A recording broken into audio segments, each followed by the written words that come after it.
The House will come to order. Prayer by the chaplain.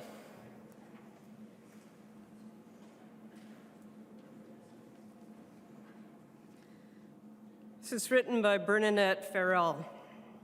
Longing for peace, our world is troubled. Longing for hope, many despair. Your word alone has power to save us. Make us your living voice. Longing for shelter, many are homeless.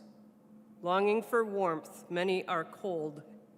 Make us your building, sheltering others, walls made of living stone. Amen. The chaplain for today is Reverend Dr. Jules Erickson from All Saints Lutheran Church in Cottage Grove, Minnesota. Pledge of Allegiance. Please remain standing and recite the Pledge of Allegiance to the flag of the United States of America. I pledge allegiance to the flag of the United States of America and to the republic for which it stands, one nation under God, indivisible, with liberty and justice for all. The clerk will take the roll.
The clerk will close the roll.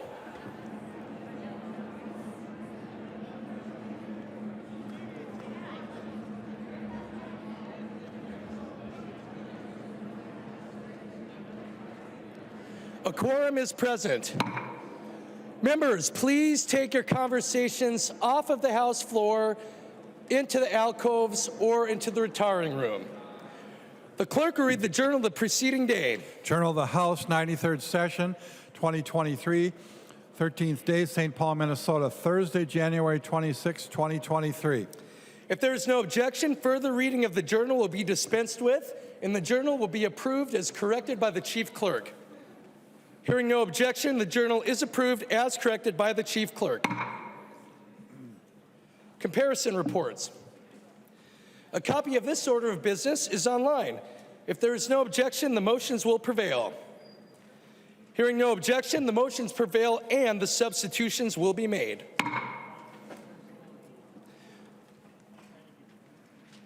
Reports of standing committees and divisions. A copy of this order of business is on your desk and it's available online. If there is no objection, the reports will be adopted. Hearing no objection, the reports are adopted. Second reading of House files. Second reading House File number 28. Second reading. Second reading House File number 43. Second reading. Second reading House File number 45. Second reading. Second reading House File number 95. Second reading. And second reading House File number 581. Second reading. Second reading of Senate files.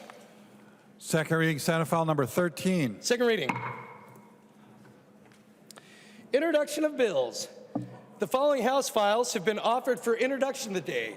The chief clerk will report the House files and give them their first reading. Introduction and first reading of House Files 969 through 1095.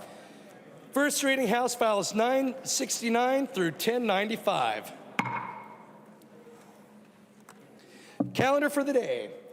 The first bill on the calendar for the day is House File number 4. The clerk will report the bill.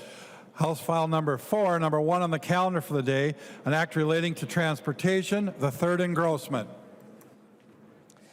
I recognize the author of House File 4, the member from Hennepin, Representative Gomez, to explain the bill. Thank you, Mr. Speaker. Good afternoon, and good afternoon to all the members here today. It's a profound honor for Representative Perez Vega and I to present to you House File 4, Driver's Licenses for All. In 2003, an executive order changed longstanding state policy that for decades allowed all Minnesotans, regardless of immigration status, to access driving privileges. House File 4 restores the pre-2003 policy in Minnesota. It provides the ability for all who are living in our communities to access driving privileges.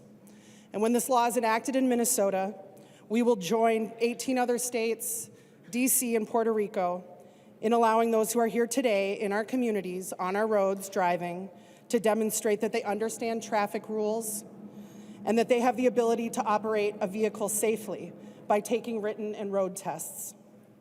It would provide all Minnesotans access to car insurance so that everyone on the road is covered in case of an accident. The benefits of allowing all drivers on the road access to driver's licenses and insurance are numerous and clear. To the families who are directly impacted, of course, but also to the state at large, and to all of us who drive on the roads, and to all communities from one end of the state to the other. Driver's licenses for all is good for public safety. Ensuring that drivers on our roads are insured and licensed, increasing trust between immigrant communities and law enforcement are critical to ensuring basic safety and allowing law enforcement to investigate and solve crimes.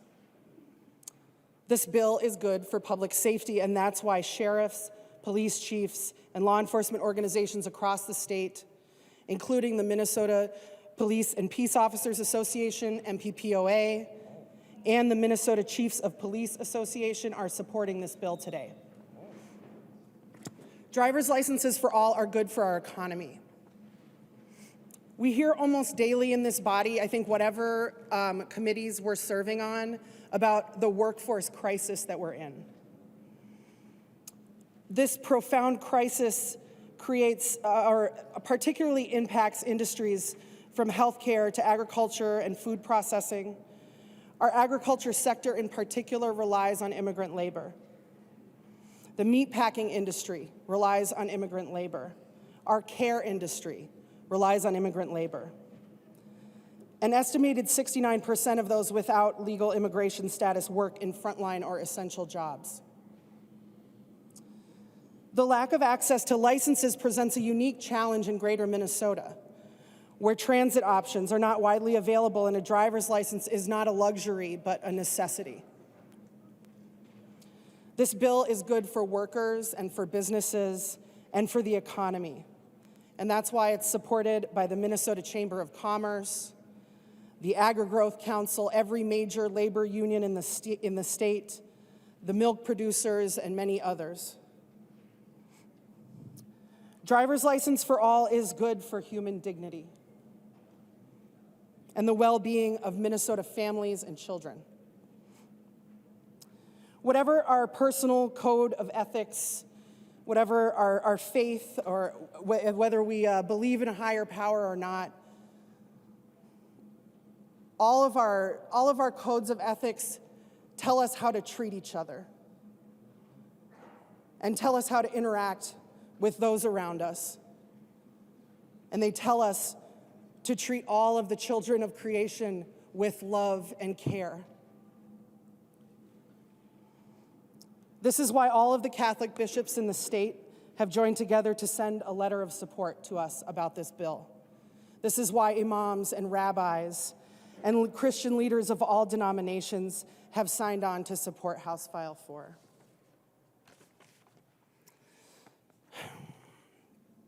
So I'm just going to walk through the bill briefly. The first article establishes just the general requirements for the license. It clarifies some of the interactions with Real ID and some limitations to the information that can be collected with respect to the documents that were provided to support a license application. It goes through the primary and secondary documents that will be accepted to establish who you are.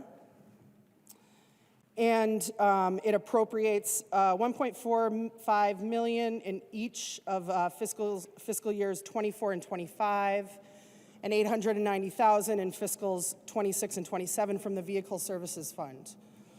It establishes an implementation date in October of this year. Article 2, contains the data privacy provisions of the bill. The data privacy article provides critical protections needed in an age of widespread data sharing and mining. They protect data, the provisions protect data regarding citizenship and immigration status from misuse, while ensuring that law enforcement and other government agencies, including the Secretary of State, continue to have the access necessary to perform their functions. And my thanks to Representative Scott for working with us on the data practices provisions. House File 4, I think of it as an unfinished piece of business for our state. And I want to acknowledge at the outset of this day the pain that our decades of inaction on this issue has caused to communities around the state. Whatever the intent, the impact of first taking away this right in 2003, this ability in 2003 to access driving privileges, and since 2003, this institution's inaction on this issue has sent the message to immigrant communities in our state that we are happy to use their labor to feed us, to care for our elders and those with disabilities and people who are experiencing illness, that we're more than happy to collect all kinds of taxes and fees from them, but we will not make an allowance for them to get themselves safely and securely to work, to transport their children to school, to get them to appointments and activities. We're sending the message that we will tolerate them living in fear. Fear that they could be thrown into the dysfunctional and cruel federal immigration system and potentially separated from their lives and their families simply because we don't give them access to the ability to drive legally and safely. So I want to acknowledge that there's a wound here. And you don't heal harm by saying nice words or by offering apologies without action to back it up. And that is my intention, our intention, is to move toward healing this wound, not with words, but with actions. And while I would say that over the nearly 20 years that has elapsed since the rule change, many even of the stewards of this institution have not heard the cries for justice coming from this community, this has definitely not been the universal reality. Representative Perez Vega and I are the latest authors of this bill, but we're not the first. And we've been talking about looking at it as carrying and shepherding this effort during its last couple feet over the finish line. So we're not the first authors. And we're so honored to be joined today here by Representative Karen Clark, who I believe is behind me in the alcove.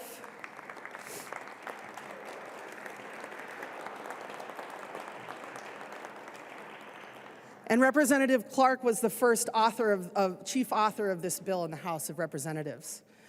And she carried it over many years when she couldn't convince her colleagues to take action on it. And so we're so honored to have her here with us today. And in my mind, I think of Karen and some of the leaders of this effort meeting at a community center in the early 2000s and scheming how, if you worked with Representative Clark, you know, she was always working, always, I say scheming in the best possible way, because scheming for justice, scheming for the people, the only reason we should be scheming, right? And so, it means so much to me and to so many members of the community who have been side by side in this work with Karen for all of these years. So thank you, Representative Clark, for joining us today. When I joined the House when I was elected in 2019, then Majority Leader Ryan Winkler was the chief author of the bill.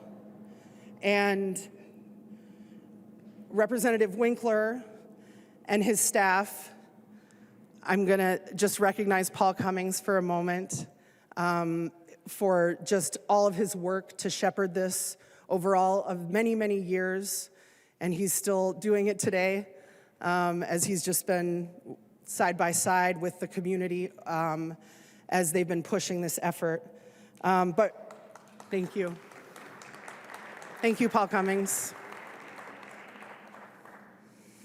So Representative Winkler led us as a body to pass this for the first time as the House of Representatives in 2019. And I think if you talk even to some of our colleagues who have served for a long time in this body, they say that it was one of the most beautiful days that they've ever experienced on the House floor. And, we had a similar situation to what we are experiencing right now, which is the community outside welcoming us with music, with prayer, with gratitude for our work here today. And, those of us in this chamber, I think on that day, and I hope today, really sharing honestly and in a forthright way about our own kind of journeys with respect to this topic, and sometimes about our differences. And I know that Representative Winkler is going to be joining us later in the day. I mean, hopefully this won't go all night, but he's going to come down when we're about ready to pass it, I think. And I want to thank Representative Carlos Mariani, who served in this body for decades and pushed this work of dignity for immigrant communities during all of those years.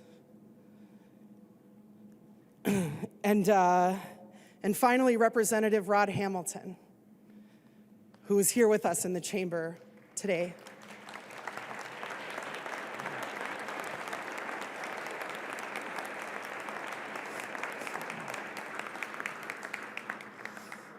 And it means so much to me, and I know that it means so much to the community outside of these doors who found, I think, an unlikely, they thought at first, ally in Representative Hamilton.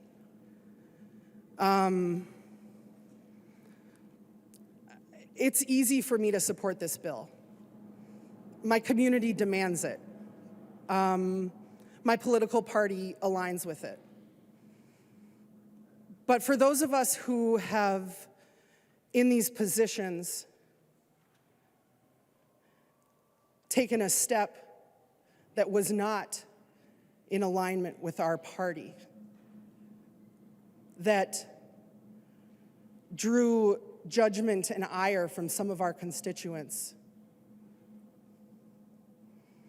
for those of us who have been in that place, we know that it's not comfortable. And it's not easy. And I think a lot of times we don't do the hard, right thing around here for a lot of different reasons. And, Representative Hamilton and I have been in touch, and since we introduced this bill and since it worked its way through the committee process and our first kind of contact, I invited him to testify, and he wasn't available. But he said, please, please, please pass this bill.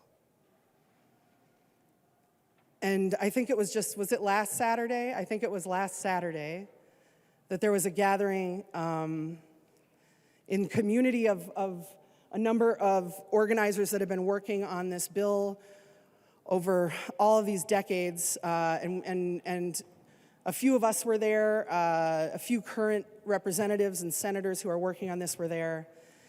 And we had Representative Hamilton on FaceTime.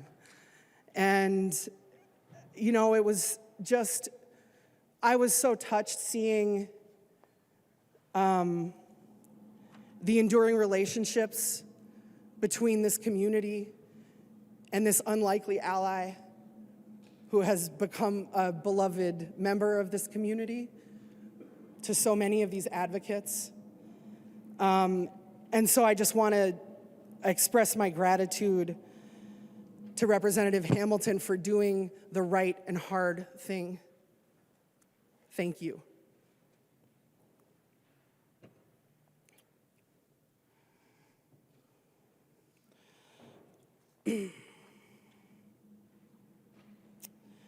So as we move through the day today, we're going to hear a lot more about what I've been told is one of the broadest and deepest coalitions that's ever assembled around an issue here at the state capitol. A statewide, cross-sector, multiracial coalition that brings together businesses, agriculture, labor, unions, law enforcement, faith leaders. Some of these organizations that have deep and often intractable philosophical and policy disagreements about many, many other issues, but they've come together on this one today.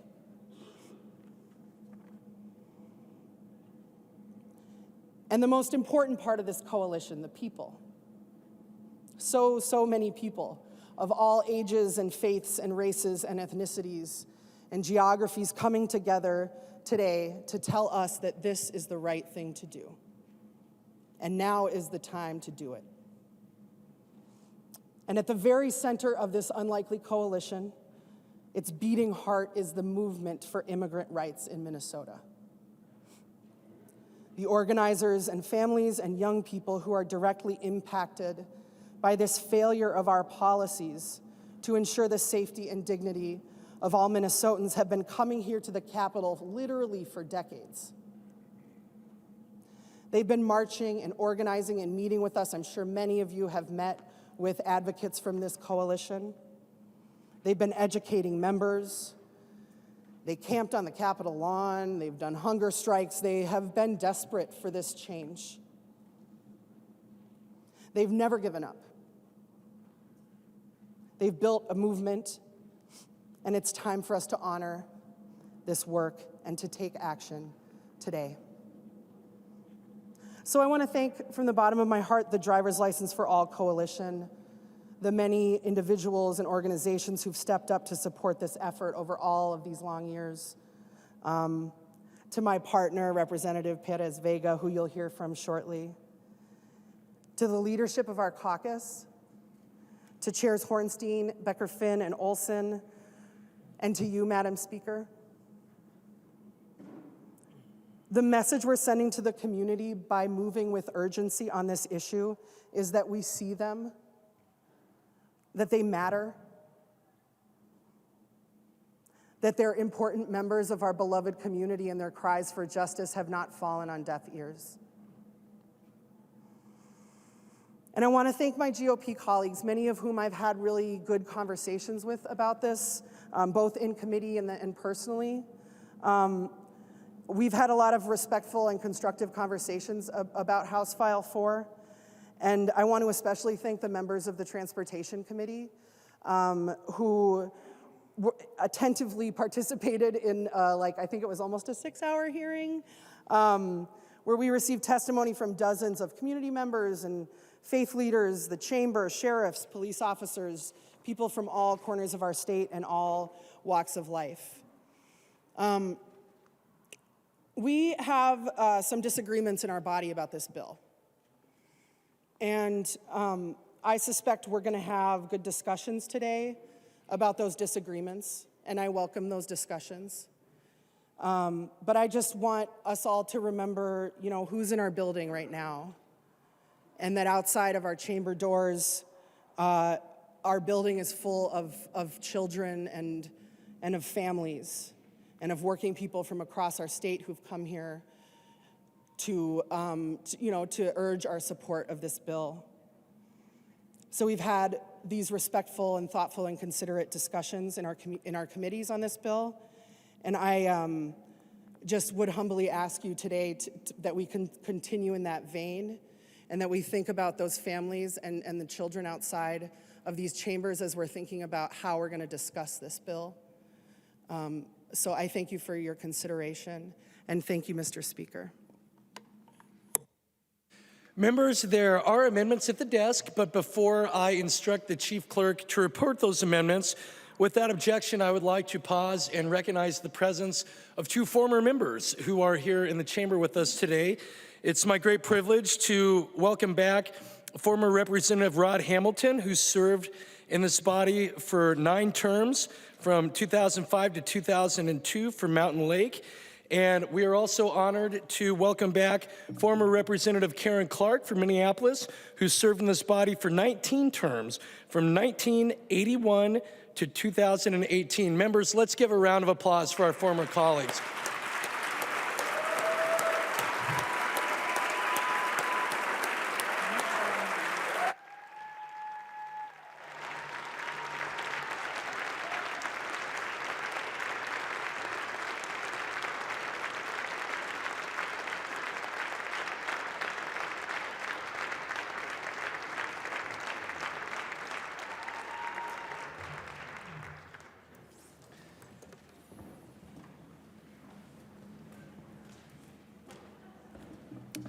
I recognize the member from Ramsey, Representative Perez Vega. Thank you, Speaker, members of the House. It's an honor to embrace this, as this is the first time that I'm speaking on this floor on a bill, on a law that needs to pass today. HF 4. Buenos días, buenas tardes a todos los que están en comunidad. Salam alaikum. To our immigrant communities, I join you today as a proud co-author of House File Number 4, a bill to restore driver's licenses to immigrant workers and familias that have built the state of Minnesota and continue to call this state home, Casa. Prior to 2003, a driver's license was nothing more than a statement of the ability to drive. During a national push to stoke anti-immigrant fear, policy was implemented to take license away from workers and familias against the best advice of community leadership who vouch here today. Everyone's received a several packages of those leaderships from worship backgrounds, agricultural, elected officials, and community leadership, many of whom are out here and have been out here in solidarity, fighting for this within community that are outside these doors. Listen to those drums, feel those drums. Let's celebrate those drums and what they've been doing for 2 decades for H.F. Ford presented today. I want to share a personal story of how deep this means to me. I am a proud Boricua, Puerto Rican, born in Minnesota, and many of you guys know that I consider a term that I made up called Soda Rican, because I'm proud to be born on this native land in which many of our ancestors, if not most of our ancestors that are on this floor, migrated to, whether it was Minnesota or the other 18 states that include driver's licenses for all. As a proud Soda Rican who represents the District of 65B, West Side, St. Paul West Sider, in the words of the late leadership of Gilbert de la O, West Side, the best side, and representing West St. Paul, a community that has grown since I was a young child to serve many immigrant communities. This personal story hits me near. In 2003, I started my classes to get my permit to receive a driver's license as a Soda Rican, a Minnesota, a citizen, and a proud Latina. Unfortunately, that wasn't the case for some of my peers that I grew up my entire life with. We had differences, and that differences was that I was a citizen and they were not. But this is the only place that they knew as home.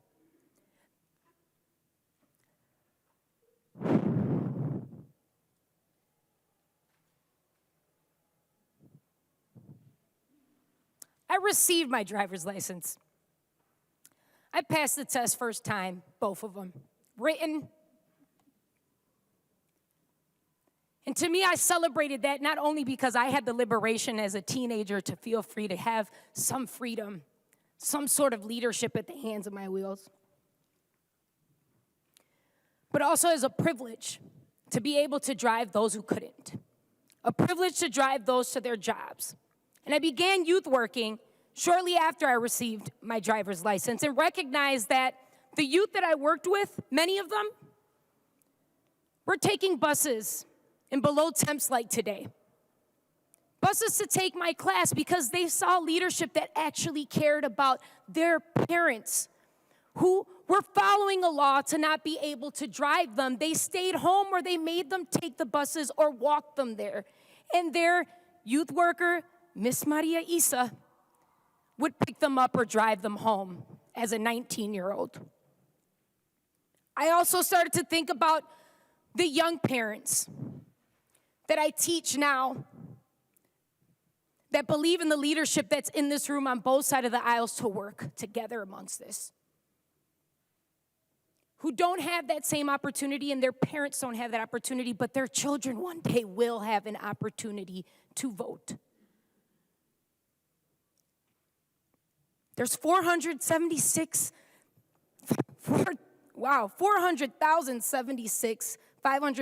immigrants in Minnesota right now. Close to 20,000 are entrepreneurs like myself.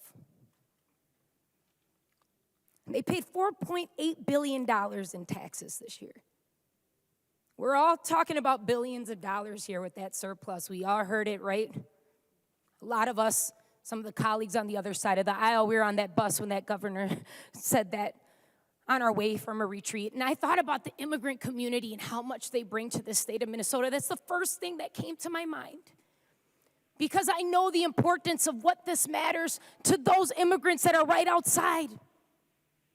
To my friends who were not allowed and still not allowed to have driver's licenses. So you become the madrinas of so many godchildren to make sure that they get to their doctor's appointment, to make sure that they get to their school activities, to make sure that they get to their danzante classes or their bomba drum classes, because their parents live in fear.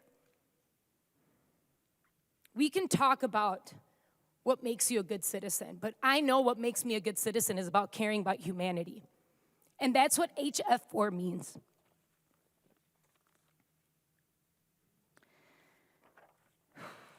We're addressing a 20-year problem, 2 decades. We're addressing the case that 2 decades ago, some folks, they were leaving. They were leaving war-torn countries, whether they're just right south of this border or across the other continent of Africa, Asia. I want to shout out all of the immigrant communities that have been working together. We are working together in movimiento, in movement, because we want justice and we want the capacity for our kids to not live in a trauma. We look at the trauma. I sit here and look at colleagues that in my first month have been discussing the pupils of children who lack the resources of health care, of transportation, of housing. These immigrant communities serve all of those sectors of policy. It's time for the state to be able to serve them. I stand here today to voice the cries that have been denied a right to provide safety to our communities, to provide safety to their children, and to vocalize their integrity, struggle, strength, to organize in so many ways for 2 decades to make a simple privilege to most of us citizens a dream come true, a passage to an American dream. They are dedicated to making a reality through the hard work, blood, sweat, and tears, and passion for their kids to grow up and be great citizens, and working themselves to become citizens. Our Minnesota deserves this. All Minnesotans deserve this. Todos somos unidos. We're all united. Are we here to divide, to make the lives harder for those children, for these families, for our safety? Or are we here to be unidos? Are we here to be a united state of this America as one Minnesota? We don't need to be resilient anymore, but we will continue to be, because those drums have been playing outside these doors for 2 decades. Let them drum to celebrate. Let us drum together.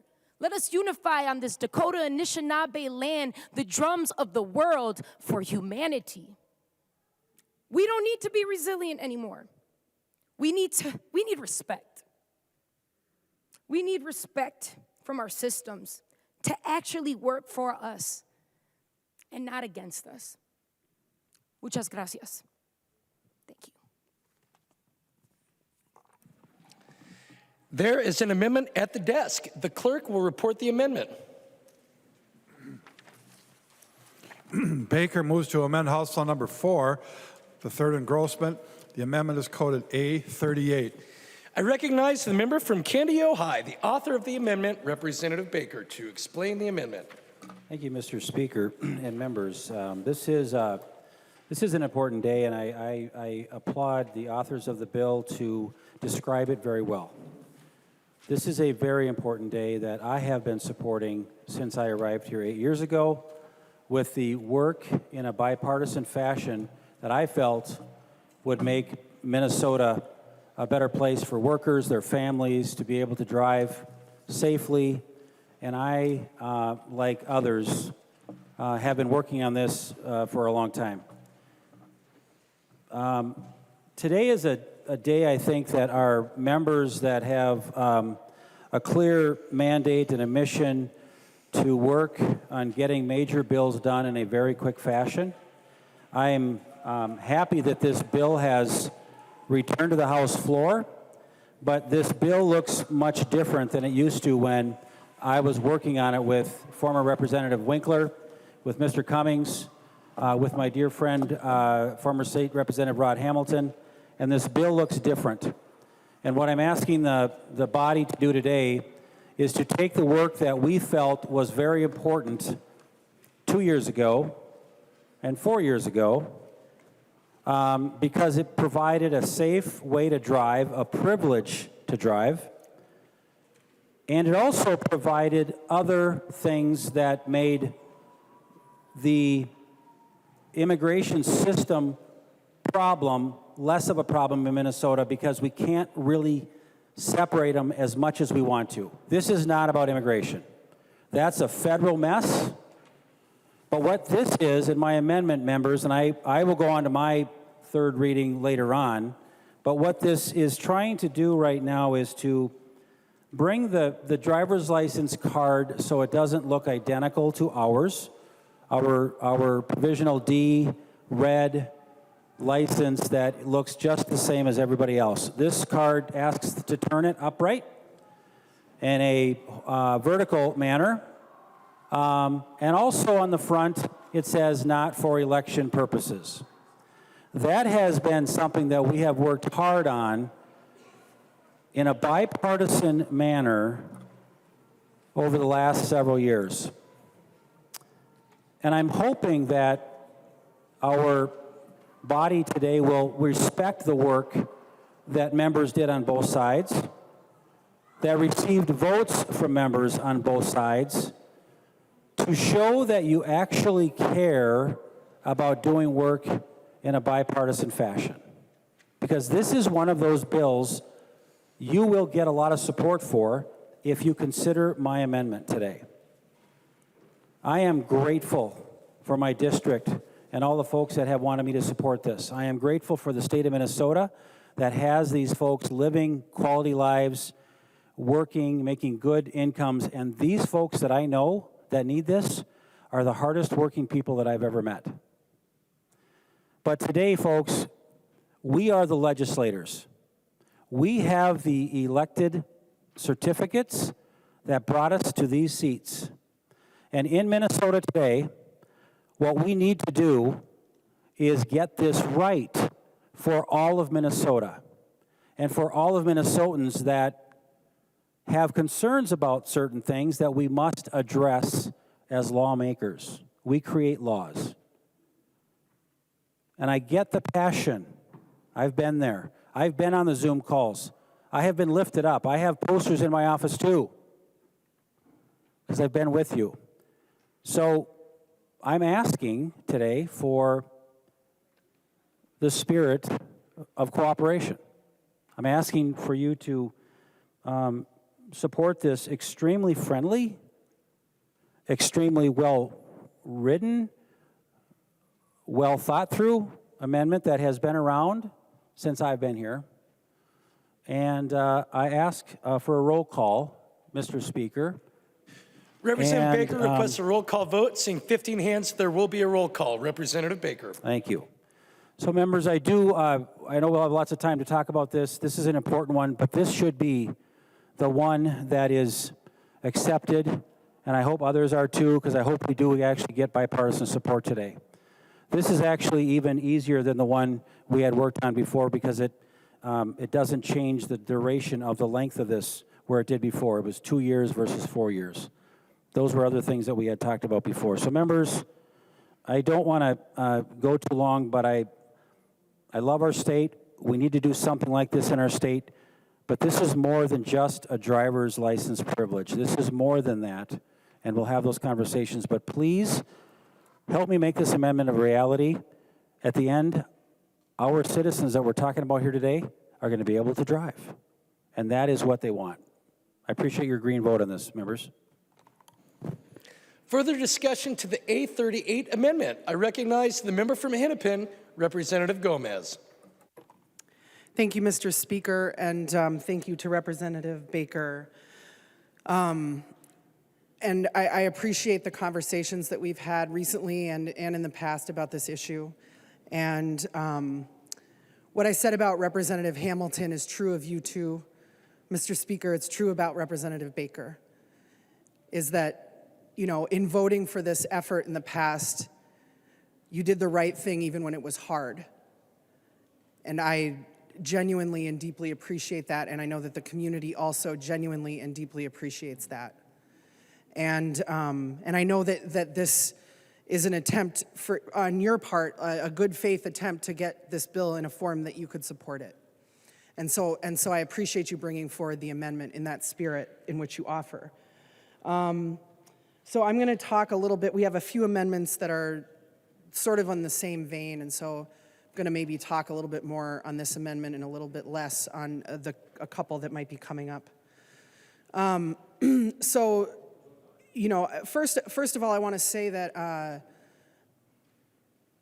you know, Representative Perez Vega and I we consider ourselves the stewards of this bill, and the community has been working on this bill in partnership with folks in this body since way before I was here, way before she was here, before you were here, and so the decision that was made to accept some amendments previously was made by the community, and the decision to not accept markings or different orientation or different color, and to put forward an unmarked license that looks like all other Class D licenses this year was also a decision made by community. And so, you know, that's kind of the sort of history of this decision. But I want to say a few things about, you know, because Representative Baker's amendment would change the orientation and mark it not for voting on the back. And this issue around licenses and voting, I think is genuinely like something that folks in all of our communities have concerns about, and so I want to address that. So nothing in House File 4 changes anything about our voting system in Minnesota, changes nothing about eligibility for voting. It doesn't allow anybody who can't vote now to vote in the future when they get this credential. A driver's license is a driver's license. It's not a voter's license. It's not any other kind of license. The possession of a Minnesota driver's license does not indicate that you're a citizen of this country. There are many people of different immigration statuses right now who are not eligible to vote, but who we do allow to access driving privileges. And the reason that we do that is the same reason, right, that we're putting this bill forward. It's for the public safety of all who are traveling on our streets. It's because we know that immigrants are an important part of the fabric of our communities and contribute to our economy. And it's because we know that people need to be able to travel around this state without fear of immigration consequences should they come into contact with law enforcement for various reasons. So when you go to vote, you sign your signature. It used to be in kind of this flip book, as I recall, back in the day. And these days, they print out this kind of long receipt for you, and you sign it at the bottom, and you trade the receipt for your ballot. And what that receipt says, that's the most important, possibly the most important part of registering to vote and getting that ballot. It's an attestation that you are who you say you are, that you live where you say you live, that you've lived in Minnesota long enough to vote, and critically, that you are a citizen of the United States with the right to vote. Falsely attesting to U.S. citizenship, falsely signing that attestation is a very, very serious felony. It has, if you are somebody who is not a citizen of the U.S. and you falsely attest to citizenship, there are drastic and lifelong immigration consequences for that action. The authorities take it very seriously. You are instantly on a list that would allow you to be deported should you come in contact with an official. And consequently, we don't see in Minnesota or in the 18 other states where people, regardless of immigration status, are able to access driving privileges, or DC or Puerto Rico, we just don't see people falsely attesting to citizenship in order to get a ballot. I mean, it's not worth it. When you hear the stories from these families, you know, the fear about being separated from their families, from the communities that they've known, oftentimes for decades, is a cloud that hangs over their heads. And so, you know, the idea or the implication that there are massive numbers of folks out there who don't have the right to vote, who are trying to get ballots, is simply not true. It's not borne out in the statistics, again, in those 18 other states. It was not the case in Minnesota for the decades prior to 2003, where we had basically the same voting regulations and people were able to access these driver's licenses. So I appreciate the conversation and appreciate you bringing forward this amendment, but I would ask members to vote no on this. Thank you, Mr. Speaker. Further discussion to the A38 amendment. I recognize the member from Waseca, Representative Petersburg.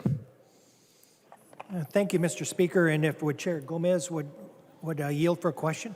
She will yield for a question. Representative Petersburg. Thank you, Mr. Speaker. So, Representative Gomez, I heard you say earlier that the decision on orientation and all that stuff was a community decision and one that was decided by the community. Could you define for me who the community is and what you meant by that? I recognize the member from Hennepin, Representative Gomez. Thank you, Mr. Speaker. Yes, Representative Petersburg. I meant the community coalition, the Driver's License for All coalition that has been advocating for this work that we've been working or for many years that my office, Representative Perez Vega's office have been working with. So it's that community coalition pushing this bill, advocating for this bill, that made that decision in consultation with members working on it. Thank you. Representative Petersburg. Thank you, Mr. Speaker, and thank you for that. So it sounds like none of those had actual election certificates, so that's kind of an interesting direction. We oftentimes take requests and we work in consultation with them, but we don't give them carte blanche to make the decisions, which I find that very interesting.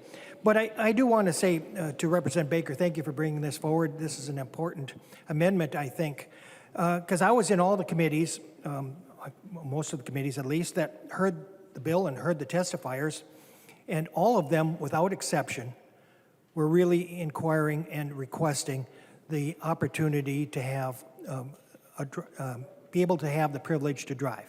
And I think that's important for us to remember that we're talking about the privileges to drive. Now, we had some information distributed to us talking about how the driver's license has changed, and so I want to keep in perspective a little bit about the timing and what actually occurred. 2003, the executive order was decided that we would have to go by with official residency. Well, let's look at that period of time. What happened just a year and a half earlier than that?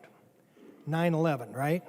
And the federal law started being much more stringent upon identity and so forth. And then we had the enhanced and real ID push. Again, not from the state, but from the federal government, because identity and citizenship has been determined on the federal side of importance.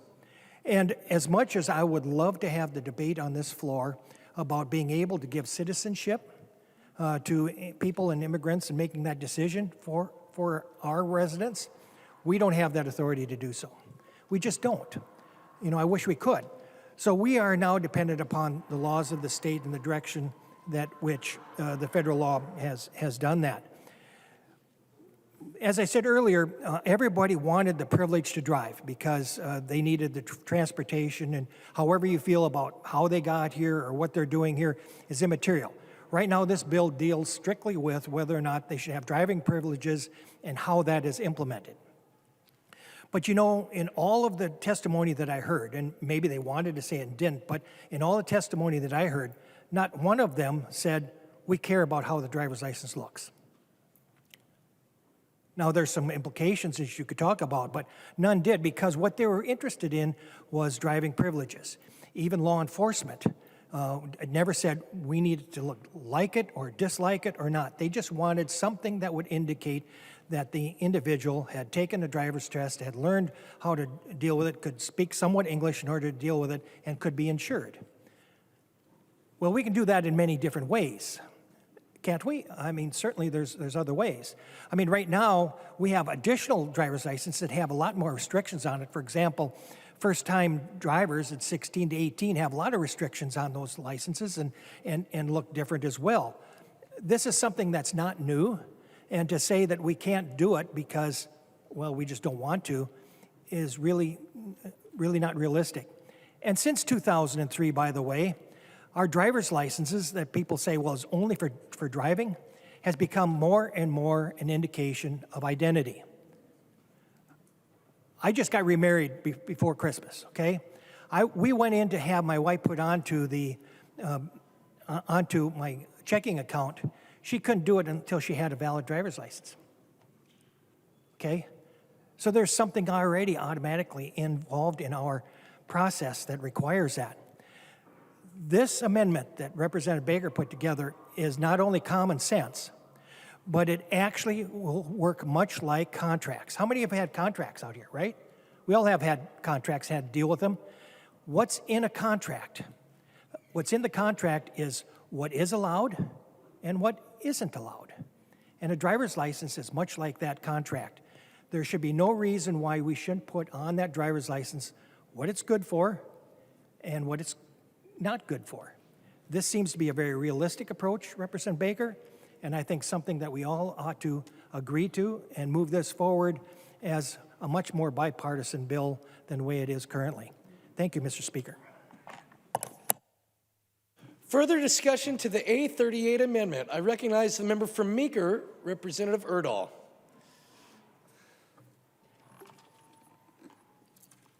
Thank you, Mr. Speaker and members. And I appreciate the discussion on this. You might recall that I was thinking of doing a story a few nights ago, and that didn't work, but I have another one today. And let me just say, regarding voting. In 1844, in Switzerland County, Indiana, a man very sick asked to be carried via a carriage to the polling place because he wanted to vote for a state Senate candidate named David Kelso, who had saved his life in a previous year. So the man got to the polling place and he voted for David Kelso. David Kelso won by one vote. And the man who voted for him died the next day. Kelso then took his seat in the state Senate in Indiana, and the major issue before them was the election of a United States senator. In those days, senators were not elected at large, but by state legislatures. And the state Senate in Indiana was deadlocked. The Whig Party, the Democrat Party, could not reach agreement on who to select. David Kelso came up with a compromise candidate, a guy named Edward Hannigan. And Edward Hannigan was elected from Indiana to the United States Senate by one vote. Now, Hannigan goes to Washington, D.C., takes his seat in the U.S. Senate, and the big debate there, should Texas be admitted to the Union? One of the real hang-ups there was that Mexico had threatened to declare war on the United States if Texas were admitted. Senator Hannigan was the last vote to decide that Texas would come into the Union by one vote. Mexico then declared war on the United States. The Mexican-American War was fought, and as a result, 1/3 of the territory that is now the United States was obtained. And so it can be said that the vote of one man dying in Indiana elected a state senator, elected a United States senator, brought Texas into the Union, started a war with Mexico, and resulted in 1/3 of the territory of the United States. Now, that certainly is important. But I want to stress, because of this, that voting is important, that each vote can be monumental, and that this privilege of citizenship should be protected. Now, I could support this bill today if I were sure that it couldn't be used for voting. Actually, about 10 years ago, when this bill first came up, I was supportive. I think that the fix is simple. I want to ensure that only citizens can vote, not those who are not yet citizens. Now, many of us on this side of the aisle are frustrated today. Many of the points stressed by Representative Gomez, I can agree with. But we must have integrity in our voting system, and I believe that this could lead to problems. Maybe not widespread. I'm not suggesting that. But the possibility does exist that there could be abuse, and as I outlined for you, even one vote can have great impact. This doesn't need to become a partisan issue, but it has become one. There are, again, many over here that could support this bill if this amendment were placed on the bill. We could have overwhelming support for something that I think does need to be done and would be beneficial to our state, but not until this one blemish on it, which I believe reflects on our voter integrity, could be rectified. Thank you. Recognize the member from Mauer, Representative Mueller. Thank you, Mr. Speaker, members.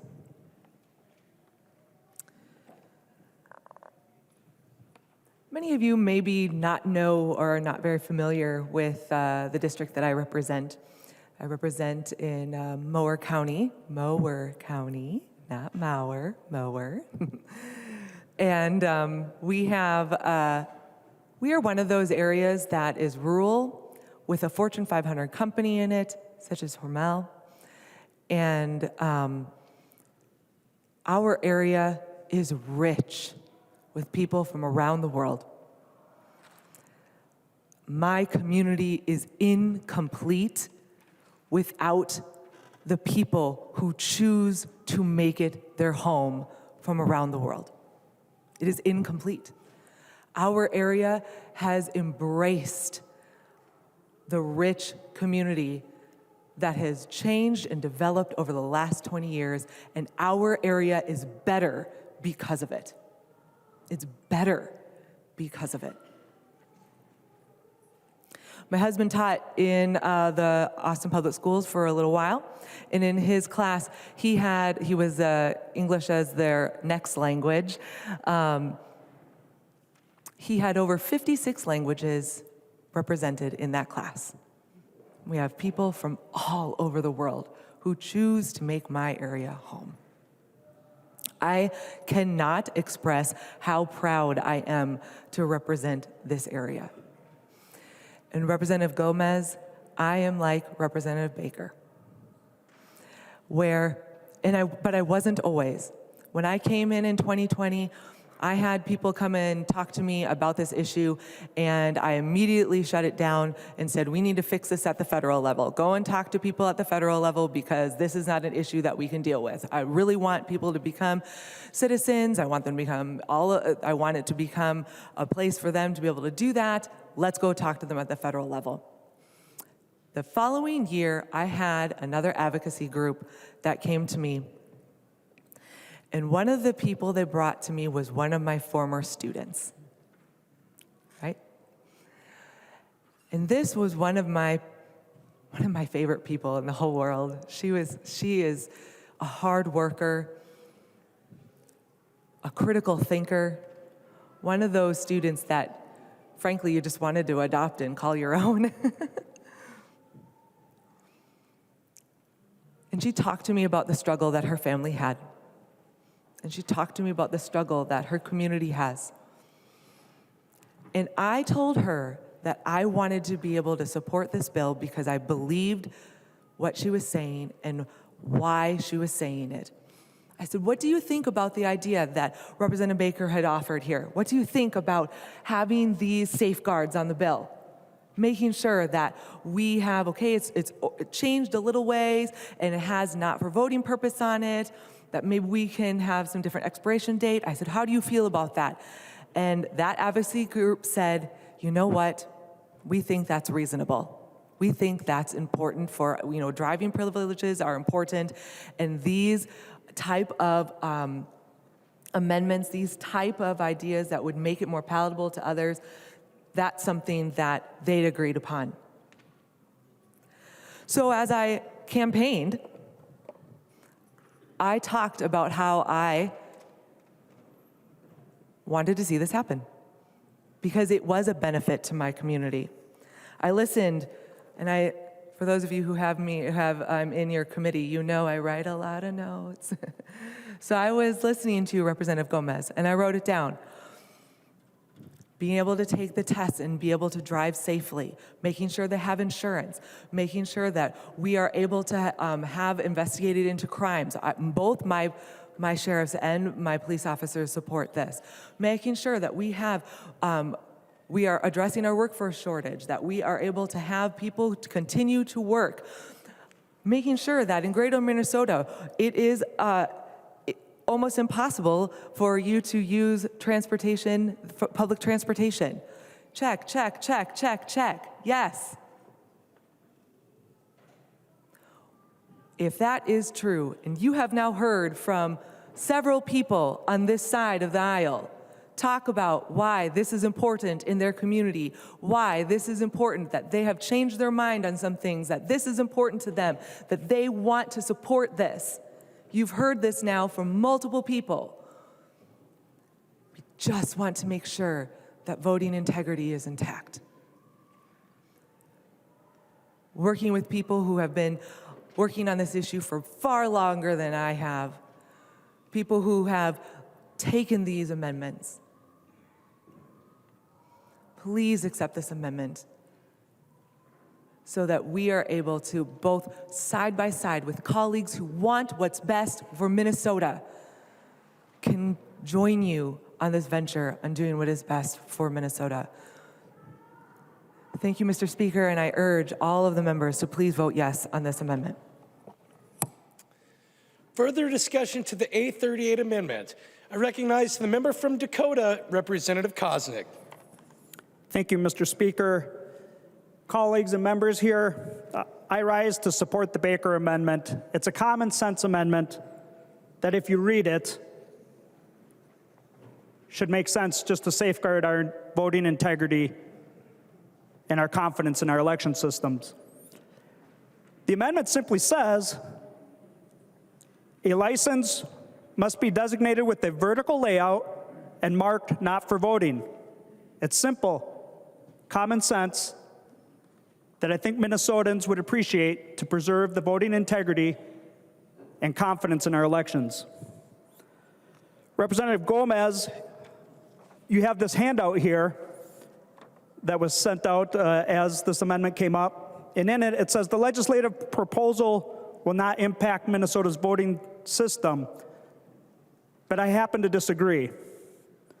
I think the amendment to turn the card vertical and say not for voting would give confidence to Minnesotans that their vote matters and that there's integrity in our election system. And the reason I say this, and I know this, Representative Gomez, is because about 10 years ago or 15 years ago, I worked as a poll watcher in one of our precincts. There was a middle school, and then up the hill, half a block away, was the high school. They were both a voting place for separate precincts. And as I watched people come in, many people were shocked that they were not on the voting roll. The election judge looked at their driver's license and said, "We don't have you in our voting books."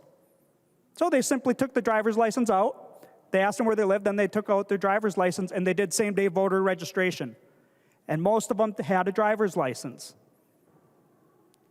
The election worker took down their address, registered them that day in that precinct. And then as they went through the voting process, they voted, got their receipt, got their ballot, put it in the tabulator. Then they came out and they were dumbfounded. They realized I was monitoring the voting that was going on in that precinct, in Burnsville, by the way. And then they looked at the map and said, "Why did I have to register to vote? I've voted here. I've lived in this city for 20 years. We looked at their address, and the precinct they were supposed to be voting was the one up the hill.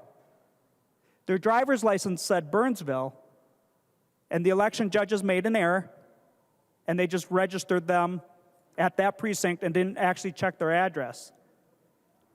But if the card is marked, it might give election workers pause and have a better voting system that they would actually voted in the right precinct. And so it's hard for me to understand why the majority party won't collaborate. They won't compromise. Their way or the highway. This is a common sense amendment. Representative Baker, thank you for bringing it. It's a common sense amendment that will simply flip the card vertically and say it's not for voting. And that simple measure, I think, will give most Minnesotans integrity in their voting. It would help more Minnesotans understand that this policy would help with other Minnesotans' ability for their own economic progress.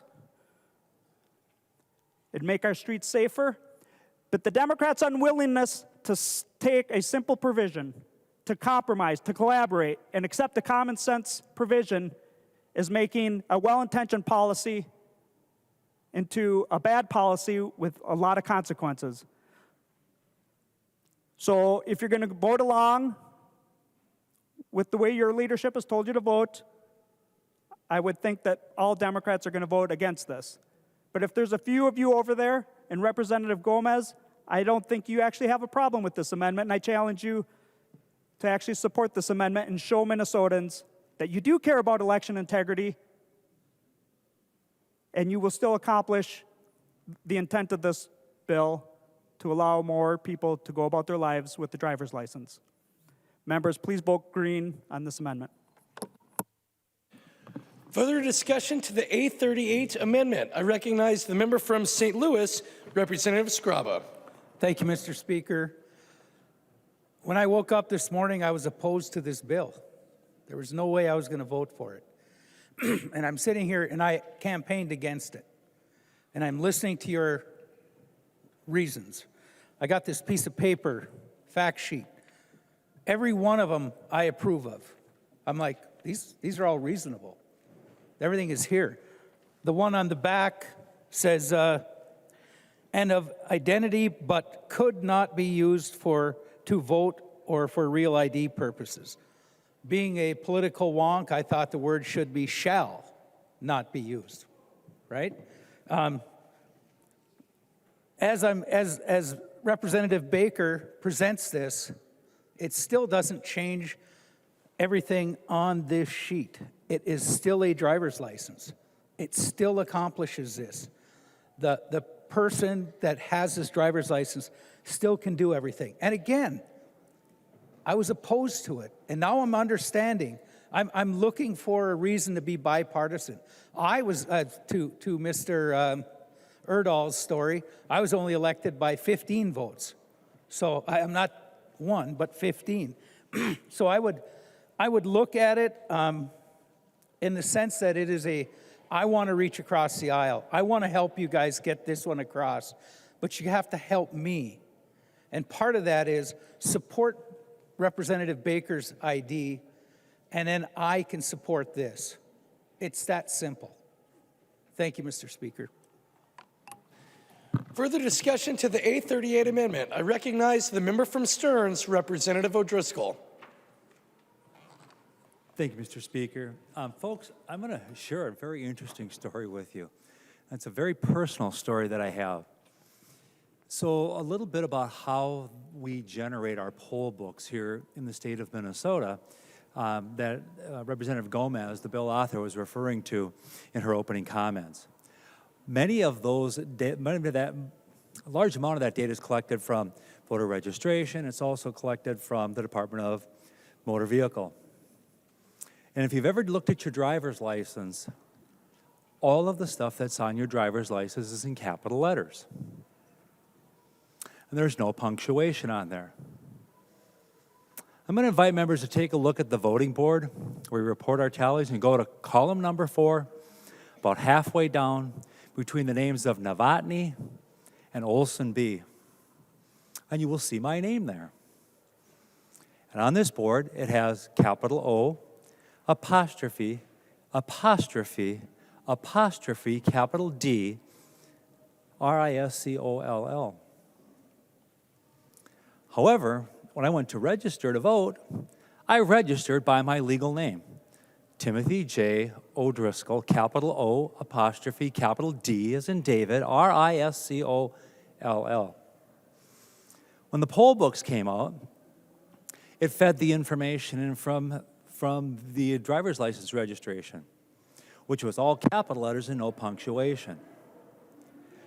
Do you know how embarrassing that is when you as the elected state representative go to vote in your voting booth, in your polling place, and you go in and you hand your driver's license to the folks who are volunteering basically to help out with that. And they are embarrassed because they cannot find their state legislator in the voter registry. So over the years, I've been invited to re-register to vote on the day of. And I mean, everybody knows I'm a U.S. citizen. Everybody knows I'm their elected official, whether I was in city council, whether I was the mayor, or whether I was in the legislature. So when I get my voter registration card coming in, I've spoken to the Secretary of State on it. He's very interesting. Starting to look at it. This is a persistent problem that I have when I go to vote. I've never really shared that publicly until today. But if somebody who's a state legislator can experience problems with their license, can experience a problem with their voter registration, because of a punctuation in their name, because of their heritage and their national origin, what else can go wrong? What else can happen? So the last time I went to vote in the primary election, there were some folks who were visiting from a neighboring precinct, and happened to be a friend of mine who was a retired police sergeant in a local community. And I went and I handed him my driver's license, and he said, "You don't need your driver's license? I don't have to ask for that." I said, "I'm aware of that." And I said, I just want to give it to you so you can, find me in the poll books. And he ran it through, and he goes, "You're not in the poll books." And I said, "I know. That's why I gave you my license, to be able to make the point. Once again, you're not going to find me in the poll books because of the way the systems are uploaded. Because I registered as a legal voter using my name, capital O, apostrophe, capital D, RISCOLL. And because of the way we've structured and uploaded the records, I can't be found." So when I get moved over into another line, where now they got the routine down. They go, "Yep, okay, hey, Tim, how you doing?" And they kind of go through and they go, "Yep, here you are," and they print it out. A state legislator experiences that. The Baker Amendment is not that unrealistic a request. It's a great guardrail. So think about that. When you're voting on this bill, the people who are legally allowed to vote in this country as members of this legislature are having trouble voting because of the way that our systems are constructed. And now you know the rest of the story.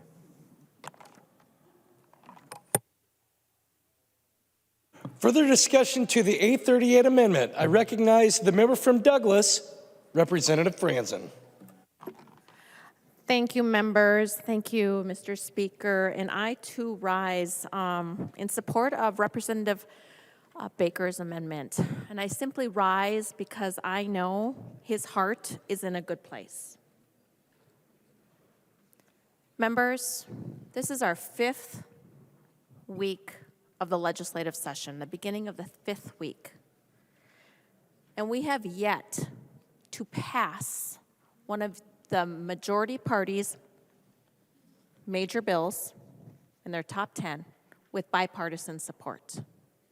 From what I'm hearing, there are many members on this side of the aisle that would love to vote for House File 4 if this amendment is put on.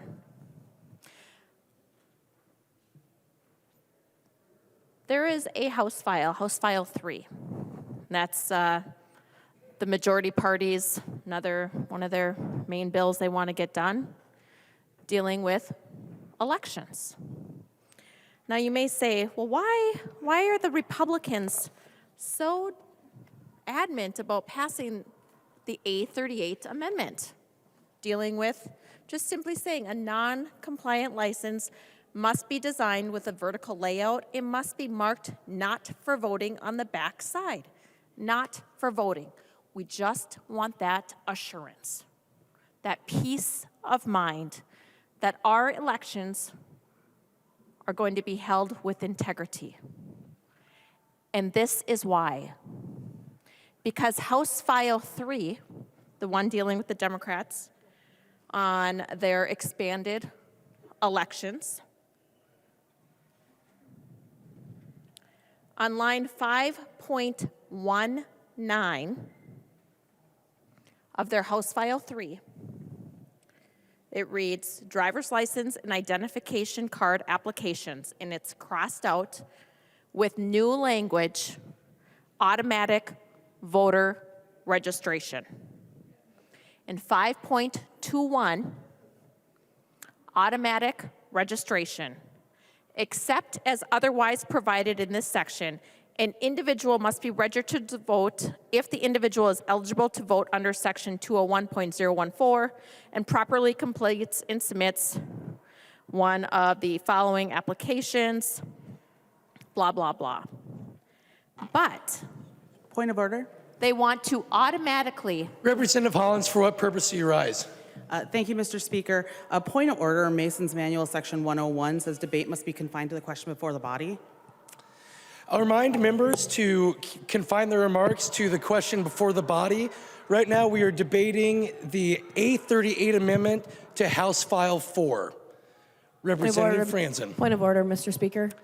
Representative Damon, state your point of order. Mason, section 61, interruptions of members speaking. It has come to my attention that when my members are speaking and the center door is open, it is very difficult to continue with that line of thinking and to be able to hear.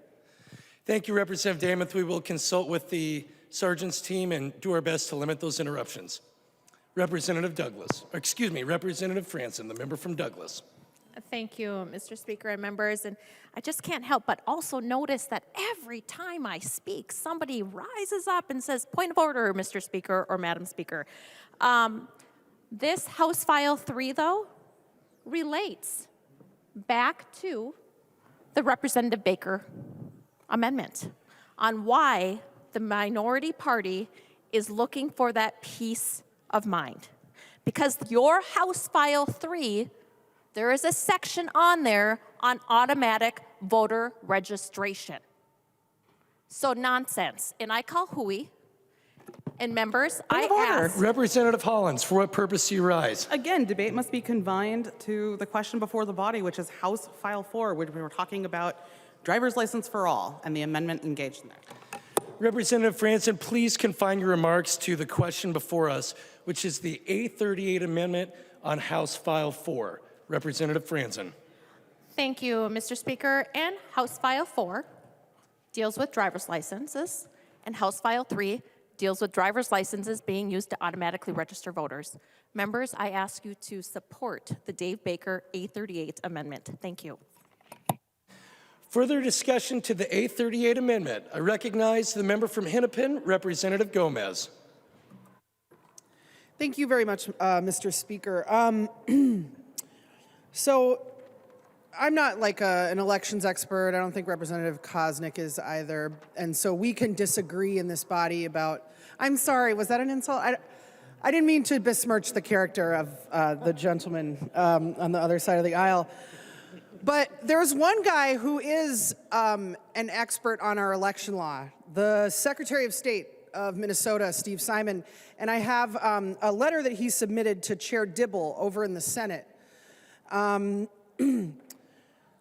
So what it says in this letter, I want to start by emphasizing that Senate File 27, aka House File 4, would have no effect whatsoever on any systems or procedures related to voting or voter registration. Minnesota's voter registration system does not use driver's licenses to demonstrate citizenship, but instead to provide evidence that someone applying to register to vote is who they say they are and lives where they say they live. Everyone who votes must swear an oath that they're eligible to do so, including that they are a United States citizen. Driver's license, again, members, is not proof of citizenship. It's proof of your address and your identity. I would urge, again, a no vote on the Baker Amendment. It's not necessary because driver's licenses are not voting cards. They are driving cards. Thank you, Mr. Speaker. Any further discussion to the 838 amendment? I recognize the author of the amendment, the member from Candy, Ohio, Representative Baker. Great discussion, members, and thank you, Mr. Speaker. A couple of things I think I wanted to approach on this thing, because I think most of us in the body here that are talking about this amendment is taking a lot of time. I think the rest of them may not be quite this long. This is sort of the sweet spot, I think, today. And there's a reason for that. And maybe Representative Gomez, would you yield to a question, please? She will yield, Representative Baker. Thank you. And I've had discussions with the community about this, and I do not believe that there are lots of those folks that are just waiting to get in the ballot boxes. And I don't think they're wanting to break the law because, Representative Gomez, what happens to a person if they vote illegally? What is the charge against them?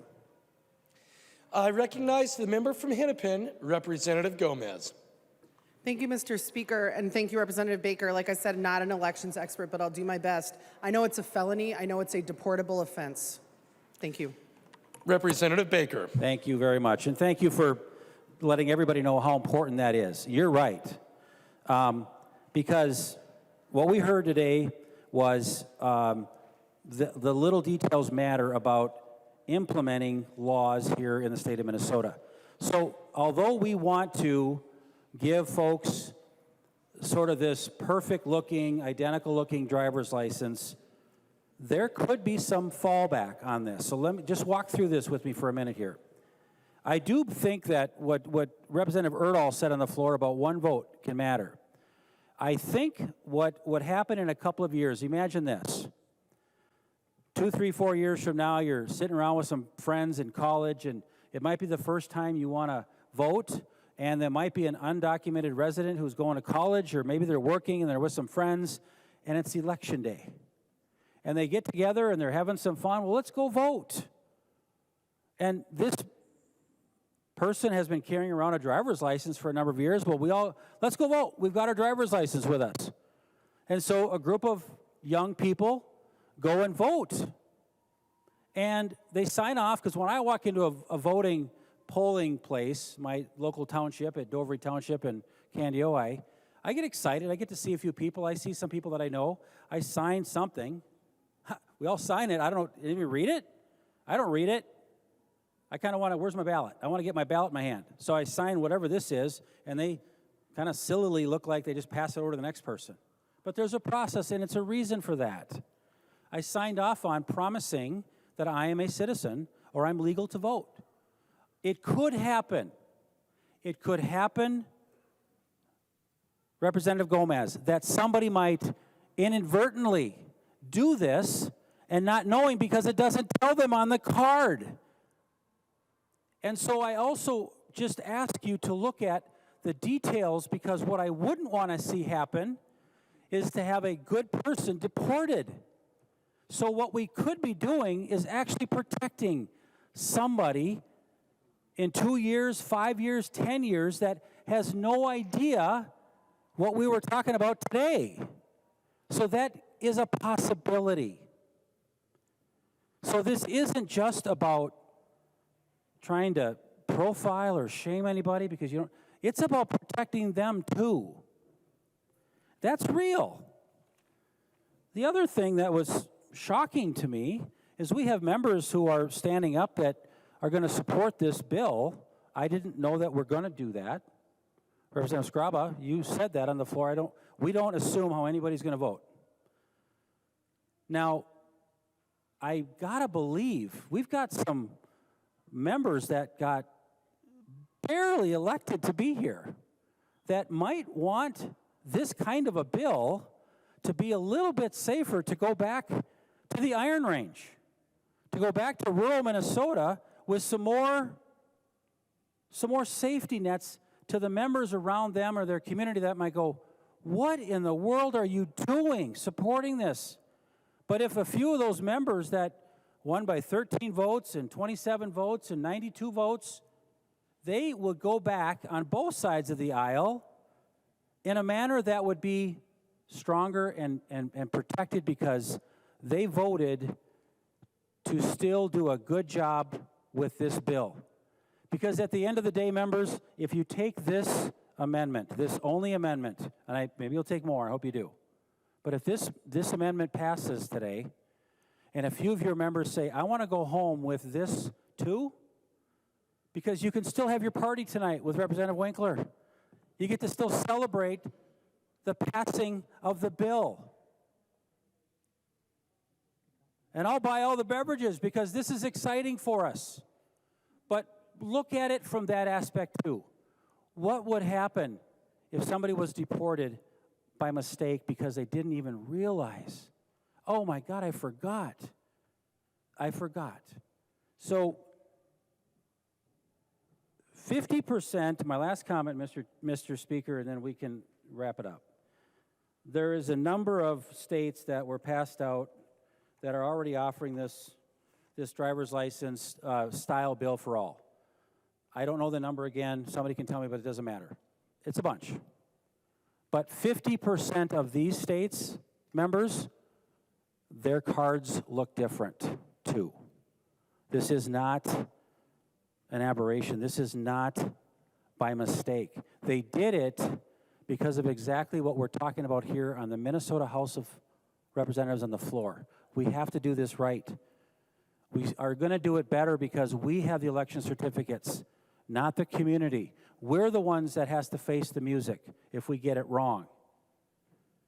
Members, I urge you, show us what bipartisanship looks like again. Please support this one amendment that will still give drivers who want to drive the ability to drive safely and get insurance.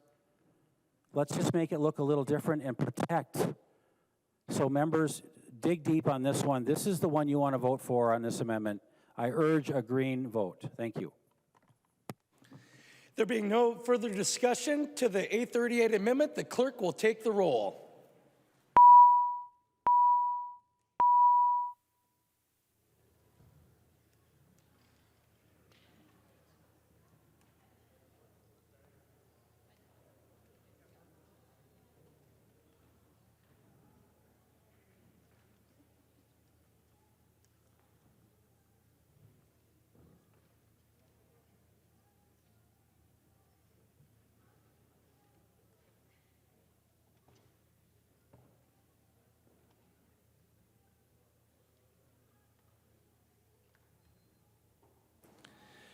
The clerk will close the roll.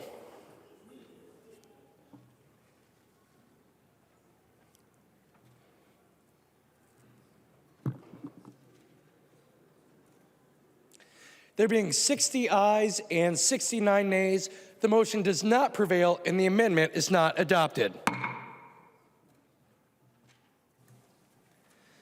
There's an amendment at the desk. The clerk will report the amendment. Quam moves to amend House File Number 4, the third engrossment. The amendment is coded A37. I recognize the author of the amendment, the member from Olmsted, Representative Quam. Thank you, Mr. Speaker. And members, basically, you don't want it reorientated. You don't want additional verbiage on it. So this amendment is to allow a different color, which I think we've heard is a very common practice on the states that have this type of legislation. And if it would make the author of the bill feel better, I would take a friendly to take out the word striking, oral on this, and that way it's just a visually unique color. Because frankly, I don't want someone unintentionally breaking the law. And frankly, with that, driver's license ID, you can go and do a lot of things, and some of the things you're not allowed to do if you're not a citizen or legally here. If you accidentally, if we reference interaction with other laws, if we ever did in the future change for auto voter registration, that person goes in, renews their driver's license, and they don't realize they'd be automatically registered to vote, and then they could get a card or some information and go and vote. I don't want this to be used intentionally or unintentionally to get someone in trouble by breaking a law. So the easiest thing, you don't want to change the orientation, you don't want to add any verbiage on it. This is just a different color. Thank you, members. Further discussion to the 837 amendment. I recognize the member from Hennepin, Representative Gomez. Thank you, Mr. Speaker, and thank you, Representative Quam. I think that we had a really kind of full debate and conversation about these issues. This is really just, as Representative Quam said, it's sort of, distinguishing this license from other Class D licenses in just a different way. And, I do want to say that there is, there's a matter of, I know that I got some criticism maybe from the other side for consulting so closely with community, and I don't believe that it's an abdication of my election certificate to listen to the people who sent me here to work for them. But they've been very clear. There's no reason for this to be a different second-class license. There isn't.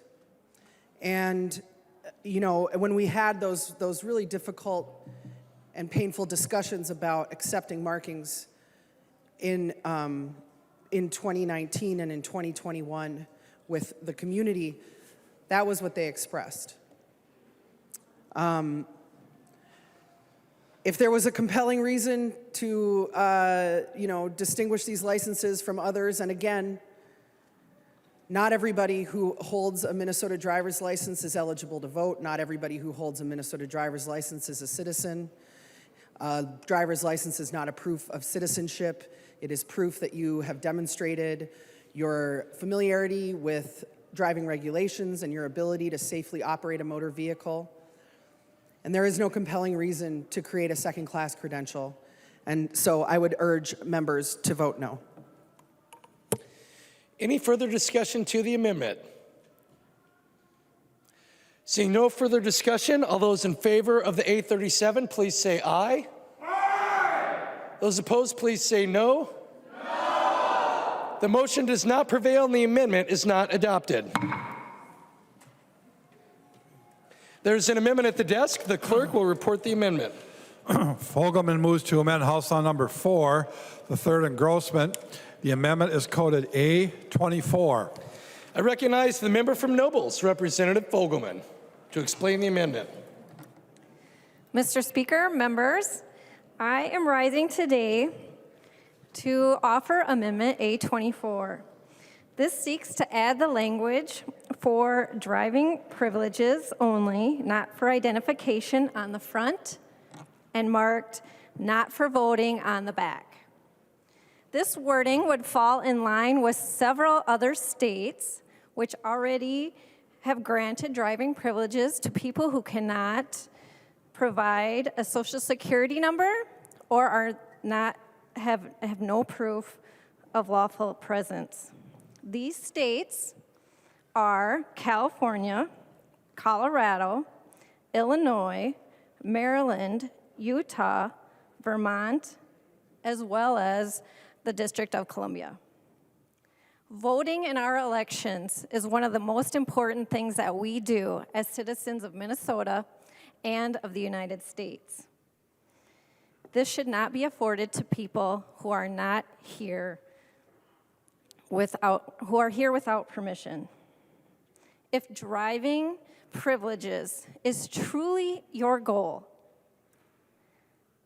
this amendment is a reasonable guardrail to allow those driving privileges and to secure our voting rights.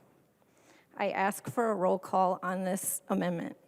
Representative Fogelman requests a roll call vote. Seeing 15 hands, there will be a roll call. Representative Fogelman. Thank you, Mr. Speaker. I urge everyone to vote green on this amendment. Further discussion to the 824. I recognize the member from Waseca, Representative Petersburg. Thank you, Mr. Speaker, and thank you, Representative Fogelman, for bringing us another option for us to consider in trying to make this a workable bill. Just a few minutes ago, we heard Representative Gomez say that a driver's license that looks different than others is a second-class driver's license. Well, I happen to have a CDL, and which means it's federal and it looks different than those of you that just have a Class D. I would hardly suggest that you have a second-class driver's license because yours looks different than mine. And earlier in Representative Gomez's statements, she talks about that a license is only for driving privileges. If it's only for driving privileges, we know that we have different-looking licenses for youth, for enhanced, for real ID, for CDLs, and others. And to indicate, or at least to imply, that because it looks a little bit different, all of a sudden it's a second class for driving privileges is incorrect. However, if you start thinking about what she is saying and what is the possibility, is that maybe driver's licenses can be used for something else. Therefore, if it doesn't apply for those other things, it's a second class one. I don't think that's what we're hearing. I don't think that's the intent. But whenever we start making distinctions between one license versus the other, as if one's more important, and yet we say it's only for driving privileges, we've kind of make that distinction ourselves. So I think it's careful for us to really pay attention that what Representative Fogelman is offering is an alternative to make the driver's license look not only valid, but it allows for verification on whether or not it's for use for voting, which we've talked about a lot lately. So please vote yes. It's a great amendment, and thank you for bringing this forward. Further discussion to the A24 amendment. I recognize the member from Hennepin, Representative Gomez. Thank you, Mr. Speaker, and thank you, Representative Fogelman. I just want to say something about the world that we live in.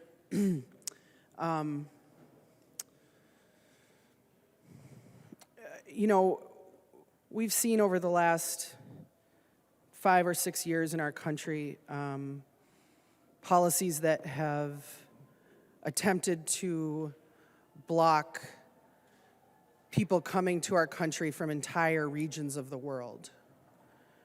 We've seen policies that have resulted in scenes that I think are horrifying to all of us of, babies separated from their parents because of immigration detention. Parliamentary inquiry, Mr. Speaker. Representative Demuth, state your point of parliamentary inquiry. What order of business are we on? Representative Demuth, we are discussing the A24 amendment presented by Representative Fogelman to House File 4. Thank you, Mr. Speaker. Representative Gomez. Thank you, Mr. Speaker. So we live in the world that we live in. We live in a world, unfortunately, where people based on their race, on their ethnicity, are targeted by violence and by discrimination. And so for that reason, the idea of marking a license in such a way that it reveals something about someone's immigration status to people who don't need to know that about them opens up the possibility of more people being targeted by this kind of hatred and division and oppression that we see in our world. And I wish we didn't live in that kind of world. But here we are. And so I think, you know, and that is like just a fundamental reality about this bill, is we can kind of choose to operate in the real world, the world we live in reality, or we can choose to operate in like a fantasy land. And we have to deal with what is in front of us. And so the distinction, you know, about whether something, whether a kind of license allows you to operate a commercial vehicle or allows you to only operate a regular vehicle up to a certain weight, or, you know, to conflate that with the possibility of marking a license to reveal potentially someone's immigration status to those that they come into contact with is a false equivalency. And so I would urge all members to vote no on this amendment. Thank you. Any further discussion to the amendment? Seeing none, the clerk will take the roll.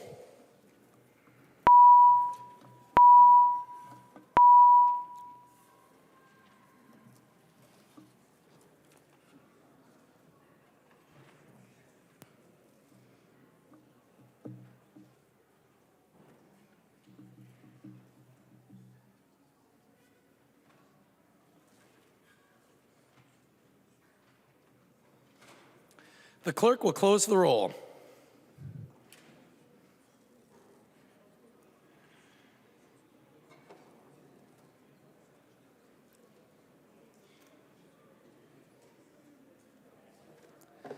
There being 59 ayes and 70 nays, the motion does not prevail and the amendment is not adopted. Speaker? Representative Koznick, for what purpose do you rise? My voting board, I voted aye. Are you seeking to change your vote, Representative Koznick? Yes, I stood before you banged the gavel for recognition. Koznick votes aye.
Members, before I instruct the clerk to report the next amendment, I would like to remind the body of, bring your attention to House Rules 2.04, explaining or changing a vote. A member must not explain a vote or discuss the question during a roll call vote.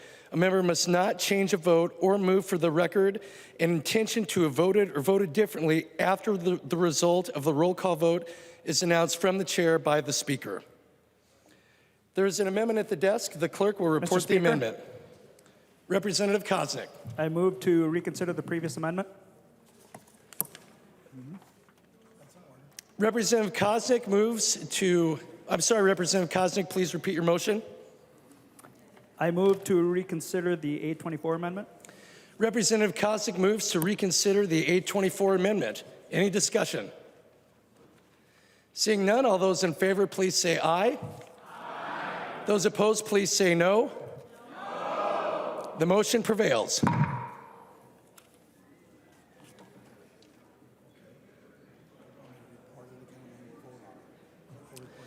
The clerk will report the 824 amendment. Fogelman moves to amend House File Number 4, the third engrossment. The amendment is coded A24. Any further discussion to the 824 amendment? Seeing none, the clerk will take the roll.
The clerk will close the roll.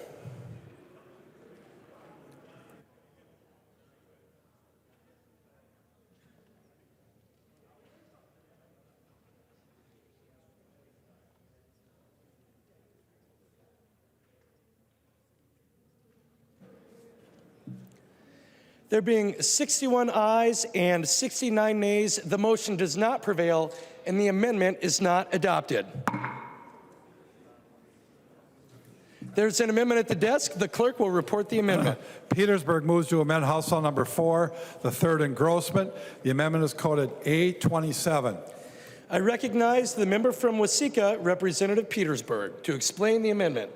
Thank you, Mr. Chair, and Representative Gomez. I'm hoping that this is one that will hit your fancy and that you might be interested in that. Earlier in your presentation of the bill, you talked about public safety and how it's important for us to do what we can to provide safe driving experiences for all people. And this bill, this amendment, excuse me, is one of those options that we have. Now, we know that people that have driven or not driven, those that are applying for driver's license, we're hoping that they have the skills necessary, and of course we're going to be testing them for that. However, even the fiscal note that we had indicates that people are going to take on average about 2 times to pass the test. If they could pass the first time, it would save everybody's help, and it would save a lot of time and effort. So my bill, or my amendment, what it does is it says that for those that are applying for a driver's license have to have so many hours, and it's 30 hours of driver's education. That could be done by a company or it could be done online. There's many different options for it, but it's going to help us teach people driving etiquette, driving responsibility. All the skills are necessary to be a safe driver. I think it's certainly an appropriate decision to do, and I think it's an appropriate amendment to have, because we do want to have safe drivers, and we want to give the tools that are necessary for people to actually apply for a license, take the test, pass it, and continue on. One of the things we heard from law enforcement in their support of this particular bill was that they wanted to make sure that people knew how to drive, that they had an opportunity to understand the signage and so forth. And to me, this is just one tool that they could use in order to accommodate that. It makes, to me, a good sense amendment, and one that I'm hoping that you're willing to take. Thank you. Also, I'd like a roll call, please. Representative Petersburg requests a roll call vote. Are there 15 hands? Seeing 15 hands, so there will be a roll call vote. Any further discussion to the 827 amendment? I recognize the member from Hennepin, Representative Gomez. Thank you, Mr. Speaker, and I hate to disappoint my friend, Representative Petersburg, but this one just doesn't tickle my fancy either. So currently, we don't allow or we don't require driver's education for applicants for Class D driver's licenses who are 18 years and older. That's the policy in the state, is that, you know, the way that you demonstrate that you can operate a vehicle safely is by passing the written test and passing the behind the wheel test. So, you know, that's kind of it there. I don't see a compelling reason for us to treat, you know, applicants differently based on their immigration status. That doesn't quite check out. I would add, I talked about this in Transportation Committee, but I didn't get my license until I had my son. So it was just like 10 years ago. And, you know, so I was somebody who I was in my late 20s, and I got to get a learner's permit and go out with a licensed driver and practice and figure it out. I was surprised, honestly, by how it wasn't that hard. It wasn't as hard as I thought it was going to be. So yeah, there isn't a compelling reason that I can see to treat folks differently who are of the same age who are applying for this credential based on immigration status. And Representative Petersburg mentioned law enforcement, and I just would draw members' attention to the fact that the Minnesota Police and Peace Officers Association submitted a letter of support for House File 4 in its current form. So not asking for, you know, for any of these amendments here. Law enforcement has expressed their support for this bill as submitted before this body today, and I just wanted everybody to make note of that. And so with that, Mr. Speaker, I would recommend that members vote no on this amendment. Thank you. Any further discussion to the 827 amendment? I recognize the author of the amendment, the member from Waseca, Representative Petersburg. Well, thank you, Mr. Speaker, and I'm sorry that you didn't see it in my way, but, you know, in committee, we talked about, the question is, well, why didn't we include this language for all drivers?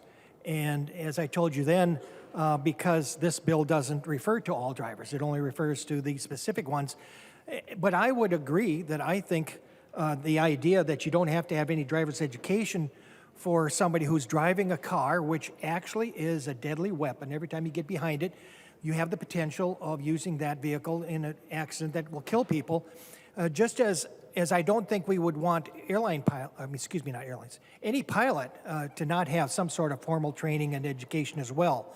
And so actually I would be all approving of having everybody have to take some sort of driver education. I think it's that important.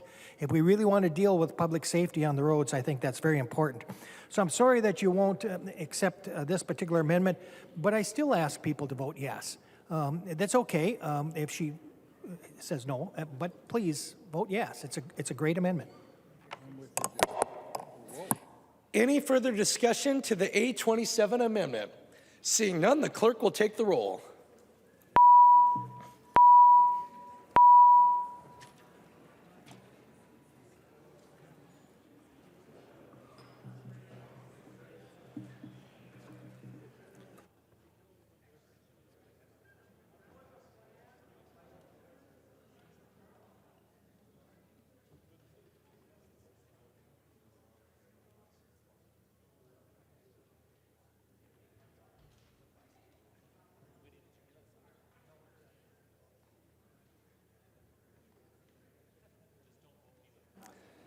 The clerk will close the roll.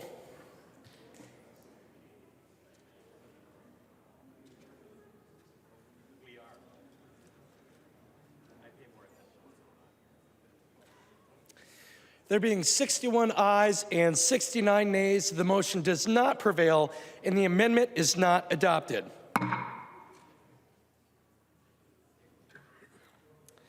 There's an amendment at the desk. The clerk will report the amendment. Johnson moves to amend House File Number 4, the third engrossment. The amendment is coded A31. I recognize the author of the amendment, Representative Johnson, to explain your amendment. Mr. Speaker, members, what this bill does, and what this bill is about is public safety. That's what we're being told, for the safety of the citizens of Minnesota. My amendment deals with public safety. We have a border crisis going on in the southern border, but we also have 547 miles of international border in this state as well. It was interesting listening to the news this morning. Since October, there's been 300,000 known gotaways, but that's just not at the southern border.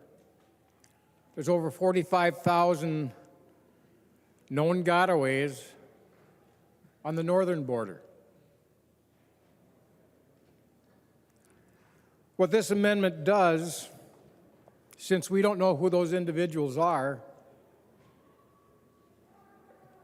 it requires that when somebody applies for a non-compliant driver's license that cannot prove legal status in the state of Minnesota,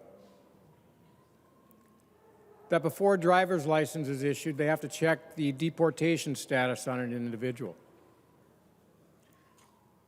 And if you don't know, in order to be on the deported status, you've had your day in court already, and the judge has ordered you deported. And to get on that status, you usually have to commit a serious felony. Sexual assault, homicides, and other serious assaults.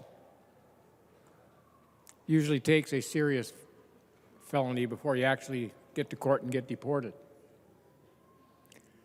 And that the fact that I've learned on another news report that the current Biden administration is not deporting people that were ordered deported. So I think for the safety of the citizens of Minnesota,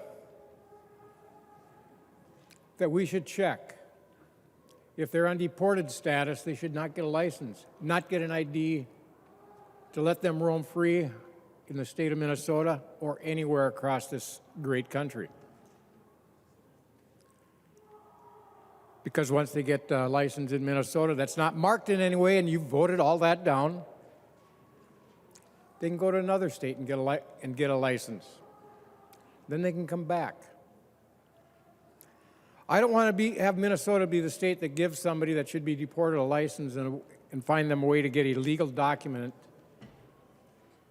And so that I ask that you support this amendment. And with that, I'll request a roll call. Representative Johnson requests a roll call vote. Seeing 15 hands, there will be a roll call. Is there any further discussion to the A31 amendment? I recognize the member from Hennepin, Representative Gomez. Thank you, Mr. Speaker. So it's not me that's saying that this bill in its current form is about public safety. I mean, I am saying that, but I'm repeating something that has been communicated to us by elected sheriffs and police chiefs from every corner of this state, by the Chiefs of Police Association, and by the MPPOA. So it's not just me. So I'm just trying to understand this. I mean, the idea here is that somebody who has been legally barred from our country would go to like the DMV and give them, you know, their foreign passport or their consular card or their birth certificate and tell those authorities where they live and how tall they are and what color their eyes are and allow their photo to be taken and entered into the driver's database. So I'm kind of thinking through that scenario, and I'm just not thinking that's very likely.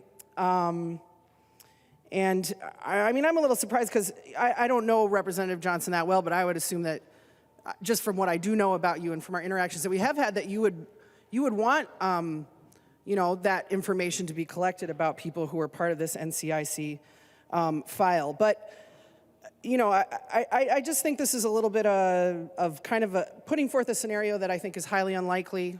Again, you know, there's a reason that law enforcement supports this bill. I will emphasize again in its current form as it is before us. And I would urge members to vote no on the A31. Any further discussion to the A31 amendment? I recognize the author of the amendment, Representative Johnson. Mr. Speaker, members, I ask for your support for this. I'm sure Representative Novotny, Representative Whitty, Representative Grossel, we've all run into individuals that are here illegally. I remember one person I dealt with admitted running the border 3 times, deported 3 times for committing serious felonies.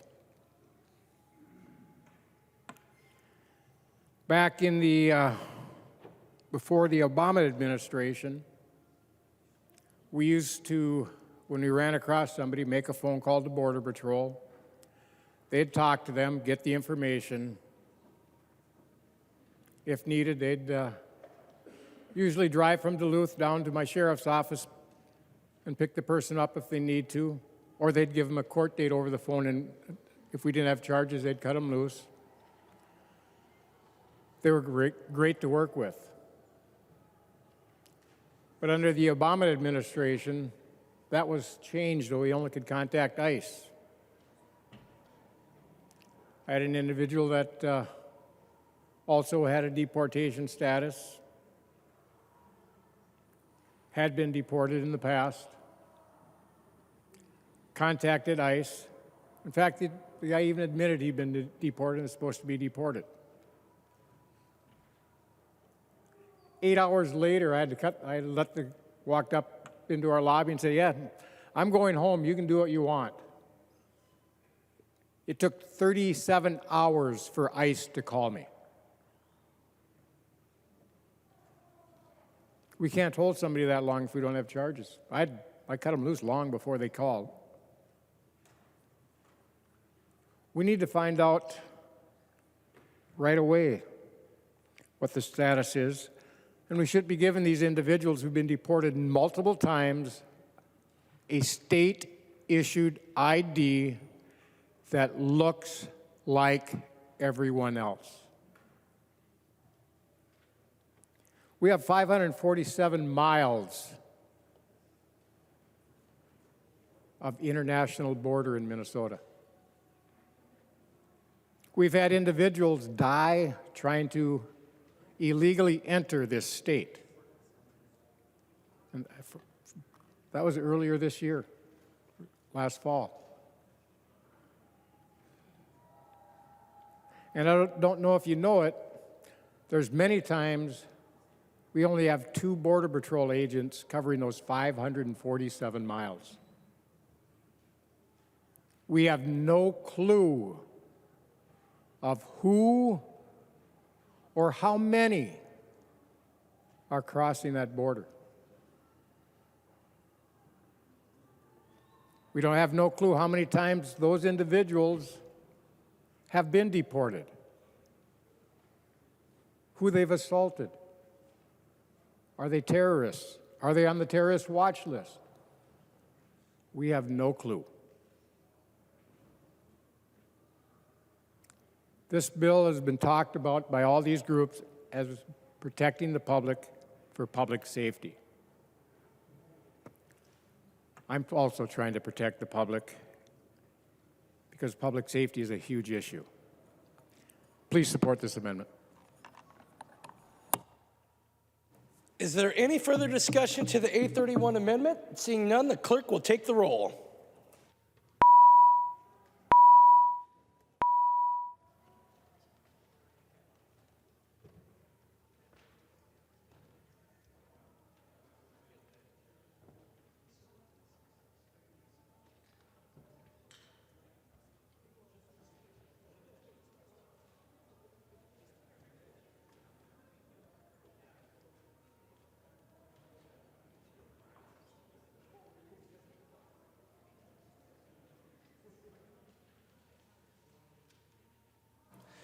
The clerk will close the roll.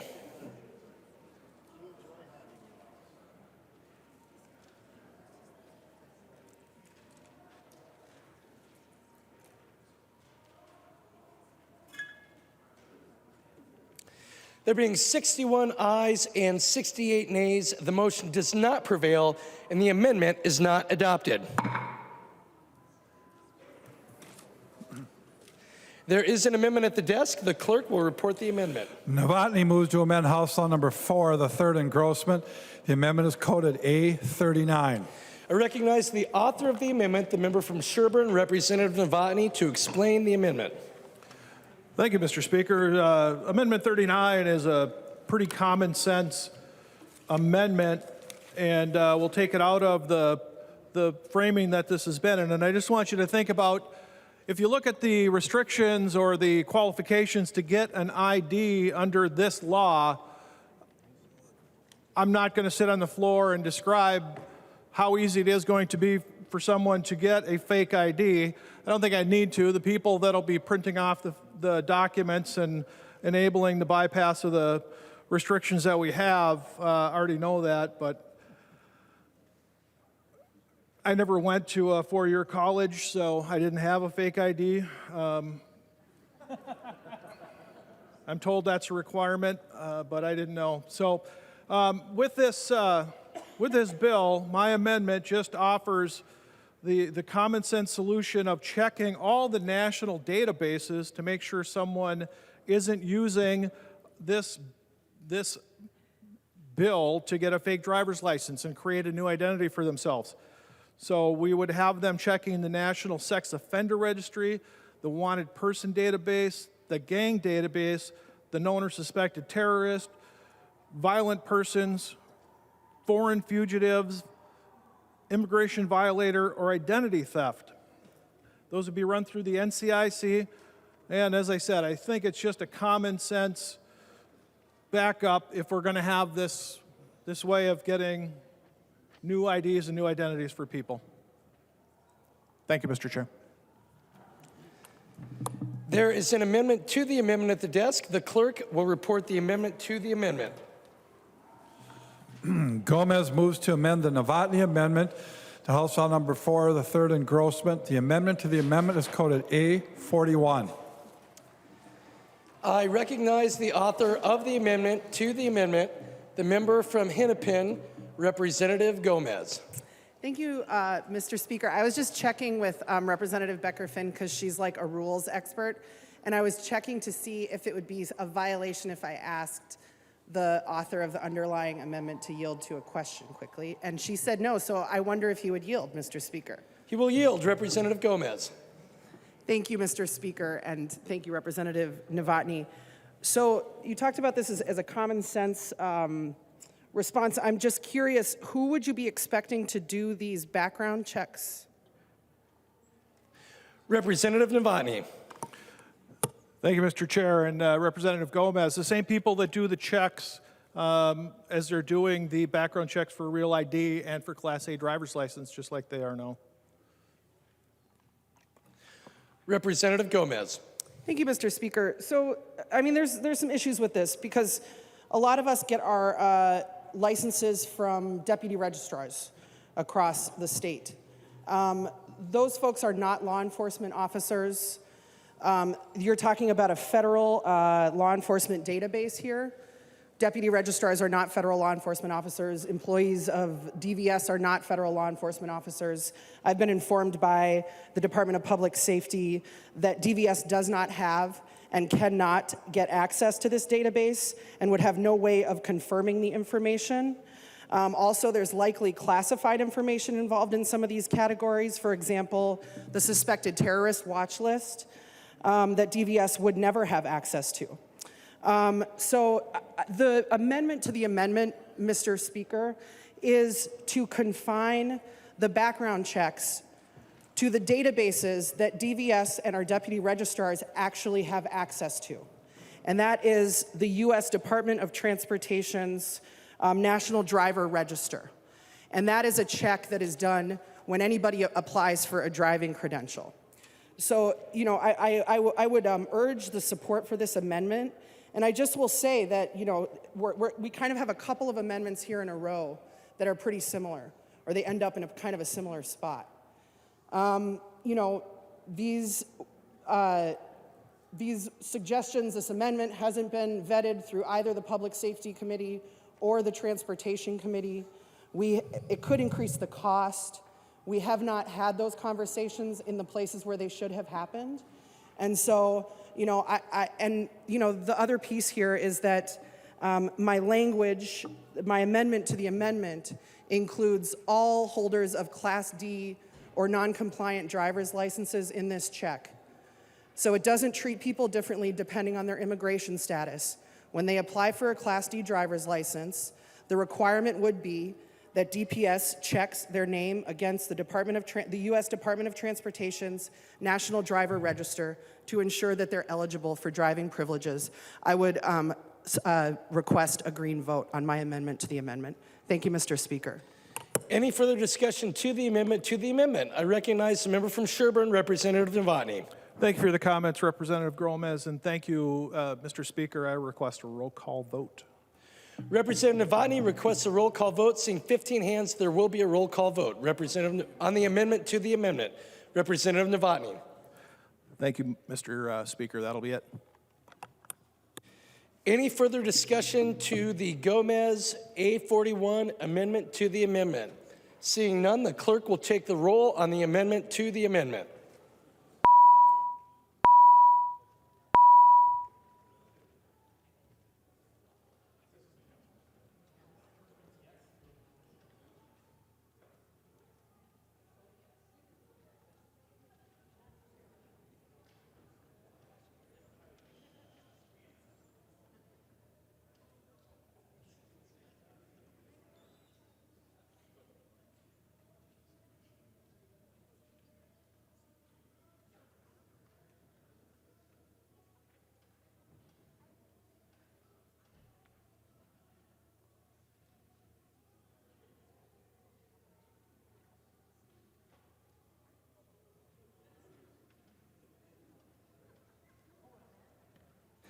The clerk will close the roll.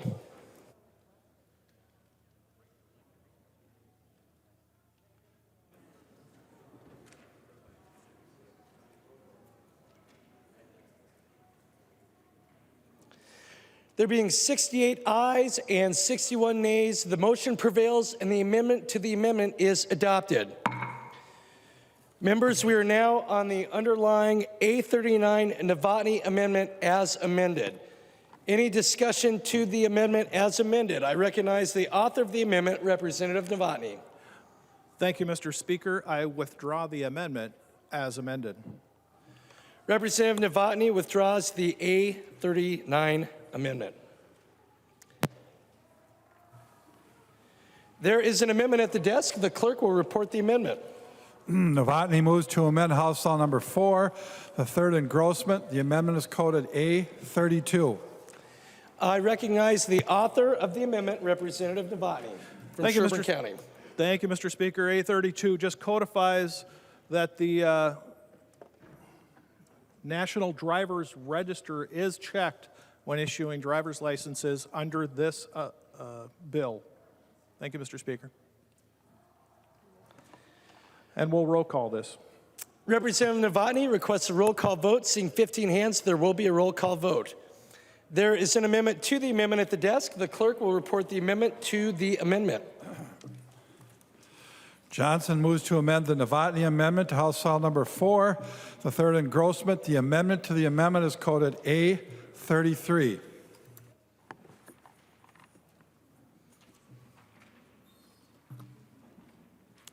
I recognize the author of the A33 amendment to the amendment, Representative Johnson. Mr. Speaker, member, this amendment clarifies a little more of where to check for individuals to make sure that they don't have any violent crimes in their past.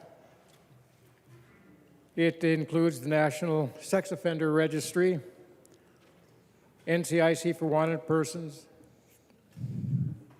known or suspected terrorists, violent persons, foreign fugitives, immigration violators, and identity theft. Identity theft is a huge issue, especially with our seniors. They're doing everything they can to steal their identity. I've dealt with individuals who have to deal with this identity theft issue for years. They've got to the point where they've even stolen their income tax returns. We've talked in the past, and even this year, whenever we've had this bill in committee, it's always been about public safety. I don't know where we got the word that it wasn't, but this is an issue. We need to make sure we protect our citizens of Minnesota.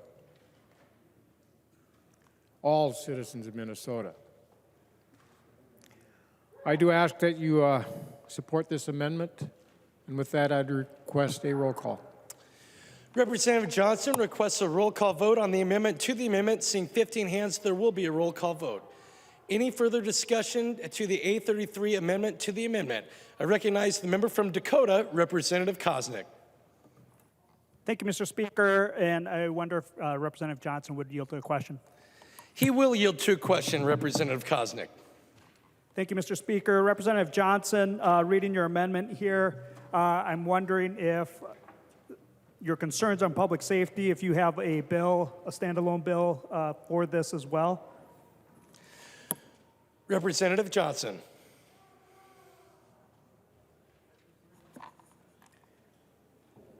Mr. Speaker, members, Representative Koznick, I do not have a bill for this, but I should be glad to draft one up. This was designed to go with driver's license for those in this country illegally, to make sure that they are not violent offenders. Representative Koznick.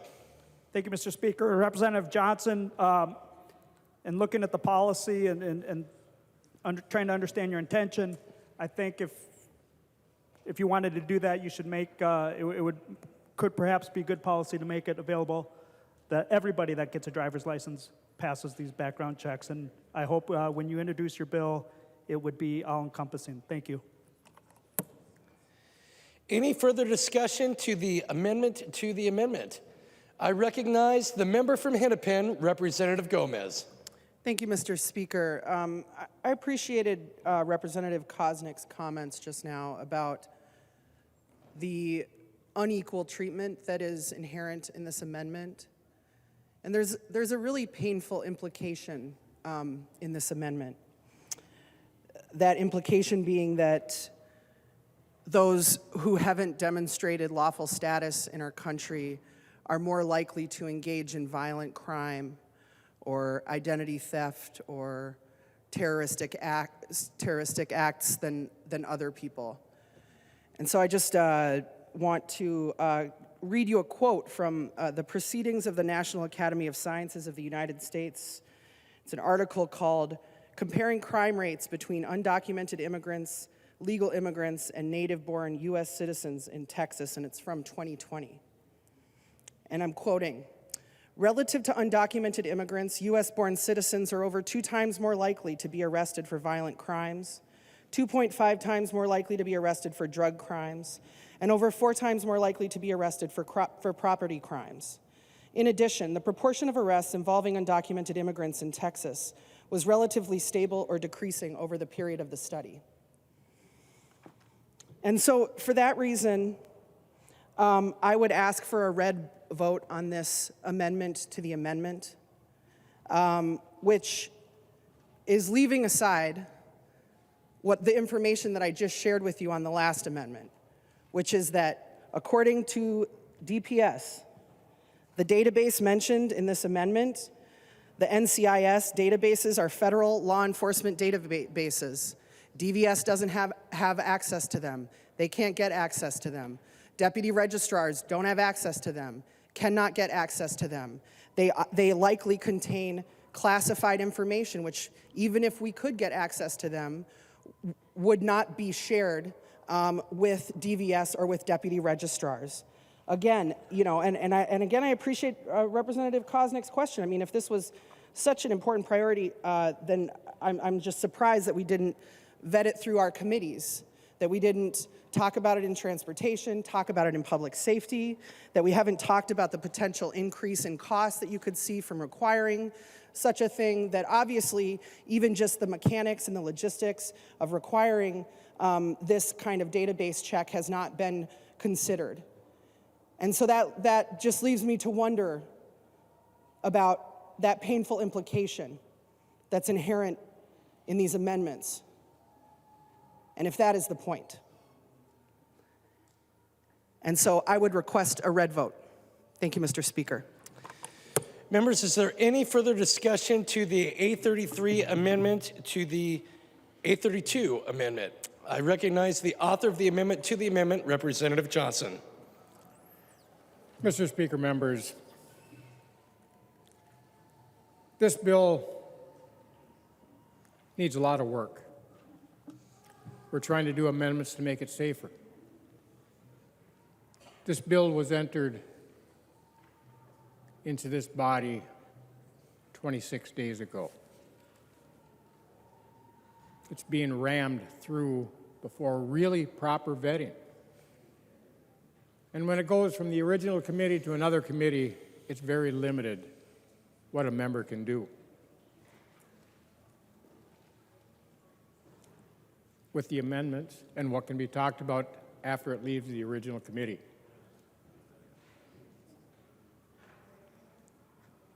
There's issues with it, there's problems with it, there's public safety issues with it. The only time I have an opportunity to talk about these issues is on this floor, this body.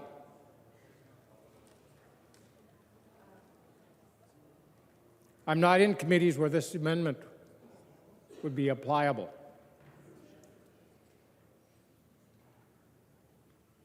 We have an opportunity on the floor of this House, every member,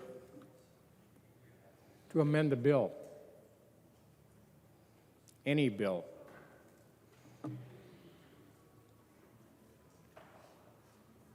I'm disappointed in Representative Gomez, how she worded it, where it should have been in other committees. If I'm not in that committee, I can't bring it up. This is the place we bring those issues up.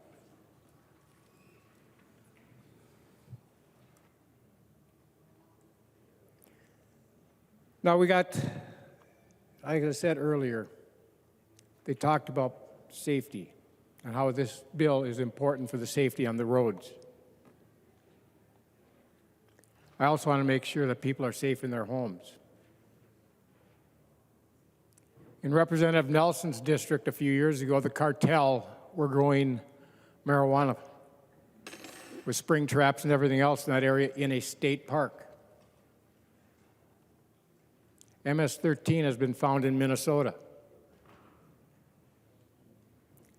Those individuals are very dangerous. We need the protections built into this bill to protect our citizens.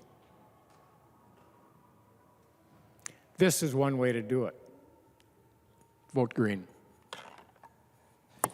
Further discussion to the A33 amendment to the A32 amendment. I recognize the member from Chisago, Representative New Brindley.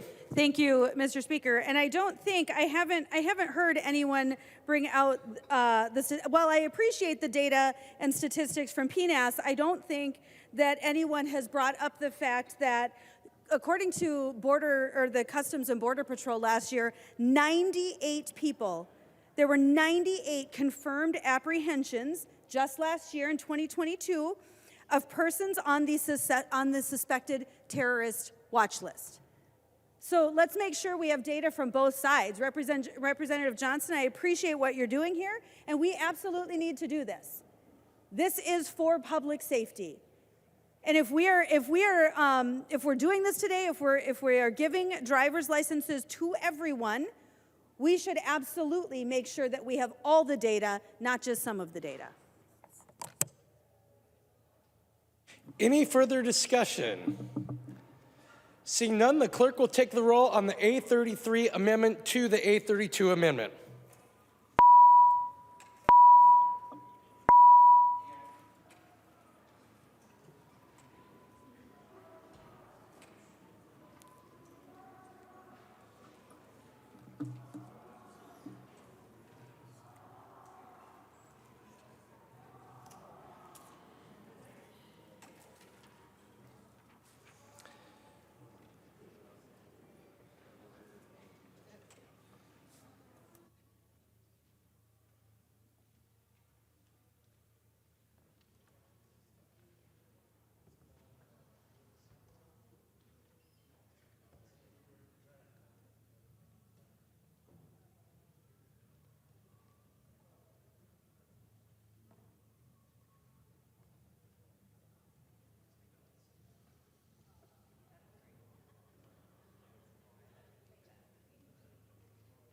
The clerk will close the roll.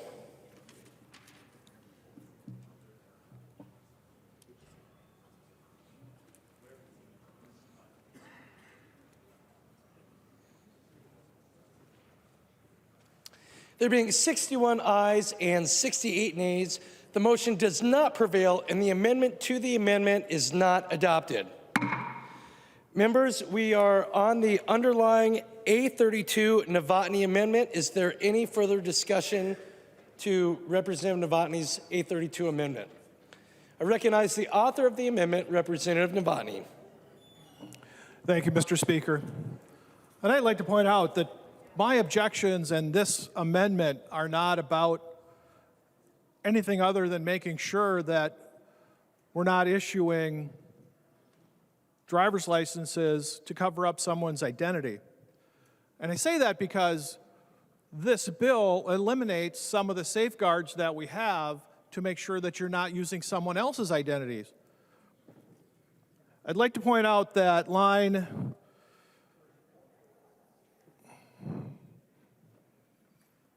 I lost a line. But the point is you can use a high school ID as a secondary form of identification.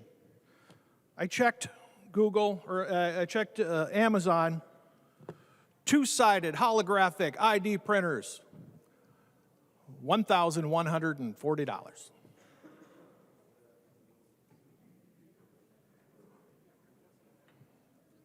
If you don't think this isn't going to be abused, and I think you do, then that's up to you. But I in good conscience, can't let this pass without wanting safeguards. Mr. Chair, I encourage a green vote. Mr. Speaker. Is there any further discussion to the A32 amendment? I recognize the member from Hennepin, Representative Gomez. Thank you, Mr. Speaker. I would urge a red vote on this amendment. So basically, the underlying amendment requires that DPS checks a database that they already check, but only for those who haven't demonstrated immigration status. So it's sort of restating current law, but like in a way where it only applies to some of the people that it currently applies to. So let's just vote this one down, please, members. Thank you. Is there any further discussion to the amendment? Seeing none, the clerk will take the roll.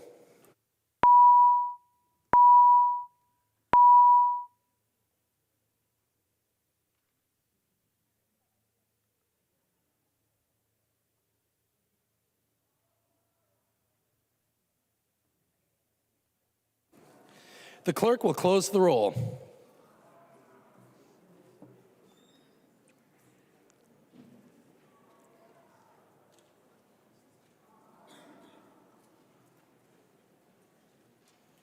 There being 61 ayes and 68 nays, the motion does not prevail, and the amendment to the the amendment is not adopted. There is an amendment at the desk. The clerk will report the amendment. Quam moves to amend House Law Number 4, the third engrossment. The amendment is coded A35. I recognize the member from Olmsted, the author of the amendment, Representative Quam. Thank you, Mr. Speaker. Members, the underlying bill is addressing a symptom, and we should be addressing the cause, and it should have been addressed a long time ago. States have been and can be the incubators of innovation. The idea is that the federal government frequently allows states waivers and allows us to come up with programs and pilots of innovation to help prove solutions that then can go back up to the federal government. Under this amendment is meant to address the cause and allow Minnesota to lead the nation, to show the federal government a better way. Instead of having people have to go through the cartels and other organizations to get here to work and contribute to our communities, we should have a pilot program that would allow enterprise zones and get worker visas to be able to take care of that. Now, I want to save, you've gotten enough exercise today, and I'll save you getting up and hitting me with germaneness. But the thought is, every time we have a bill and we're addressing the cause of something, let us work together to fix that cause and not just give an aspirin or an Advil for a headache, but fix the cause so we no longer have all of these little symptoms that we're addressing. And with that, Mr. Speaker, I do withdraw my amendment.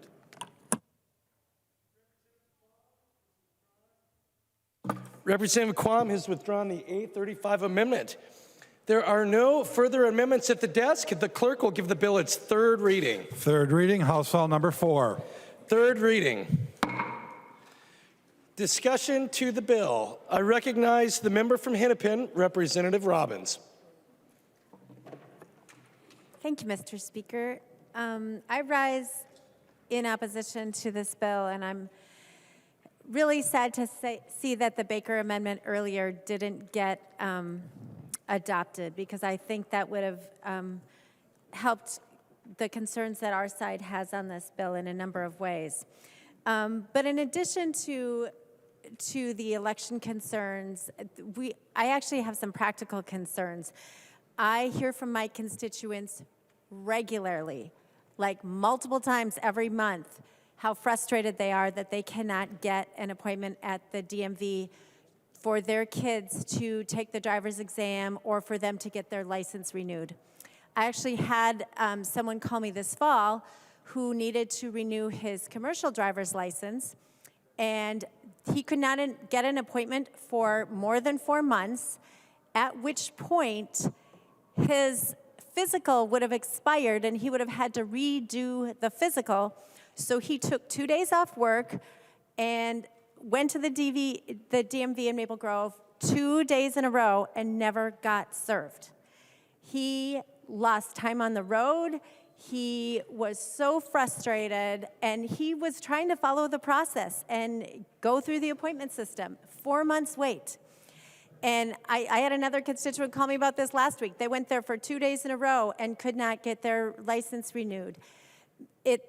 The wait time is significant, members, and according to the fiscal note on this, just to make sure the public is understanding the implications of this, the department is requesting 16 new FTEs in the first year and 10 in the subsequent years. I think that's a good start. I don't think that will meet where we are currently. And the bill anticipates that there are going to be, under this bill, 81,000 new people without legal immigrant status who will be eligible or in the state of Minnesota. Of those 81,000, 77,000 will be newly eligible to apply for a driver's license.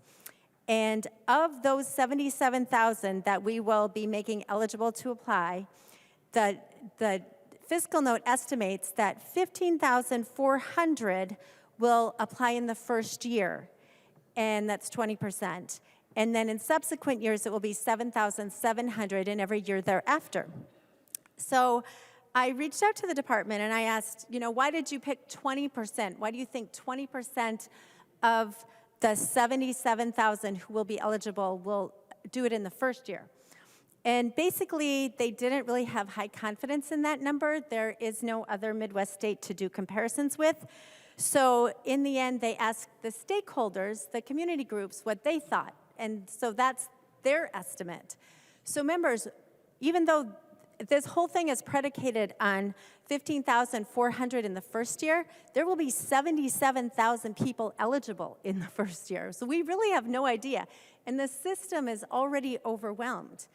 And I just think we have to consider that. And I know my constituents are frustrated, and it also seems to be something that's in violation of current statute. I don't know where I put the book right now. Oh, here it is. The OLA did a report on this in 2021, and they found there are two current statutory legal requirements. The first is that you have to be able to get a Class D road test within 14 days of your request. And secondly, it has to happen in the county where the applicant resides or reasonably close to where the applicant lives. And members, I don't know if you hear this from your constituents, but I hear all the time how people cannot get these road tests. My constituents drive hours away all over the state trying to get a road test, and they book them months in advance, and it's not even a sure thing then. And the department estimates that the average applicant will need to take the exam 1.9 times. So even though in the first year they expect 15,400 applicants, if you're taking it 1.9 times, they're estimating 29,260 exams in the first year and 14,630 in the second year, assuming only 20% go for it. So this is going to completely overwhelm our system, members. And I think you all remember, as do I, what happened when the exam stations were closed down during COVID. And our constituents were incredibly frustrated. And it took a really long time to build back to where we are, which is still a state of frustration, at least in my district.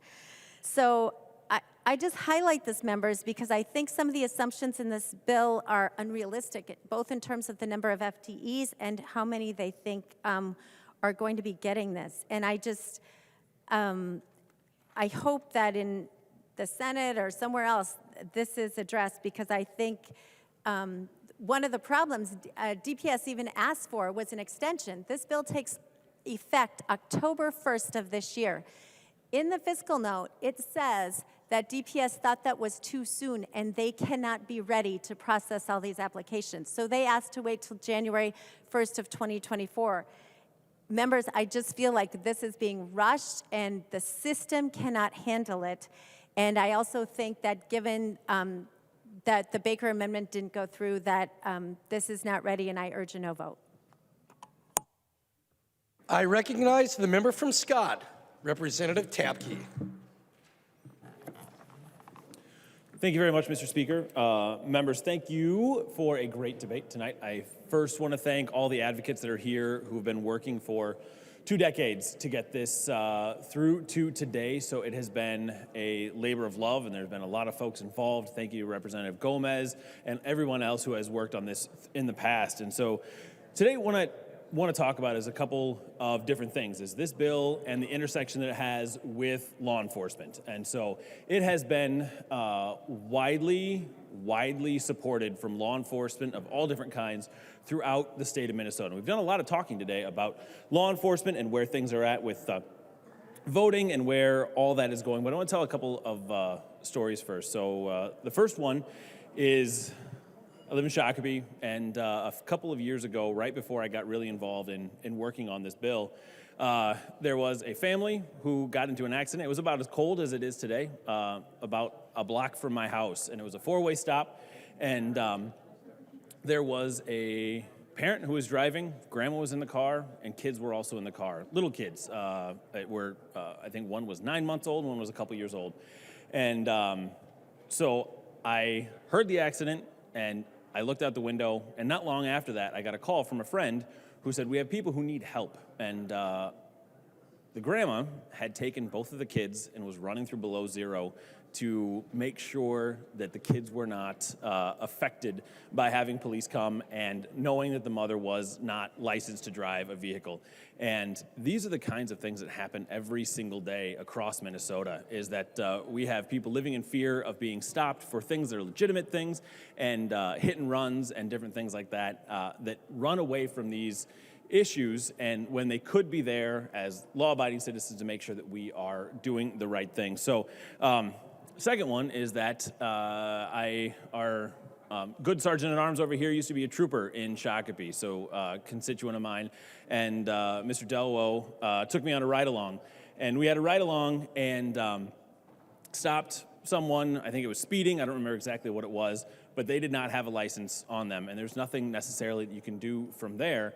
But we have no idea what's going on with folks who get stopped because they don't have license and readily have IDs available. And so there are things, this bill will help keep Minnesota more safe. And so you don't need to take my word for it. We've got a fact sheet from the Immigrant Law Center here that should be in your packet. So all the packets have been, for law enforcement piece, have been handed out. And so the first point on there is that Minnesotans without immigration status, and this is just clarification for questions I get often. So Minnesotans without immigration status would need to pass a written and driving test to obtain a license, ensuring all drivers are certified to drive. So it's really important for everyone to understand that they'll go through, folks coming in will go through the exact same process as anybody else normally would. It's just not handing out driver's licenses to anybody who wants them. They have to go through the process. And so with that, driver's licenses for all means fewer accidents is the second point. So issuing licenses to immigrants without immigration status led to a 9% decrease in hit and runs in Connecticut and a 7 to 10% decrease in California. And the next point is with licenses, undocumented drivers will also be required to purchase auto insurance after passing laws that allow undocumented drivers access to licenses. And since that has happened in New Mexico, it has seen the number of uninsured drivers drop by 24%. It's a huge number, drop of 24% of uninsured drivers. Utah saw a similar drop of 20%. Then also Stanford University researchers studied the effect of California, and it reduced the likelihood of hit and run accidents. And so we are talking about safety. We are talking about what happens every day throughout Minnesota and making sure that we're keeping Minnesotans safe, which is our job here in the legislature. This is one of the things tasked to us. So the last point on here is states that have allowed unauthorized immigrants to apply for a driving document have on average less traffic fatalities than states requiring either documented legal presence or a valid social security number. So we have a number in the packet of folks from across the state of Minnesota who are supporting this bill tonight. So we have the Minnesota Chiefs of Police, right? So Minnesota Chiefs of Police. The Minnesota Chiefs of Police Association, representing approximately 300 police chiefs throughout Minnesota, is writing to you today to offer our support for House File 4. This bill provides a process for verifying everyone's identity and give law enforcement a greater ability to protect the public's safety. Then we have National Latino Peace Officers Association.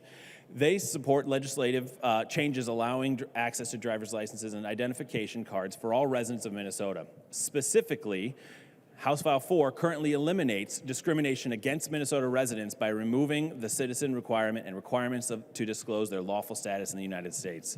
So this bill will also reduce discrimination. We have a letter from Stearns County Sheriff that says to have safer drivers and more accountability. I fully support this legislation.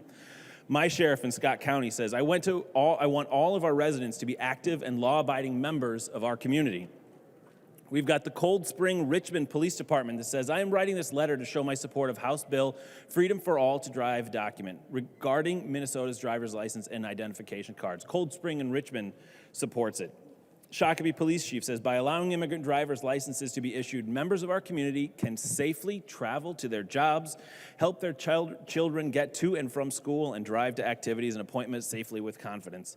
And there are a lot of them through here that I think everyone should read and take to heart. But the last one I want to make sure to point out is Minnesota Police and Peace Officers Association. MPPOA says is the largest association representing public safety professionals in the state of Minnesota.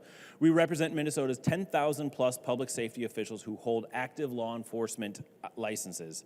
The MPPOA supports House File 4 as an important public safety measure. We believe it will make our roads safer for everyone. Driver's licenses for all will no doubt lead to fewer accidents and could lower the rate of uninsured drivers, as we've seen in other states. So members, I urge you to support this bill. There are so many great reasons for supporting this. This is a driver's bill. This is not a voter's bill. There are a significant number of checks and balances along with voting. And so anybody who thinks that it's a great thing for our kids to be able to get back and forth to school, anybody who thinks it's a great thing for people to be able to drive safely without the fear of being deported just for driving down city streets should absolutely vote for this bill today. So I urge all members to please support this along with law enforcement from across the state of Minnesota. So thank you very much. I recognize the member from Chisago, Representative New Brindley. Thank you, Mr. Speaker. Representative Robbins and I are very much working on the same wavelength today, but I'm wondering if Representative Gomez would yield for a question. She will yield. Representative New Brindley. Thank you, Mr. Speaker. And Representative Gomez, I'm wondering if you can tell us approximately how many road tests are administered each year right now. I recognize the member from Hennepin, Representative Gomez. Thank you, Mr. Speaker. No, I can't. Representative New Brindley. Thank you, Mr. Speaker. Continue to yield. She will continue to yield. Representative New Brindley. Thank you, Mr. Speaker. We'll try again. Representative Gomez, I'm wondering, do you know approximately how many driver's test, and particularly road test examiners, we have across the state right now? Representative Gomez. Mr. Speaker, no, I do not. Representative New Brindley. Thank you, Mr. Speaker. I would say that not knowing those things is a real deficiency with this bill. This is hugely problematic.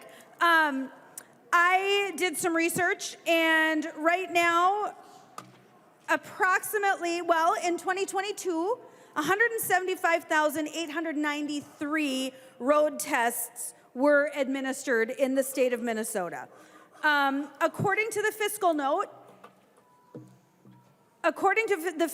the estimate is that in the first year there would be approximately an additional 29,260 road tests. Ongoing, there'd be approximately an additional 14,630 road tests. So in the first year, we will be increasing the number of road tests given in the state of Minnesota by about 17%. We, ongoing, will be increasing that number by about 8%. These are really significant increases. So I wondered, well, how many examiners do we have? Because there are additional examiners in this bill. I wasn't able to find that out. I was hoping, Representative Gomez, you would know that, but I was not able to figure it out. But if we sort of extrapolate, there are 93 exam stations across the state. So if we assume there's maybe 2 examiners per exam station, that means by adding 12 in this bill, we're adding about 6%, an additional 6% of examiners. But we're adding 17% more exams. This is a massive mismatch. And I know, thank you, Representative Hornstein is listening, and I appreciate that. We have a massive problem in this state, and it's been ongoing for years, and we have yet to get our arms around this. But people are waiting. We actually have a requirement in the state of Minnesota that you must be able to get an exam within a county. There has to be either your county or the county next to you. By reopening the 93 exam stations, I believe that we fulfill that requirement. However, we also have a requirement in the state that you must be able to get a driver's test, an exam, a road test, within 14 days. That is in statute, that we must be able to get a road test within 14 days. Well, I, as it turns out, have had lots of teenagers, and several of them very recently have gotten their driver's tests. And I will tell you, anyone who has to deal with this system right now, I cannot tell you how frustrating it is.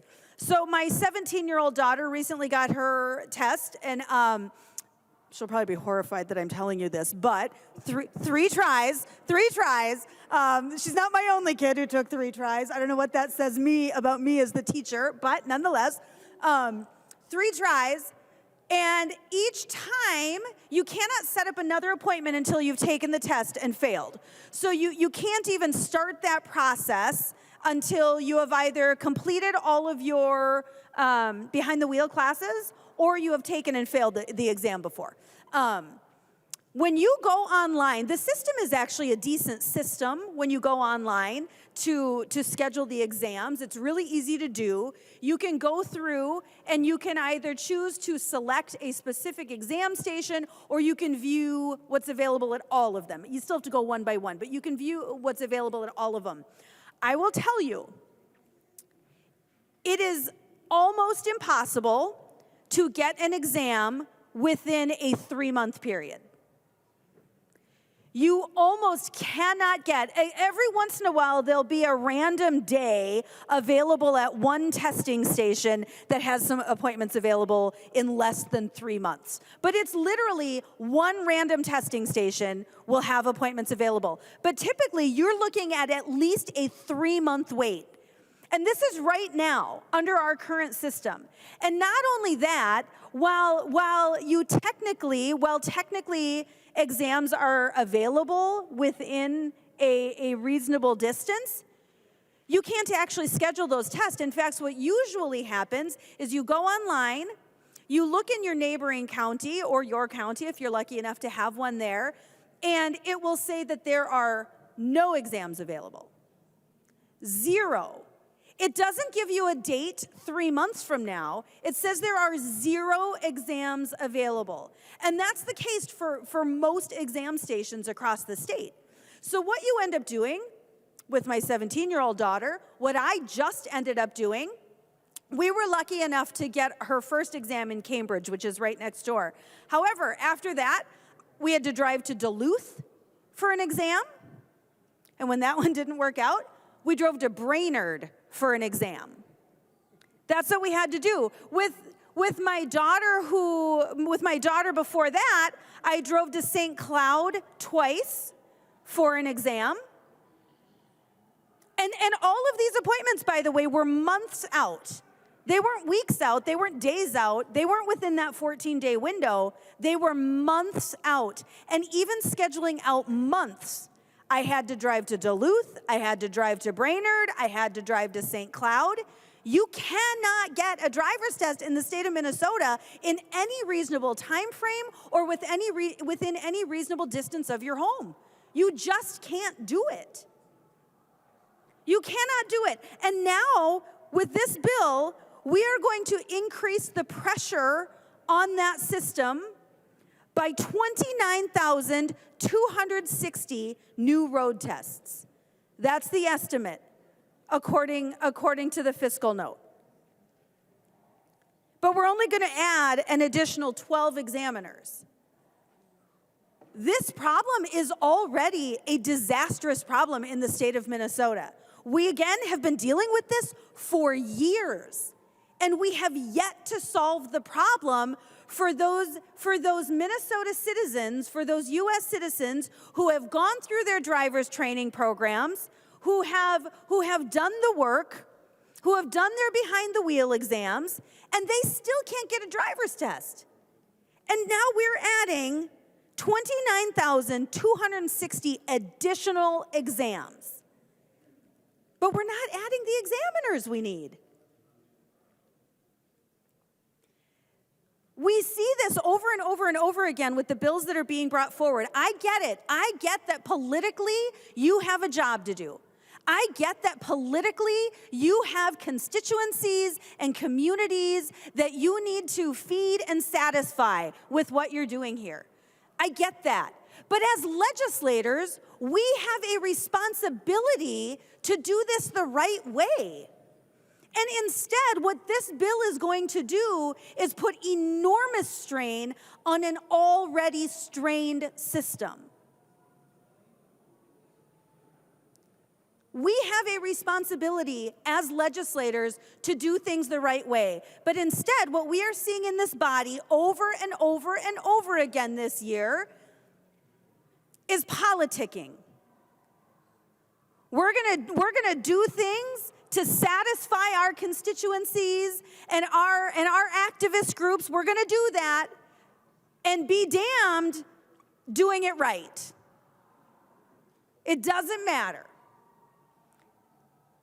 This bill is enormously problematic. You know, and I would just add,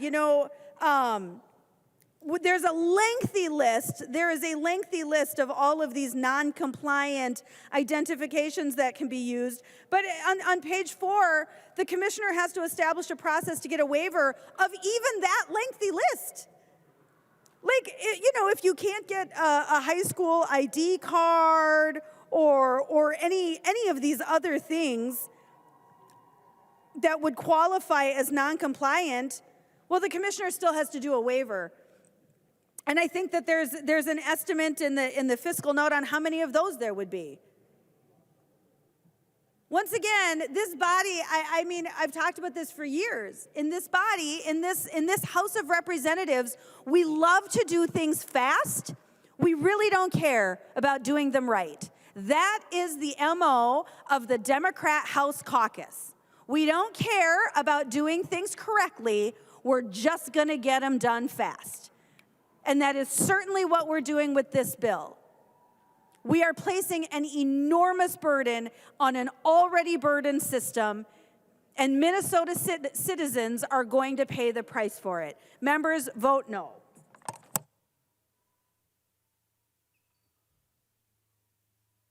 I recognize the member from Ramsey, Representative Feist. Thank you, Mr. Speaker. In response to our last speakers, I just wanted to point to the letter from the MPPOA stating that we believe it will make our roads safer for everyone as it requires a written and driving test to obtain a license. So I believe that the fact that we have tens of thousands of people who are going to be tested for whether or not they are capable of driving on our roads is a good thing, and that is backed up by the MPPOA. In addition, I wanted to share my immigration lawyer's perspective, which also goes to this point. This is a very big deal for all immigrants in Minnesota, regardless of their immigration status or lack thereof. That is because immigration documents are incredibly complicated and weird, and right now our Department of Vehicle Services is required to understand them and interpret them and make a determination on whether somebody has lawful immigration status.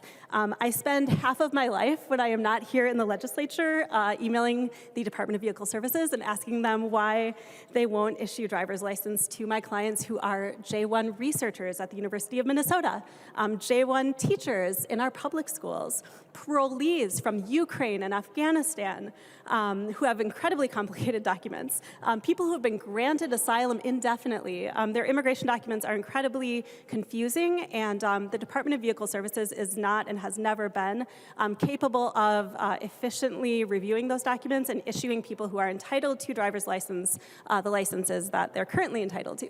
So this law will create new administrative ease for the Department of Vehicle Services, and I believe that that will offset a lot of what of some of the concerns by my colleagues across the aisle. And I just want to say that's a really, really big deal that we haven't really talked about yet this afternoon or evening. I also wanted to take a minute to point to the Minnesota House of Representatives' history of welcoming immigrants and valuing them in the state of Minnesota. One of the first acts of this body in 1857 was to approve the translating of the governor's message into German, Norwegian, and French. In 1862, we expanded the languages that we translated our governor's message into to include Swedish, Norwegian, German, Welsh, and French-Canadian jargon, whatever that is. The Minnesota Immigration Board existed in, between 1871 and 1886, and again from 1907 to 1925. And the purposes of that board included primarily acting as an information service, collecting and disseminating information about Minnesota's agricultural, rail, and commercial opportunities. It also published books and brochures, pamphlets, and maps in English, French, German, Irish, Welsh, Dutch, Swedish, Norwegian, and Danish. From 1921 to 1931, the Minnesota House of Representatives had a State Development and Immigration Committee. Bills related to agricultural development and regulating real estate transactions, in addition to addressing bills related to the organization of the State Board of Immigration that I described earlier. So in conclusion, nearly 500,000 immigrants live in Minnesota. They paid, most recent data shows, $4.8 billion in taxes. They have a $12.6 billion spending power. They include nearly 20,000 entrepreneurs, and I have had the privilege of helping a lot of those entrepreneurs come to Minnesota, launch businesses, create jobs, pay taxes. They are doctors, nurses, engineers, they are agricultural workers, they are factory workers, they are artists and entertainers. They are part of the fabric of our state that makes it so great. And this bill ensures that all immigrants in Minnesota are able to fully participate in society and contribute to Minnesota. So I would urge everyone to vote green. Thank you. I recognize the member from Clearwater, Representative Grossel. Thank you, Mr. Speaker. And I rise and I just want to preface this with just this little title. Wolves among the sheep. Wolves among the sheep. And in listening to several of the amendments that were offered, they were offered to protect the flock. They were offered to protect those very people who you claim are here for a better life. Here for a better life. They're offered to protect those very people who are citizens here already as well. Representative, the author, Representative Gomez, you made the argument very clear for those guardrails to be in place. We don't have access to a lot of things that should be asked, to a lot of things that should be checked. Violent people are in this world. Violent people are out there. I don't care where they come from. They are bad actors that will stop at nothing to do harm to other people. These amendments that were offered were to help stop some of this, to help keep this in check. Wolves among the sheep.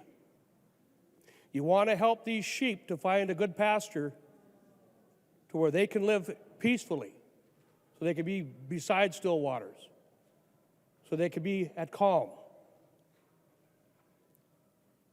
And yet you want to have the ravenous wolf come in with them, or you're going to allow it. You probably don't want it. I don't want it, and I'm sure you don't want it either. But by not putting these guardrails in place, you're allowing that to happen. You're not allowing your law enforcement community to do the job that you have tasked them to do. And that is to protect your neighbors, whoever they may be, whether they are undocumented or whether they are U.S. citizens. So you've made a very big mistake. You have a lot of members on this side of the aisle that want to support this.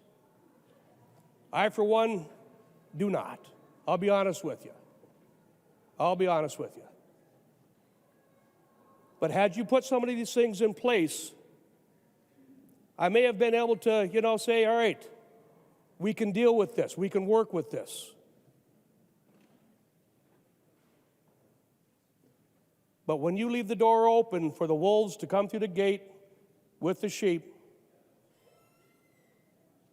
you lose all support. You lose all support from over here. So this is not the way to go about it. Had you cared what was being said over here, you want one Minnesota, you want help, you want to work together. I'm sorry, but these first three bills that you have put as your priorities, you've done none of that. You've done none of that. You want one Minnesota your way or no way. That's the wrong way to do it, folks. That is the absolute wrong way to do it.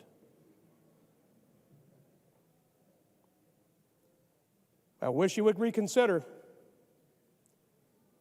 because if it's one of your family members or it's one of our family members that a violent offender destroys their life because they were allowed in to move about freely without being checked, I will remind you of that. I will remind you that those types of asks were made from over here to help protect everyone. So keep that in mind. You have let the wolves in among the sheep, and they're going to be able to move about freely. Thank you, Mr. Speaker. I recognize the member from Hennepin, Representative Knorr. Thank you, Mr. Speaker. You know, as we listen to the debate about the driver's license for all, we tend to forget our basic background. In this chamber, several of us came here as immigrants. None of us came here because we really wanted to. Many people have faced persecution. They've been targeted. They're here for prosperity.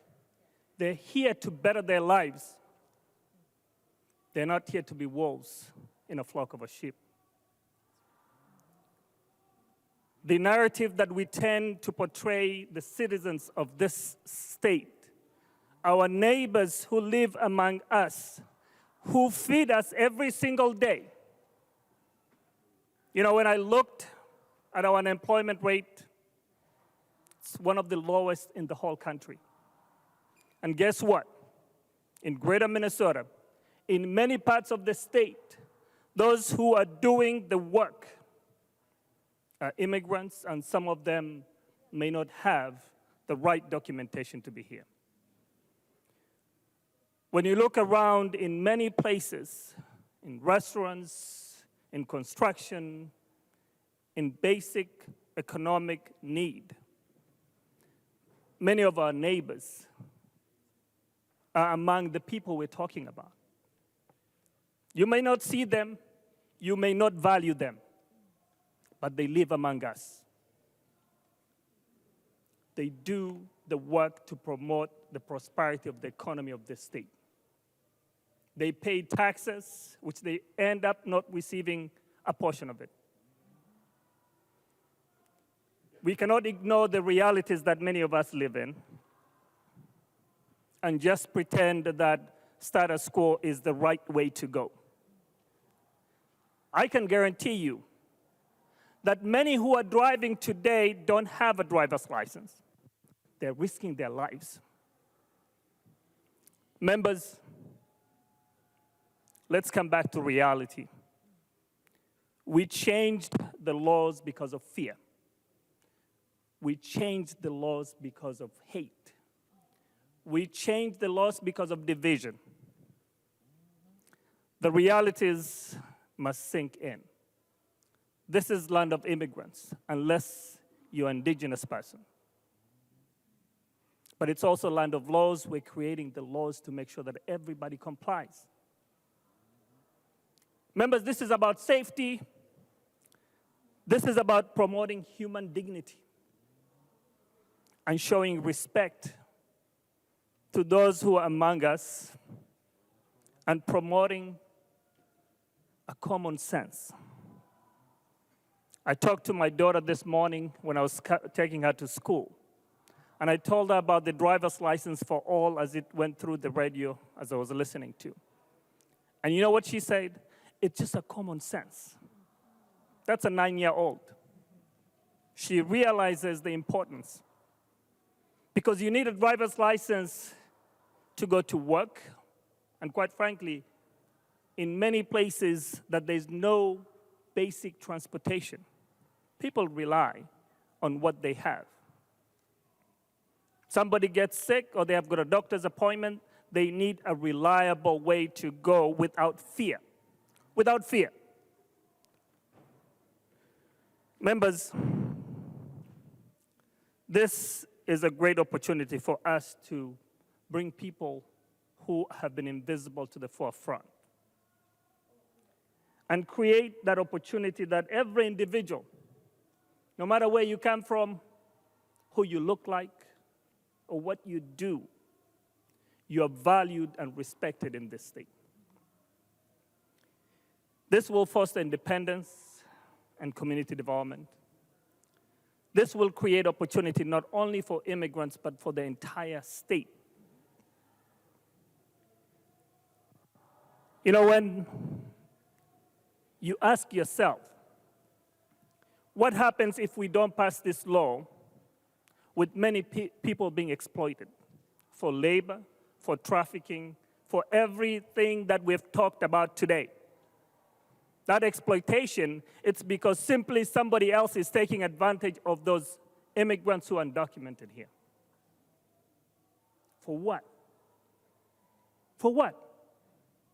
You know, when we don't have a system in place, the restrictive licensing policies that we have really limits individuals who are willing to do the right thing. Members, we are greater than fear. We can do better than hate. We can overcome our division. Members, we must understand that this is the time to promote hope. This is the time to show love. This is the time to show unity for our neighbors who are asking us to act today. This bill has not been here once.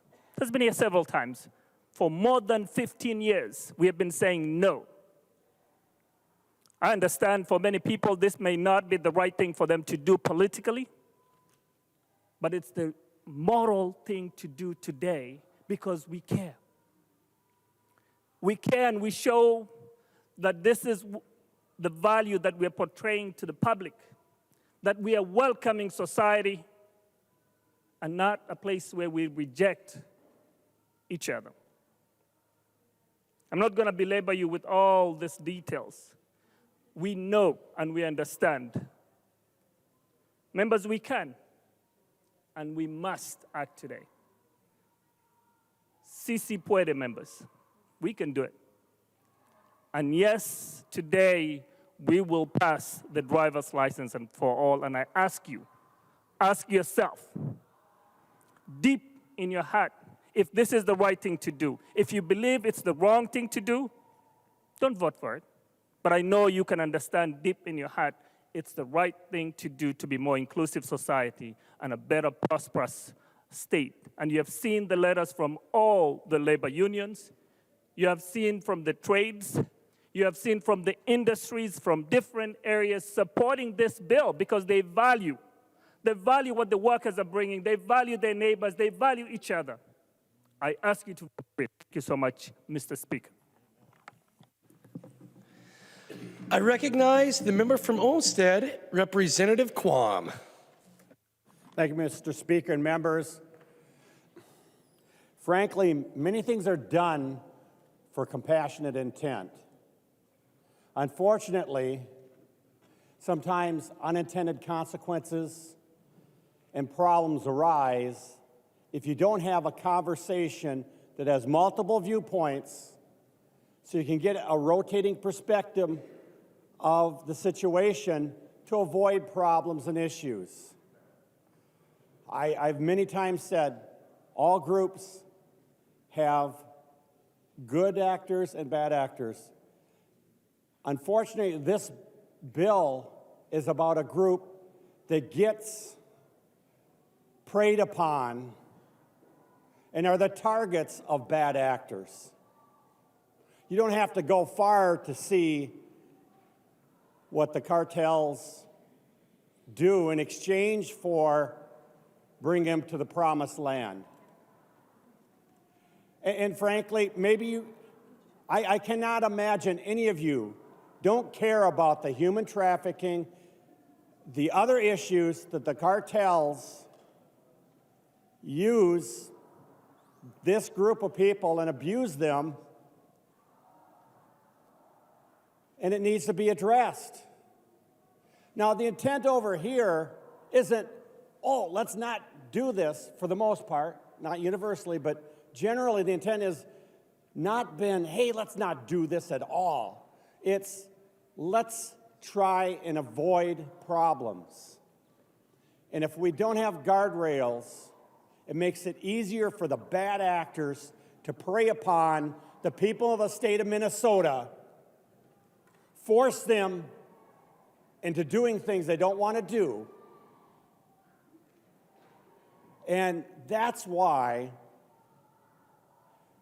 I'll stand up and I'll talk about some of the details because we need to avoid bad things happening. And by having that discussion on the floor of the House, we could do a better bill.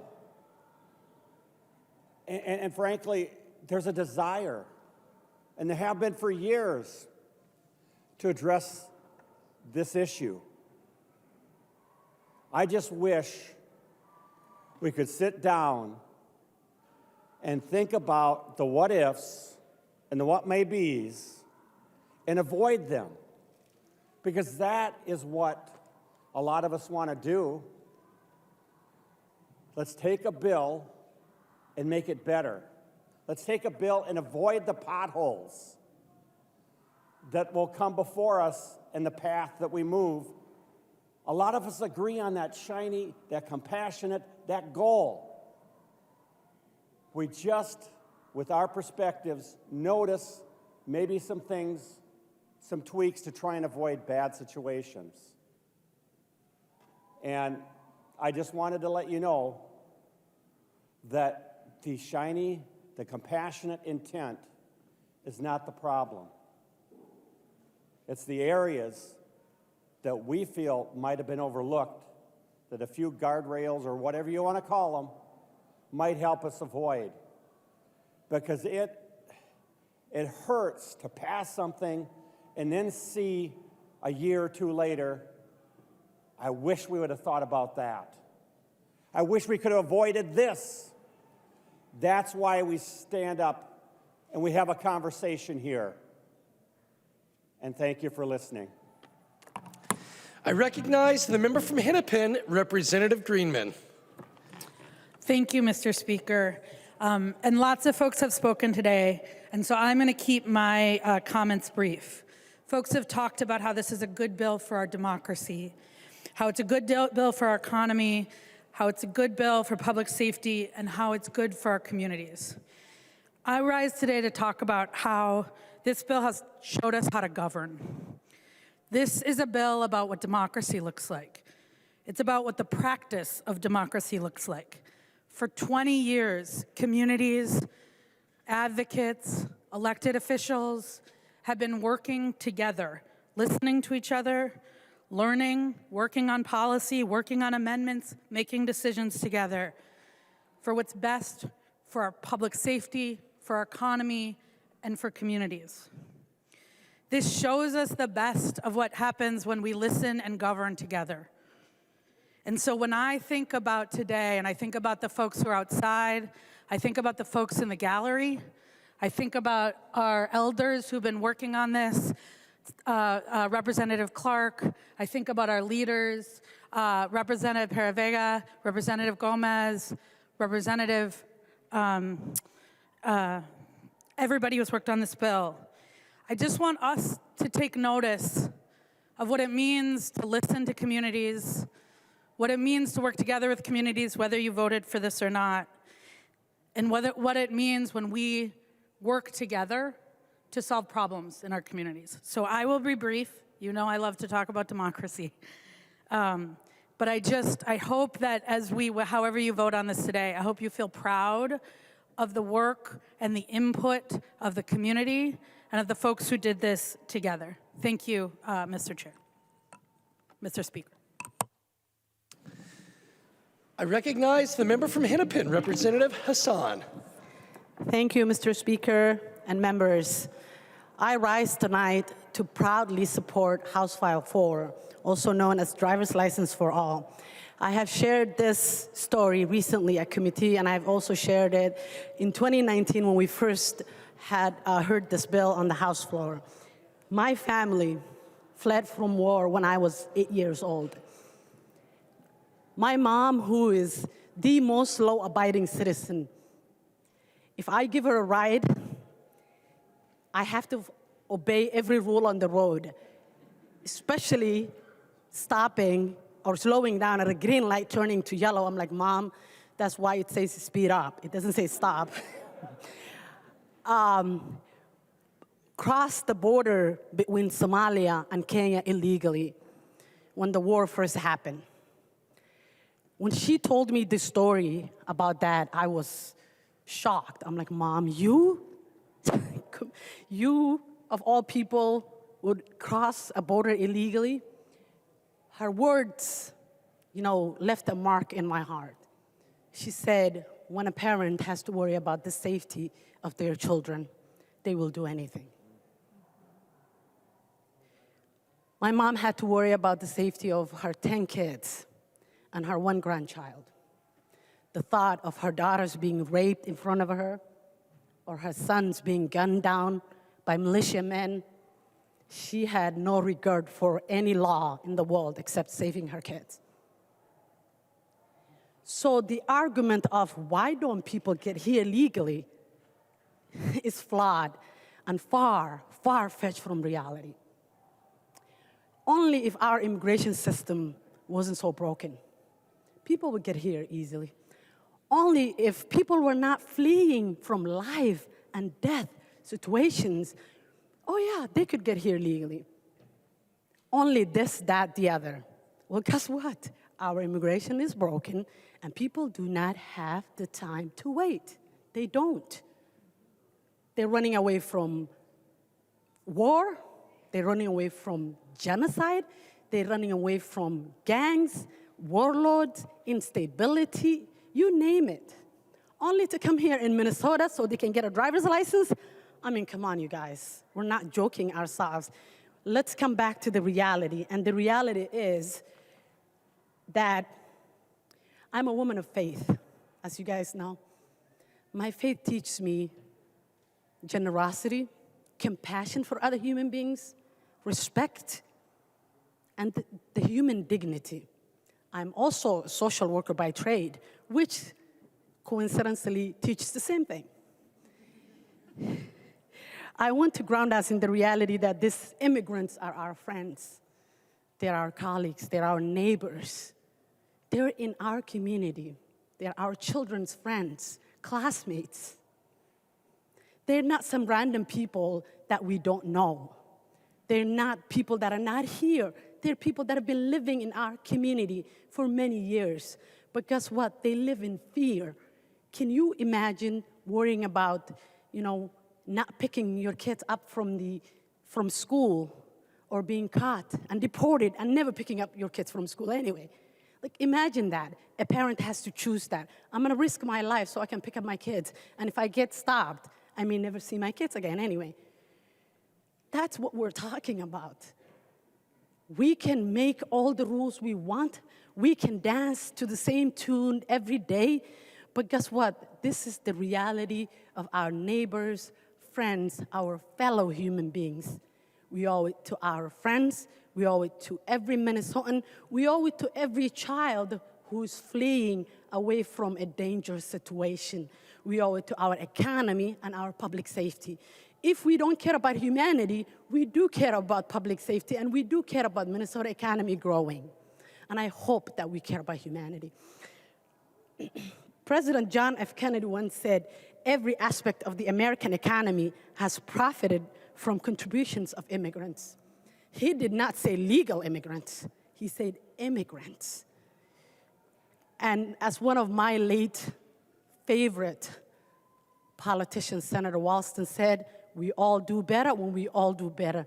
And I'll modify to say we all do better when our immigrant community, our Black, brown, and indigenous communities do better. I'll leave you with this. This is an easy bill for me to vote for, but I will leave you with this. There's a young British artist called Warsan Shire. She talks a lot about war and the impact of war on a young mind. She writes poets. She's a poet. She's also a writer. She's a great writer. She says, no one leaves home unless home is the mouth of a shark. No one leaves home unless home is the mouth of a shark. I will leave you with these words. I thank you for listening to me and hope you will vote for hope and humanity. Thank you. I recognize the member from Hennepin, Representative Sensor-Mura. Thank you, Mr. Speaker. So I was in the Transportation Committee, and I got to hear 6 hours of testimony about this bill. And I just wanted to bring a little bit of that into the room today. So When we heard the bill, we heard from parents, we heard from children, we heard from teachers, we heard from faith leaders, we heard from public safety officials, we heard from the Department of Vehicle Services, all in support of HF4, driver's license for all. I think that most of us can agree that in this current political climate, it's pretty rare to find that kind of consensus around an issue, especially from that kind of diverse coalition. And it's because, as so many of us have said here today, it's not a secret. Immigrant communities are what make Minnesota work.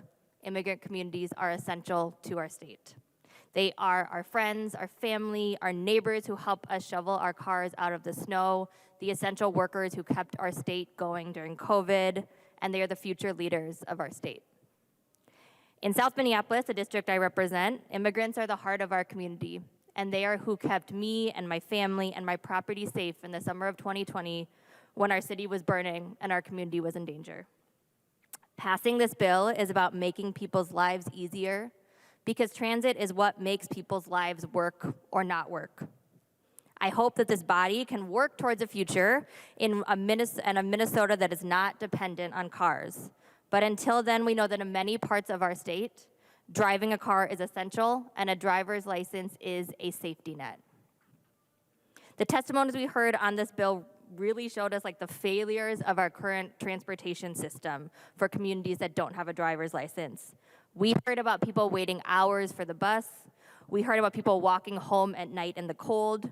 We heard about people being forced into terrible economic decisions and economic exploitation because of lack of transportation. These testimonies give us a roadmap for our future work in this body, but today we can start the work of repair. I encourage a green vote on the bill today to allow our neighbors to do all the things that they asked us for when they gave testimony. People talked about wanting to drive to work, wanting to drive their babies home from the hospital, wanting to take a trip to the Boundary Waters or the Mall of America, wanting to be able to drop their child off at college, to drive to the hospital in an emergency. Let us all allow our neighbors to engage in this essential part of Minnesota culture, which is when two people don't really know what to talk about. It happens sometimes with all of us in the elevator. You make meaningless small talk about driving and the weather. Passing this bill is about making our streets safer. We are all safer when all drivers are recognized and trained, and our streets are safer when communities are not living in fear. This bill is about recognizing dignity and righting a wrong our state committed 20 years ago. These communities should not have to come here and repeatedly share their trauma. They have been met for years with government silence and inaction, indifference and re-traumatization. Today we can say, I recognize you, I see you. It's about opening these doors and saying, we hear you. And, I've gotten a chance to hear Representative Gomez talk about this bill a few times, and as many said today, she always has to constantly re-ground us in reality. And the reality is that undocumented immigrants are essential parts of our community, that a driver's license is a vital safety net, that folks want to obey the law. That is why they have worked to pass this bill for 20 years. That people are deeply aware of their immigration status, that they're not going to forget or be confused about that status when election day comes around. That we have communities living in fear, living in states of limbo, living with the weight of an action from every level of government. And today we can lift just a little bit of that weight. I am honored to be a small part of this movement by my vote today. I will be voting green, and I encourage others to do the same. Thank you. I recognize the member from Pope, Representative Anderson. Thanks, Mr. Speaker and members. I was perusing through one of these pamphlets that you all sent over, the law enforcement pamphlet, and it was mentioned by one of your members that you mentioned the sheriff of Stearns County and the police chief of Cold Spring Rocori supporting the bill, and yeah, they do. But I happened to pull out the letters that they had each submitted, and they're pretty much the same. But they both say the roads will be safer because to obtain a license, driver's training will now be completed. Well, we've heard tonight that that's not exactly the case, that if you're over 18, you won't have to go through driver's training. which I think would have made things a bit safer, and Representative Petersburg had an amendment to offer an online version of driver's training, which would have been a good addition to the bill, I think. Just one last comment that I was over the last weekend speaking with some local folks at home, township folks and county officers, and when I mentioned that this bill would allow licenses that are identical to regular licenses, the county auditor was taken aback and a little bit surprised, and I think there's some apprehension about what may happen, what could happen. Not saying it's going to, but I think there could have been a guardrail put up to ensure that a bit of a difference, and I wouldn't call it a second-class license either, to have some differentiation to let people know, let election people know that this is not a license that would allow a person to vote. But with that, I think the time for this has probably come. There would have been a lot more support on this side of the aisle, in my opinion, had there been the Baker Amendment would have been a great addition to the bill. I thank him for offering that, and would encourage folks to vote the way they want to vote tonight. Thank you. I recognize the member from Ramsey, Representative Herr. Thank you, Mr. Speaker. Getting myself situated here. So we've had extensive discussions today, but unfortunately, it is mostly focused on elections. I know many undocumented immigrants. Some of them are my family and my friends. Never one time in those conversations has voting come up. What they want is so basic. They just want to safely get their kiddos to school and getting to and from work. Work that we all depend on whether we want to admit it or not. Undocumented workers are essential employees taking jobs in eating and drinking establishments, hotels and lodging places, building services, roofing, residential maintenance and repair, nursery, landscaping, and labor-intensive agricultural industries, meat and poultry processing. I agree with my friends across the aisle that we should provide all of the data, so here are a few more data points. The undocumented labor in selected industries I just listed account for at least $1.56 billion, and more likely $3.8 billion, of value added in the Minnesota economy each year. The economic impact of undocumented labor accounts for as much as 2.4% of Minnesota's GDP. Representative Feist already spoke to the amount of taxes they pay. The ability to get to and from work is most critical in farming and agriculture. Federal data shows 80% of undocumented workers in this industry live an average of 75 miles from their home. I want to support driver's license for those who do this work in industries that we all depend on every day. So do many employers. You all should have a packet going around now from the business community supporting House File 4 driver's license for all. Those in support include Minnesota Chamber of Commerce, Minnesota Pork Producers Association, Minnesota Agri-Growth, Minnesota Milk, Hospitality Minnesota, just to name a few. It is time for us to pass House File 4. It has been long enough. I ask for a green vote so that those delivering essential services for all of us can get to and from work. Thank you, Mr. Speaker. I recognize the member from Anoka, Representative West. Thank you, Mr. Speaker. When I was first elected in 2016, I was vehemently opposed to this bill. And you might say, well, why would you be vehemently opposed to this bill? It's because there's this group called Isaiah that were the first prominent pushers of this bill when I was an experienced. And before I was elected, I was a legislative assistant for Brian Daniels, who is somewhere around here, and Tim Sanders. And one thing that group did, which was incredibly harmful to the cause, they went down to his house on Easter and started protesting outside his own house on a holiday. If you want somebody to agree with you, I don't think that's the right way to go about it. But after that, was elected, served, and 4 years ago, I would have voted for this bill, but I had a very good reason. My leg was recently reattached, and I was in no shape to be on the floor voting. That's when I dislocated my hip skiing. But I really appreciated the work that was done on this bill. As you've heard, we don't need to rehash that all. We've been here for a while. But those provisions, I think, as you heard from a lot of our members, would make this a great bipartisan bill. But that begs the question, well, why do you even care if it's a bipartisan bill? You have the majority in the House, majority in the Senate, and you have a governor who will sign it. Why would you want Republican votes? And I think you can see why you'd like that based on the history of this particular issue.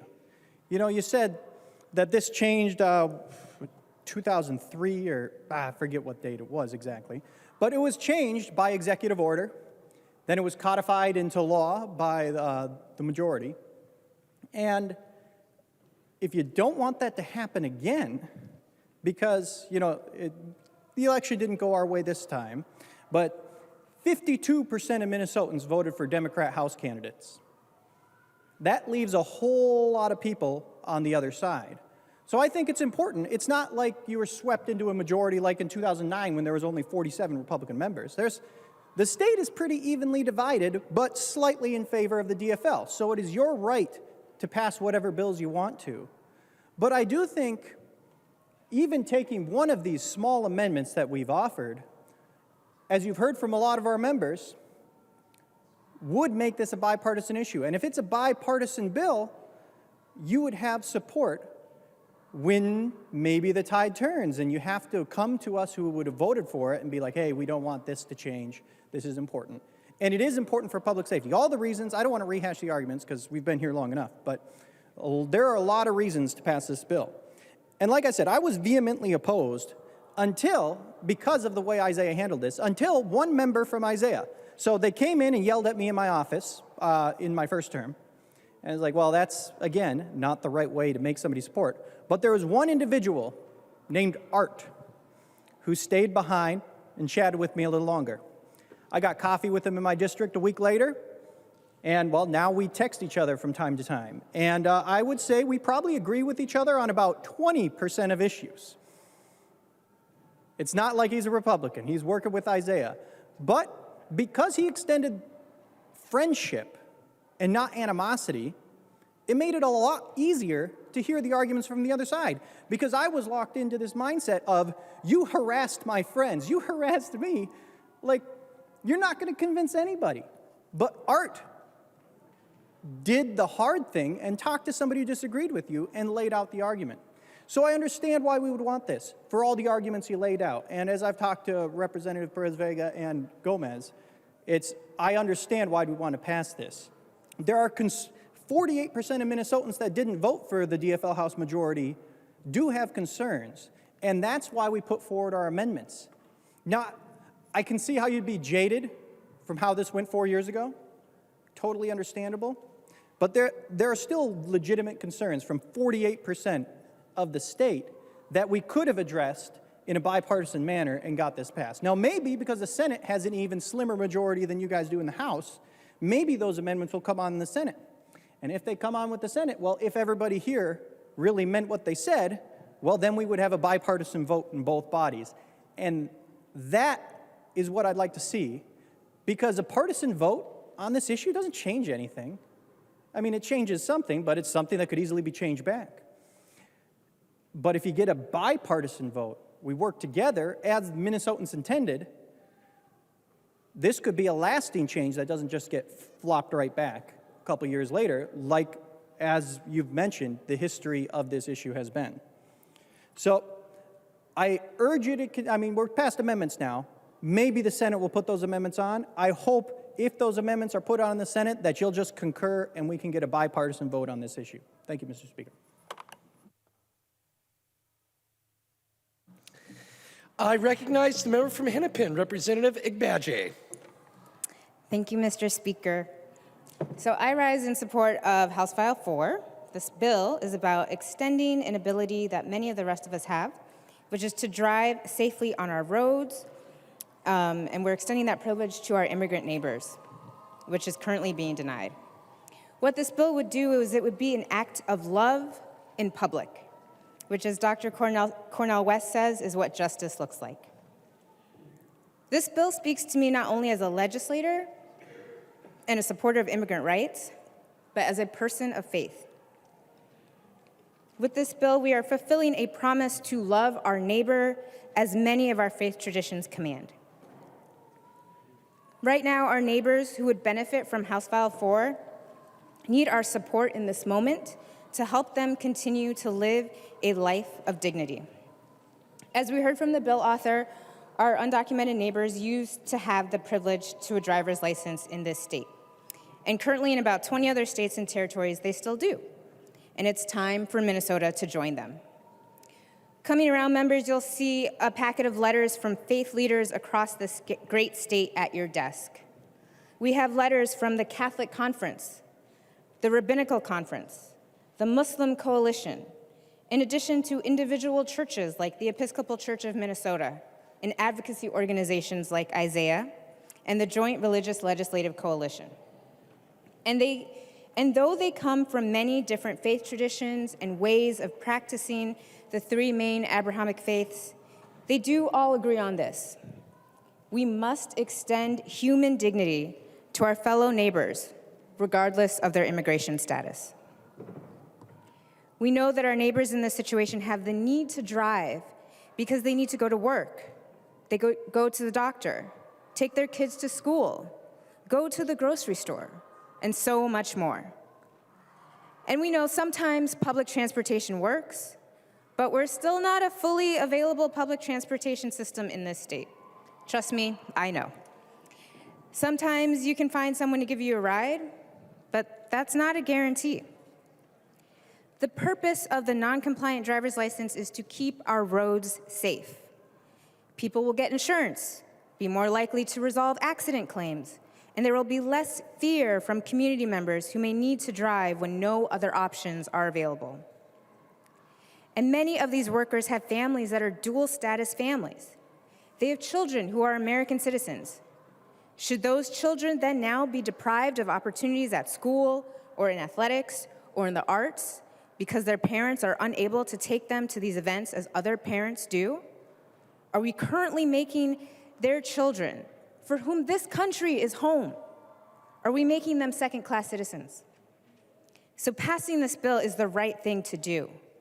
It allows us as a state to say that we recognize and care about the dignity of all people, that we want them to succeed in this state of ours without living in fear that they may be deported or separated from their families for long periods of time when they were only trying to run the same type of errands each of us runs every day.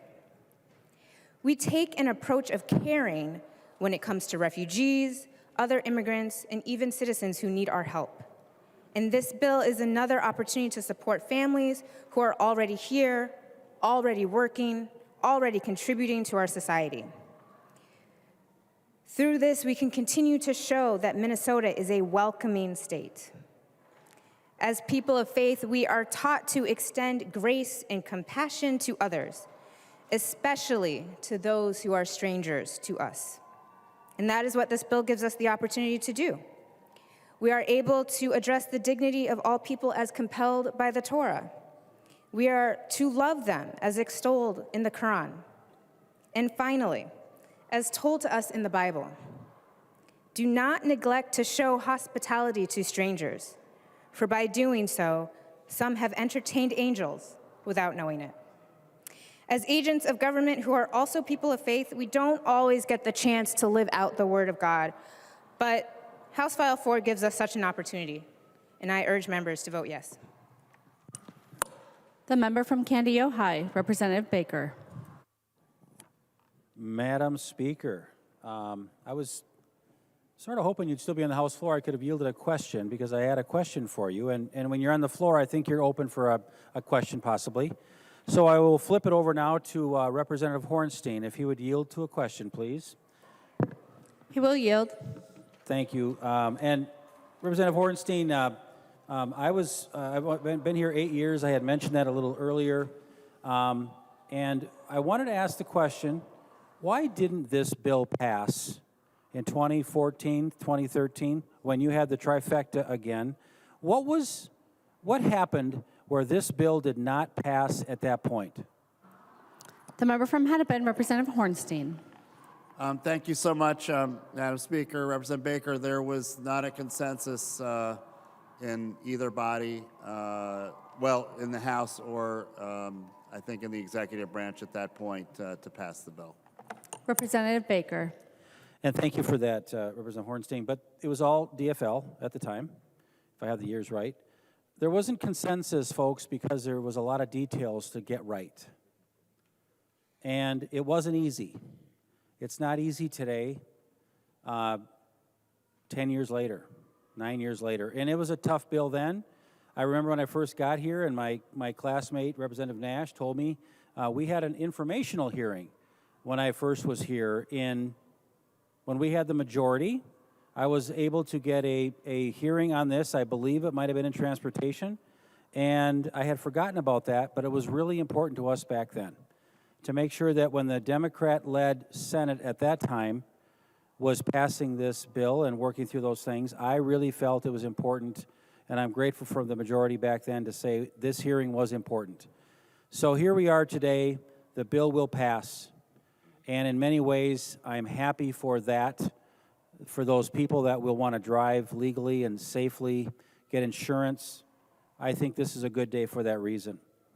But I want to explain to members here and members outside that I have been fighting for since day one, we don't get a chance to half-bake bills. We don't get to do them sort of kind of good. We got to do them right. We learned last year when the edible bill passed here, it was not a good bill at all. And our cities and our communities told us, what did you pass now? We all know it wasn't fully baked. It wasn't thought through. The taxes weren't right. Local regulations were not right. And a lot of folks got caught flat-footed. And that's what happens when you don't really think about things and give it the time to do it properly. And here we are, 30 days into this session, and we could have done a lot of good things on this bill that could have gotten a little bit better. And I think today we tried to offer a lot of ideas that I think were very reasonable. Well, reasonable enough that they were offered the last two sessions and still didn't pass tonight. So I want to remind the majority that members over here, and Representative West sort of touched on this, we represent 2.7 million citizens in Minnesota. You represent more than we do, so you get the win. But we still represent a lot of people. And when we struggle and we really have a hard time understanding how anybody in leadership on the other end of this Capitol can keep using the word one Minnesota, it doesn't sit with a lot of us when so many of these large bills have passed already, 3 major bills, including tonight's third bill, with not a single member, assuming tonight goes how I think it might, not a single member of our side can support it. I might be wrong tonight, maybe somebody will. That should say something to you, members. It should just say something. Some of you smile and snicker, and I see it. I see what you mean. I get it. But it means something to me. And I just think that's important to remember because this bill has a lot of good stuff in it. But it's not ready. We should not be making laws based on using rubber bands to let them expand to a point where they're not exactly how it should be, and then it contracts in way deep when it changes leadership. That's not good lawmaking, in my opinion. So, members, I really had hoped to support this today. I really came in hoping there would have been some thoughtful conversations over the weekend with your members that thought going back to some of those very challenging districts would have been easier to do. Members, this is a tough vote for all of us. And the people outside that have been fighting for this a long time deserve the right to be heard, and they have been heard. I hope that our members have been heard too, that we need to do a better job here in this body with the remaining days of our session. So I appreciate the time. I wish I could vote for this bill tonight, but I just can't. So thank you, Madam Speaker. The member from Hennepin, Representative Hornstein. Thank you so much, Madam Speaker and members. I really want to especially thank Chair Gomez, Representative Perez-Vega for your leadership. It was extraordinary. And Representative Sensimura talked about the hearing that we had just under 3 weeks ago in the Transportation Committee. which was really, when I think back on my time here serving in the Minnesota House, really one of the most amazing hearings that I've experienced. And we heard this bill first, the first bill out of transportation, for a reason. This bill has been around for a while, as you've heard. It is important to so many people. You know the different elements of this really very, very unique coalition, very rare coalition that has come together to support this. And, I think Representative Baker mentioned that, this bill has been around for a while. I remember we passed it out of the Transportation Committee 10 years ago, and it's been on the floor and passed twice, in 2019 and 2021. And I hope the third time's a charm to get this passed and into law. And so I wanted to also thank, we had a question about, well, who is the community? Who is the community that we've been consulting with and talking to for a long time? And of course, we've heard about the faith groups, the unions, the extraordinary number of business interests. You have them all here in your packets, the letters. But when I think about community, I think of the incredible immigrant activists and organizers and just everyday people that have come year in and year out for so long. And we had a press conference this morning, or this afternoon, and there's, of course, many, many organizations that have been part of this. But I did want to name and thank, of course, people here in the gallery, thank you. But I did want to at least name the MIM, the Minnesota Immigrant Movement that was there this afternoon, UNIDOS, MIRAC, that's the Minnesota Immigrant Rights Group, COPAL, and the Coalition of Asian American Leaders, the Black Immigrant Collective. There's so many others, but I did at least want to name these amazing organizations. And so I want to just conclude by sharing with you a couple of voices that were at our hearing on Tuesday, January 10th. And so many moving stories, but I think the stories of the youth are what really was so, I think, the most impactful of all. So I want to read to you what Minerva Castillo shared with us. She is among a number of students from Worthington that joined us on Zoom at that meeting. And so she said to us, to the Transportation Committee, "I'm here with other young leaders from grades 6 to 11. We attend District 518 in Worthington. This year, in many after-school activities, many of us will be looking in the stands, sad we can't see our parents because of a lack of access to driver's license. Could you imagine what it would feel like for you to not be able to bring your child to a doctor's appointment or attend their activities? Well, we have. For many of us, we have never been outside of Worthington. We have never seen the rest of Minnesota's beauty because our parents lack a driver's license." And then finally, another young woman shared with us through tears, "I feared every time my mom drove me to school or a doctor's appointment to get groceries, or if I had any extracurricular activities, or even to a friend's house, that she would get pulled over and deported." These are the voices of our youth. We need to support them. We need to hear them. I urge you to join me in voting green. Thank you, Madam Speaker. The member from Waseca, Representative Petersburg. Thank you, Madam Speaker, and I appreciate the opportunity here. This bill has many fundamental challenges that both sides of the aisle need to understand and recognize. First, let's all agree that everyone in this chamber know that the United States and Minnesota is a great place to live and that most people would like to live here. And for that very reason, it's understandable that people from other countries that do not have this blessing and these opportunities would want to live here at whatever the cost, And they're willing to risk that. And I think that's important for us to remember that.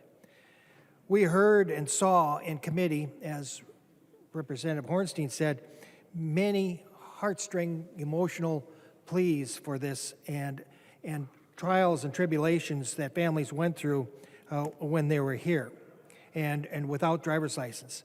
And it's real easy for us to show compassion and understand those feelings and sympathize for what they're doing. But we are here to do more than just react to our emotions.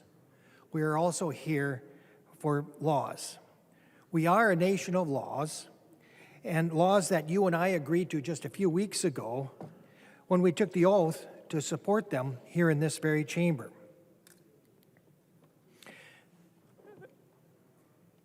So on the contrary, on the other side of it, we have the individuals that have come here understanding the risks, but still willing to risk everything for a better society. But now us, we, on the other hand, must accept the responsibility of the oath we took to the citizens of this state and of this nation. I wish that there was some way that we could deal with citizenship here in the state of Minnesota, that we could have that debate, but we can't. That's a federal issue that we have to deal with, and I think as a body we should be working on that to get our congressmen and senators in the capital of the United States to working on it. But that's another day, that's another time. We can't do that. The crux of this bill revolves around the privileges, the driving privileges, for those that do not have permission to be in this country or this state. Even citizens of another country that do have permission to be here are subject to various restrictions and reductions of privileges and opportunities. We all agree that all people deserve and are entitled to basic human rights. However, these are privileges that we're talking about tonight, and privileges and opportunities that are afforded through license and regulations are given and taken away by the laws governing them. They are not human rights. They are privileges. And we certainly do take away those privileges when there is a violation of the law or the terms of the license. These privileges are not guaranteed to all nor granted for any arbitrary reason. We have people having their license removed all the time. So it's unrealistic for us to think that this should be a carte blanche opportunity. Some would argue that those here without permission or not granting them driving privileges is not social justice. It is not a fair representation. Well, if you look on the definition of justice, it states it's just behavior or treatment or the quality of being fair and reasonable. And it seems to me that if you come into this country without permission and understand the driving privilege is not guaranteed, then universally eliminating that is certainly fair treatment. May not be what we want, and I'm going to talk about that in a minute, but it certainly is fair. Is it fair for us to remove driving privileges from those that break specific laws and commit felonies?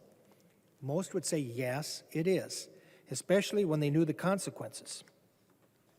Well, we heard in committee that we need to give these driving privileges because these individuals need to work and they are providing tax support to our economy.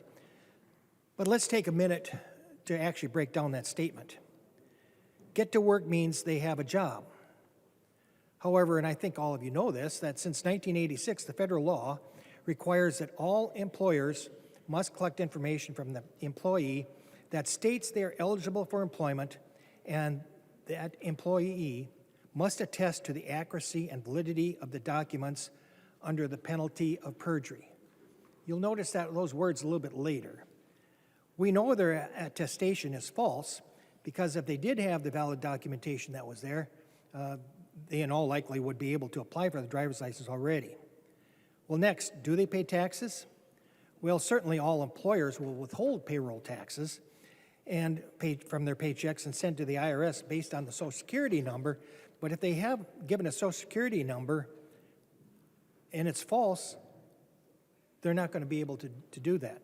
Arguably, they do pay sales tax on their purchases, so certainly they pay taxes on sales taxes, and the employer withholds the payroll. But without, again, Social Security number, they're not going to be able to file a tax return. Well, what are the penalties for perjury? Well, generally, perjury penalties are up to 5 years in jail and $10,000 fine, and in cases it could also lose your driving privileges, and in cases of voter fraud and I-9 forms, if you're here illegally, the threat of deportation is also included. That's for both, by the way. It's not just for voting. It's also could be the result of penalties for perjury, filing an I-9 form illegally. To me, this bill has real potential for fraud in many different areas, including voting. Perception of election integrity is also a very big concern. But let's get back to the bill in hand. Could we give driving privileges that are here illegally or without permission? Well, yes, we could. And I think that's the debate we have here today. Yes, we could, absolutely. But since these privileges are not human rights, nor any other guaranteed protections, we certainly can put whatever restrictions on them that is prudent, okay? We heard from Representative Gomez that the people that actually wrote this bill are the community. And matter of fact, she said, in essence, when she talked to Representative Baker about adding on some of these, she actually gave them veto power over the bill itself. To me, that's a concern. Certainly, we should take information from them and use that for our own purposes, but we have the election certificates. We know what's best. We don't always know what's best, but we at least have some idea of how it works. We understand all the other complications, the unintended consequences that could happen. The other groups don't, because they're only looking for, and this particular community are only looking for their particular side and what they want to do. We heard a little bit later about how this bill has really shown how we all work together. I don't know about you, but from this side of the aisle, it doesn't look like we work together. It looked like we were trying to help, and you guys wouldn't accept any of it. We heard from virtually all the testifiers, without exception, that really all they wanted to do was to be able to have driving privileges and get insurance. Well, this bill goes far beyond that. And I think what they asked for was somewhat reasonable. None of the testifiers wanted to use the license to vote or for other benefits, and yet every attempt to clarify the specific use of this type of license for driving privileges only was refused and voted down. As I said earlier, a driver's license can be considered much like a contract, and you should have, in any particular contract, an opportunity to know what the contract is for and what's against, what it does, what your obligations aren't. So even simply labeling that this license is not for voting was defeated. Why? Because it would look different. Well, as I stated earlier, we already have 3 adult driver's licenses that all are different. We also have the youth driver's license with restrictions that are also different. And so to me, that really doesn't make common sense. It just doesn't, because we do that all the time. Actually stating the fact that this is not for voting, it does nothing more than guarantees that people who are looking at voting rolls understand that. You and I are responsible to the citizens of Minnesota, and because of that, we must do whatever we can to reduce possible fraud and abuse wherever possible, and all laws be passed. Now, that means that we should be looking at where are the potential possibilities for fraud. I mean, none of us, I think, thought that there would be fraud in food giving to our young children, did we? What did we hear in the headlines just a few years ago? Absolutely, there was fraud there. If we pass this bill allowing driver's license to look just like our Minnesota driver's license, we were flirting with the very abuse and fraud that has been in the headlines over the last few years. Clearly, labeling the authorized use of this type of license is not only legitimate, but it's extremely transparent because everybody understands exactly what it means. But let's talk about the claims of increased safety. Will this bill lead to safer roads? Well, for those that are currently driving without a license, unless they're going to take some other additional training, that's not really going to change. So I don't know, maybe it will, maybe it won't. You heard earlier that this will make all people, when licensed and trained to drive, safer, but you defeated my bill that says they need to get trained. Instead, you made the assumption that they're just going to keep doing what they're doing. But nothing in the bill indicates or requires the drivers to be better educated or even safer in their habits. So I don't know if it'll make it safer or not. They certainly will have licenses, but that doesn't mean that there are going to be any less accidents. It's not going to mean that they're going to be safer in front of you or behind you. It just means they have a license. Even the MMB, through the fiscal notes, as we heard earlier, anticipates that only half or less will actually go for the license. So that means the other half that may be driving with or without any kind of license are still in the same situation, still concerned about safety, still concerned about all the other issues that are agree. Now, I will agree that if there is increased number of people that are insured, at least that does take care of that issue. We will get more people insured, and that is certainly a positive, one that I can't disagree with. However, the other half that still aren't licensed and aren't insured doesn't change. So earlier on, you heard me say that there are fundamental challenges in this bill. So let me point them out to you. First of all, it gives additional rights and privileges, at least potentially, to those that may or may not be entitled to it. It does not deal with the majority of people who will not pursue the license. It expands the potential opportunity for various fraud and legal status. Whether or not they're intended or not, their potential is still there. And we had opportunities to correct that tonight, and it didn't happen. It greatly expands what was actually asked for, which was just driving privileges. Because over the years, driver's licenses are now being used for more than just driving privileges, when it looks just like everyone else's, it doesn't make that distinction. And finally, no matter what we say or do, this bill and having driver's license does not remove the risk of deportation. That is still there. And for this and very many other reasons, I highly urge us to vote no on this bill, allow us to go back to the beginning, correct some of those imperfections and potential abuses, and get it done right. We have almost 4 months before the end of session to be able to do so. It's not something that we have to rush to do, but these are potential problems that we will have to deal with in the future if we don't deal with it today. So please vote no. Thank you. The member from Winona, Representative Pulowski. Thank you, Madam Speaker. I ask an indulgence of the House. I'm going to read excerpts from Representative Tom Rukavina's last letter to the editor. Representative Rukavina served in the Minnesota House from 1987 to 2013. This was posted on the Timber J website January 9th, 2019. As your readership may know, I am currently in the University of Minnesota Medical Center receiving excellent care after my bone marrow transplant on November 14th. Every day a nurse walks in who is a little different than me. She or he might be Somali or Hmong or Japanese American and have a little bit of an accent, just like those old Croats I used to listen to on the north side of Virginia.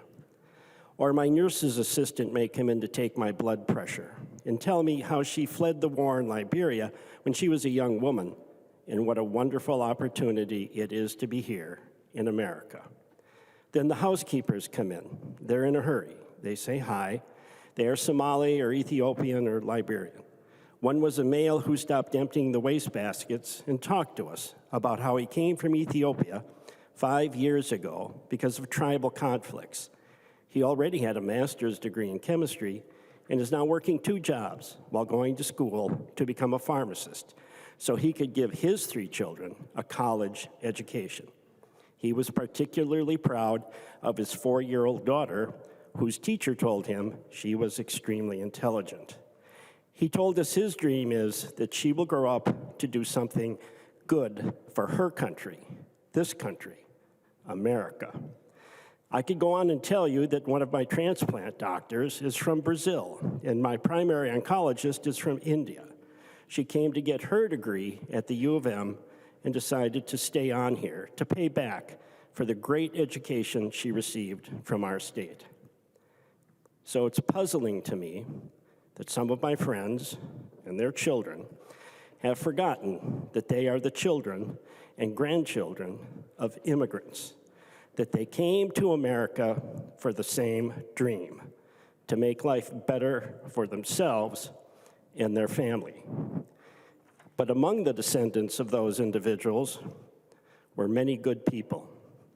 My hope is that someday the descendants of these people, who are currently creating so much hardship for our new immigrants, will learn that people are people, no matter what their color, religion, or country of origin, that they are good people coming to the land of the free for the same reason our ancestors did.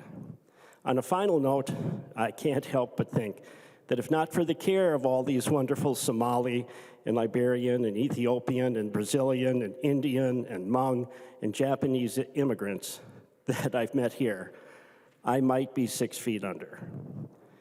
Hate helps no one. Love solves everything. As I said at the beginning, Madam Speaker, this was posted January 9th, 2019. Tommy passed away January 7th, 2019. He never gave a farewell speech, so I think he'd be glad we're giving one for him today. The member from Stearns, Representative Demuth. Thank you, Madam Speaker. I appreciate the comments and the conversation and the passion that we've experienced here this evening as we debate this. And Representative Pawlowski, I appreciate what you brought forward, that we could hear, that hate helps no one. And I think that is our goal, and maybe we approach things at a very different way, but I think what we need to keep in mind is that we are charged to make good policy in this place. That's what we're called to do. And we hear from our constituents, we hear from the state, we take all those things under advisement, but we are charged to make good policy. Good policy isn't always made quickly or pushed through, but it is made taking the time necessary. And obviously the work on this bill began before my time in office, and it's been ongoing. But as someone that has a number of immigrants in my family, they understand and they've understood the challenges that brings, coming to a new place, learning new customs, learning new language, and also new requirements. And it's been a challenge. But I think regardless of where we each sit on the broader issue of undocumented immigrants being able to get the driver's license, having that privilege to drive, the bill that we have at hand, House File 4, has valid policy concerns. That because of the lack of our amendments that were taken, it feels to me as if it's been ignored. What I understand that is in the past and over the last 2 terms that I've been able to experience, Republicans and Democrats have come together to discuss the different approaches that would be taken on the issue to ensure that the concerns and the impacts of this legislation would be taken into consideration, and then we could make those adjustments. In the past and previous years, we know that the bills have included some of the provisions that we've heard here tonight offered in amendments.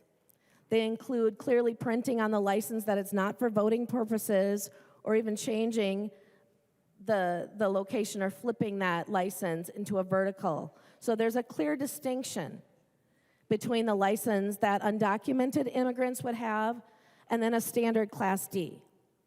Those were bipartisan provisions that were worked on over time to ensure the trust in our elections. And yet when we offered these amendments today, they were rejected. And I have to ask myself, why is this year any different? Why are we rushing through the serious pieces of this legislation that have valid policy concerns without that attempt to make it bipartisan in cooperation? We've heard from the majority party that we don't have a compelling reason for adding these provisions to this bill, but I think ensuring trust in our elections is a compelling reason.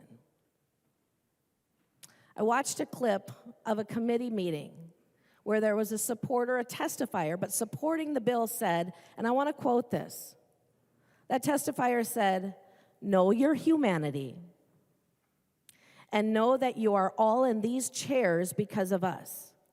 We are voting, our people are voting, and if you don't pass this bill, people are going to vote you out."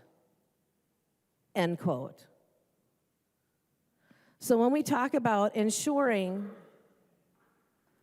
that our elections are safe, there were amendments offered tonight from this side of the aisle that were reasonable provisions to valid policy concerns, but yet the partisanship moved through and didn't allow these to be received or to be taken. So members, tonight, I urge a no vote. Thank you. The member from Hennepin, Representative Long. Thank you, Madam Speaker. Members, today we are going to take a very important vote to right a wrong committed 20 years ago. It's a wrong that hinders our ability to tackle big challenges like workforce shortages, a wrong that has made Minnesota a less welcoming place, a wrong that has infringed upon basic human dignity and decency in our state. Until 2003, residents of Minnesota did not have to provide proof of legal residence to get a driver's license. And guess what? Our state functioned just fine. Minnesotans went about their lives. They drove their kids to school. They drove to doctor appointments. They drove to the grocery store to pick up dinner for their families. They drove to their places of worship. And they drove to spend times with family, friends, and loved ones. Then, in 2003, Minnesota made a huge mistake. Amid anti-immigrant fervor post-9/11, then Governor Tim Pawlenty took unilateral action barring undocumented immigrants from obtaining driver's licenses. Since that time, Minnesotans have come year after year to the Capitol, organizing at the grassroots level and demanding a change. Over the years, we've witnessed joyful gatherings and rallies, but we've also watched our fellow Minnesotans camp outside the Capitol and go on multi-day hunger strikes to underscore how dire this situation is. Hubert H. Humphrey once said that the moral test of government is how we treat those in the dawn of life, those in the twilight of life, and those who are in the shadows of life. According to the Migration Policy Institute, there are an estimated 81,000 undocumented immigrants in Minnesota. Many have been here for decades or know no other home. A wrong committed 20 years ago has meant that 81,000 Minnesotans and their families are living in the shadows and unable to fully participate in our society today. 18 states and Washington, D.C. allow undocumented immigrants to obtain driver's licenses. To those who have expressed concerns about the impact of this policy on voting, I have news for you. There are people right now who can legally obtain a driver's license who are ineligible to vote, including people who have a green card and those who are formerly incarcerated. Registering to vote requires different and more stringent proof of U.S. citizenship. All Minnesotans deserve to be able to work, live, and take care of their families. Ensuring everyone has access to driver's licenses will improve public safety, grow the state's economy, and treat our immigrant communities with dignity and respect. This years-long effort has been led by a broad coalition of immigrant-led organizations, immigrant rights advocates, and community-based groups. And through their tireless advocates, they now have one of the broadest coalitions imaginable in support of this bill. They have law enforcement, officials, and mayors. They have labor unions. They have the business community, agriculture, and co-op leaders. They have people of faith. None of these groups think that the bill needs amendments. None of these groups thinks that the bill has moved too fast. These are folks from all of our communities representing Minnesotans from all walks of life. I have a tough time thinking of a constituency not in support. It seems like the only ones left are our colleagues on the other side of the aisle. We owe a debt of gratitude to the multiple generations of Minnesotans who refuse to quit fighting for their dignity. To the past authors like Representative Karen Clark, who was here earlier and carried the bill for 14 years, and to the compassionate, people-centered, steadfast leadership from Reps Gomez and Perez Vega, thank you for your efforts. This bill is about safety. This bill is about respect. This bill is about dignity. We passed this bill in the House the last 2 sessions. It passed in the Senate in 2013, but until now, the stars have not aligned.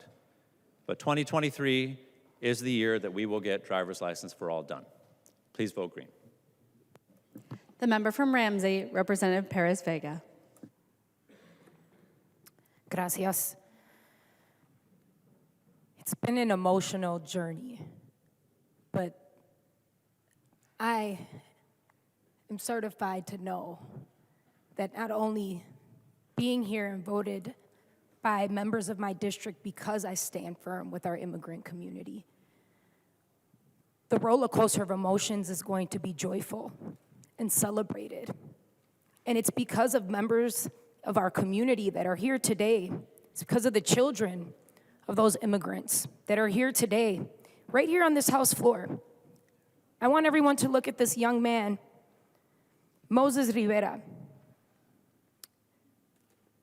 Moses was here at 3 years old 4 years ago. Just like you heard those drums in that circle of our rotunda in the People's House, Moses understood at 3 years old that this is the People's House and that there is law and that we must obey the law. And he stood at 3 years old, and now 4 years later, he still recognizes that. Never give up. Tell your story. I want you to think about this not a young man, this child, Moses Rivera, and the thousands of children like him who want their parents to have access to a legal driver's license while they're working to become legal citizens of this country. I think about my family and the community that raised me. My abuela was born in Puerto Rico, in the mountains of Vega Baja, Puerto Rico, before 1917, when the Jones Act was passed granting U.S. citizenship to Puerto Ricans. She grew up on a sugarcane field. She dreamt as a little girl who didn't have any shoes that one day she could own a pair of shoes to get to school. She was able to get a third-grade education. That was what was allowed. And she was able to get herself shoes.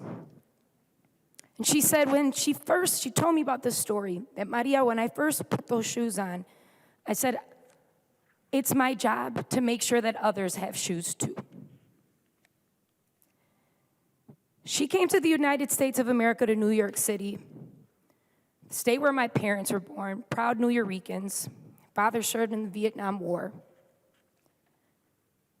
My mother came to Minnesota in the 70s. People would go, why are you in Minnesota? Why don't you go back to Puerto Rico or go to Florida? And she said, because my mother said you serve those in need. And she witnessed a community, a welcoming community of immigrants from not just Mexico, but from Italy, from Ireland, and recognized and working with the natives on this land who wanted to bring justice of humanity, that there's something here in Minnesota. And with that, she gave birth to my brother and I. And it wasn't just the fact that we have this right as citizens because our grandparents and this law was passed and they became citizens and we're born here. It was about community and village. And I'm raised, taught, fed, educated, healed, advocated, have been served, have been helped in village of immigrants. Immigrants that come from Guatemala, who take leadership in our organizations that help citizens and non-citizens. Immigrants from Panama who become leaders in higher education and institutions and become those that write curriculum not just for immigrant children, but for all children. It strikes me that I'm 35 years old, I'm old enough to run for president.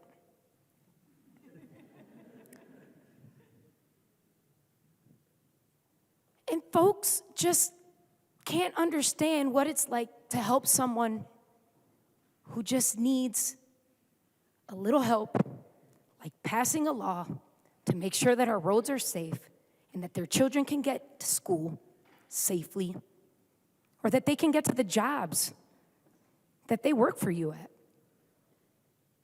Whether it's a farm, whether it's in this building, whether it's across the street, or 4 hours north.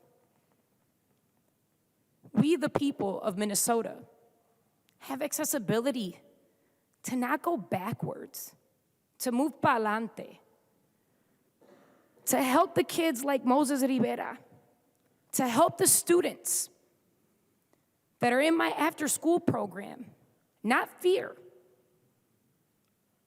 the reality that some of them have had to fear that their parents aren't there to tuck them in at night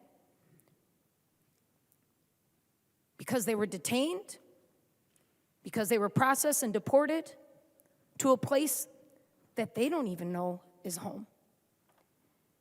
And I want to share with you some words because I think about the parents, like the parents of Moses Rivera, so many of the parents that are out there, so many of my teachers, so many of them who've been in this country still working hard to become citizens, and so many who have become citizens. This comes from a friend of mine, someone who's been one of my closest friends since I was 11 years old. And he does not want to be named, and I respect that. My wife, my daughter, my son, my life. Mi esposa, mi hija, mi mijo, mi vida. I never knew this would be what I'd face. I don't know any other place but this state. I don't get to choose my fate, but I hope I get to choose a safe way. I know how to drive, I took the course, but 2003 shut down my door. To be able to not have to freeze in below temps, to be able not to have to bus my son to the emergency when asthma takes his breath. I graduated classes. I served the temples, the mosque, and the worship masses. I'd like to do more, wanting to be included in a flag with rights of justice, libertad, freedom. My parents came here and brought me to obey the law, so I do. I just want access to get to the work I've been holding to pay taxes, taking classes, provide for my kids who are supported by the flag with laws. We want to become citizens. We work towards that every day. If I was to get deported, I wouldn't know of that place or where to stay. Why put 3 reflected loons on my face? There's already data that separates me to a box just by the eye color of my skin and my last name. I want to drive, but it's a risk. I don't want to slip. I don't want to fall. I thank all voting yes for this because it's time to pass HF4, driver's licenses for all. Muchas gracias. Thank you. The member from Hennepin, the author of the bill, Representative Gomez. Thank you so much, Madam Speaker. It's a good day. It's a good day to be together here today. It's been a beautiful day, and I want to thank all of the members who shared remarks today, the members who generously and vulnerably shared about their own families' stories, the members who helped to ground us in the simple realities before us, the simple choice that we face. I think that Representative Hamilton was quoting his local sheriff when he laid it out starkly in his comments, his closing comments, when we passed this bill in 2019. And he just said it like this. He was like, look, if we pass this bill today, undocumented immigrants will go to the DMV, they'll provide identifying documents, they'll take a written test, they'll take a behind-the-wheel test, and they'll drive their kids to school, they'll drive their kids to go do, or they'll drive to go do errands. If we don't pass this bill today, undocumented immigrants will not go provide identifying documents to the DMV, they will not take the behind-the-wheel and written tests, and they will drive. They will drive their children to school, they will drive to errands.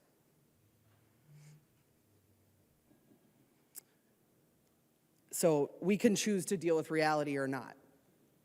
It's a pretty simple choice. And, you know, Representative Baker talked about this as half-baked and asked, I believe, Chair Hornstein about what happened in the past with this bill. And he maybe had the collegiality or respect to not say what actually happened with this bill, but I'm just going to say it. It was politics. That's why this bill wasn't passed in 2013 or 2014. It was because of politics. It was because people sitting in these seats made calculations about their own political future at the expense of communities who are standing outside of our chambers right now. They put politics above people. They like that one. That was the wound, Representative Davids, that I talked about in my opening.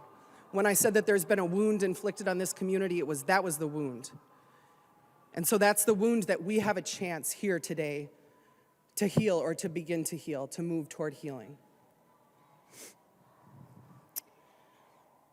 So it's a good day. It's a good day to serve the people. Because to do righteous work for human dignity and justice is an honor. And when we work for all of the children of creation or the children of God, or however it is that you personally conceive of our shared humanity, however it is that you relate to our commonality, when we acknowledge the truth that beneath all of that difference, we have so much in common, you're doing the people's work. And it's an honor to do the people's work. And when we're driven by love, and when we care and work for not just our children, but for our neighbors' children, whatever they look like, wherever they come from, whoever they are, and we care for them and work for them as though they were our own, that, members, is an honor and a privilege and a joy. And I hope that however you vote today, you're able to stop and just to soak up the beauty and the joy of this day. The goodness of this day. What we're going to do today in this chamber will benefit tens of thousands of families who are currently living in unimaginable fear. Fear that's unimaginable to most of us, but that unfortunately is their day-to-day reality. It will make us all safer. It helps so many, and it doesn't hurt anybody. This is righteous work we're doing today. We have the chance to work for laws that reflect and honor our inherent humanity, that acknowledge the shared stories of migration that weave through each of our family stories. And the simple shared experience of being a parent, like Representative Hassan shared. A parent who, like any of us who are parents, would do absolutely anything for our children to ensure that they can be safe and well and have a good life. To do work that sends the simple message that we are an open and welcoming and caring state is the good work that our communities send us here to do. And so it's a good day for the legislature and for the people and for the state of Minnesota. And I really want to deeply and genuinely thank all of you for what I think was a really respectful and compassionate debate. And, that I think honors the people who are here today in the People's House and didn't disrespect them. And so I really, really thank you for that.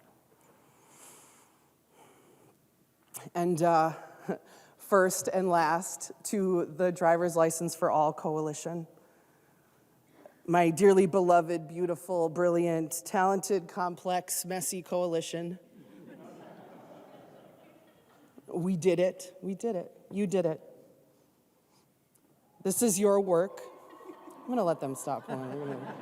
This is like kind of weird. This is your work. This is the coalition's work. This is your bill. This is your win today. And you have honored this institution profoundly with your talents and your brilliance, and I thank you, and I feel honored to be by your side. This is the year. Onward, pa'lante, to the finish line. We're going all the way this year. So, Madam Speaker, members, the will of the people compels us today. The interests of public safety and shared prosperity compel us today. Our common humanity and our love and our care for the world compel us today. I hope that you'll join me in voting green. The clerk will take the roll on the bill.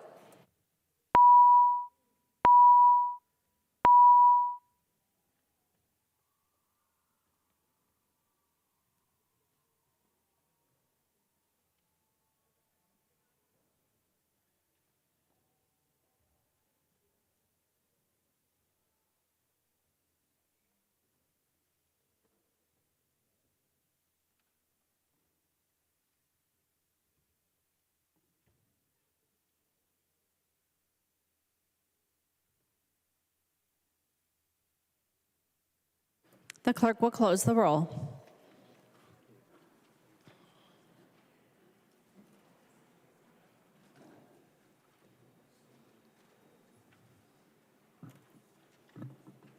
There being 69 ayes and 60 nays, the bill is passed and its title agreed to.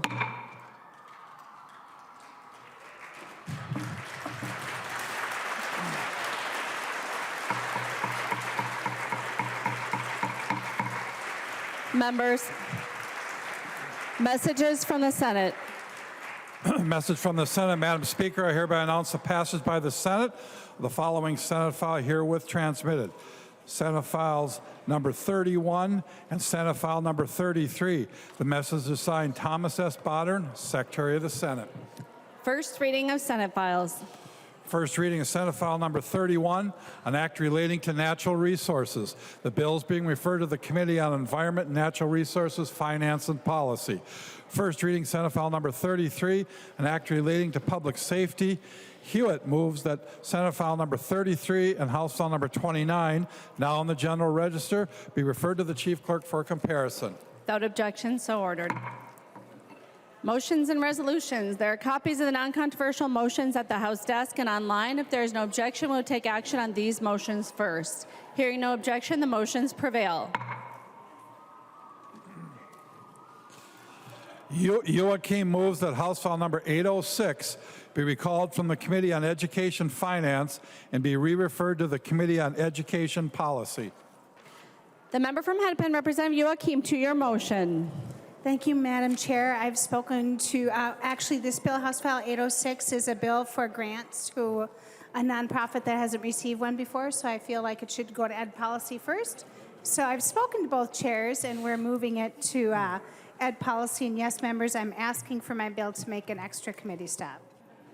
Any discussion to the motion? Seeing none, all those in favor, please say aye. Those opposed, please say no. The motion prevails. Coulter moves that House Bill number 993 be recalled from the Committee on Education Finance and be re-referred to the Committee on Children and Families Finance and Policy. Representative Coulter, to your motion. Thank you, Madam Speaker. This is my bill. This relates to an increase in funding for developmental screening aid and is properly in the jurisdiction of the Children and Families Finance and Policy Committee, not the Education Finance Committee. Both chairs have approved for it. Any discussion to the motion? Seeing none, all those in favor, please say aye. Those opposed, please say no. The motion prevails. Announcements. Representative Long. Madam Speaker, I move that when the House adjourns today, it adjourns until 4:45 p.m. Wednesday, February 1st, 2023.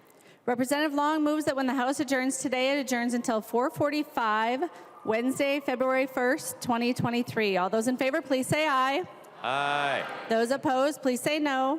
The motion prevails. Representative Long. Madam Speaker, I move that the House do now adjourn. Representative Long moves that the House do now adjourn. All those in favor, please say aye. Those opposed, please say no. The motion prevails. The House stands adjourned until 4:45 p.m. Wednesday, February 1st, 2023.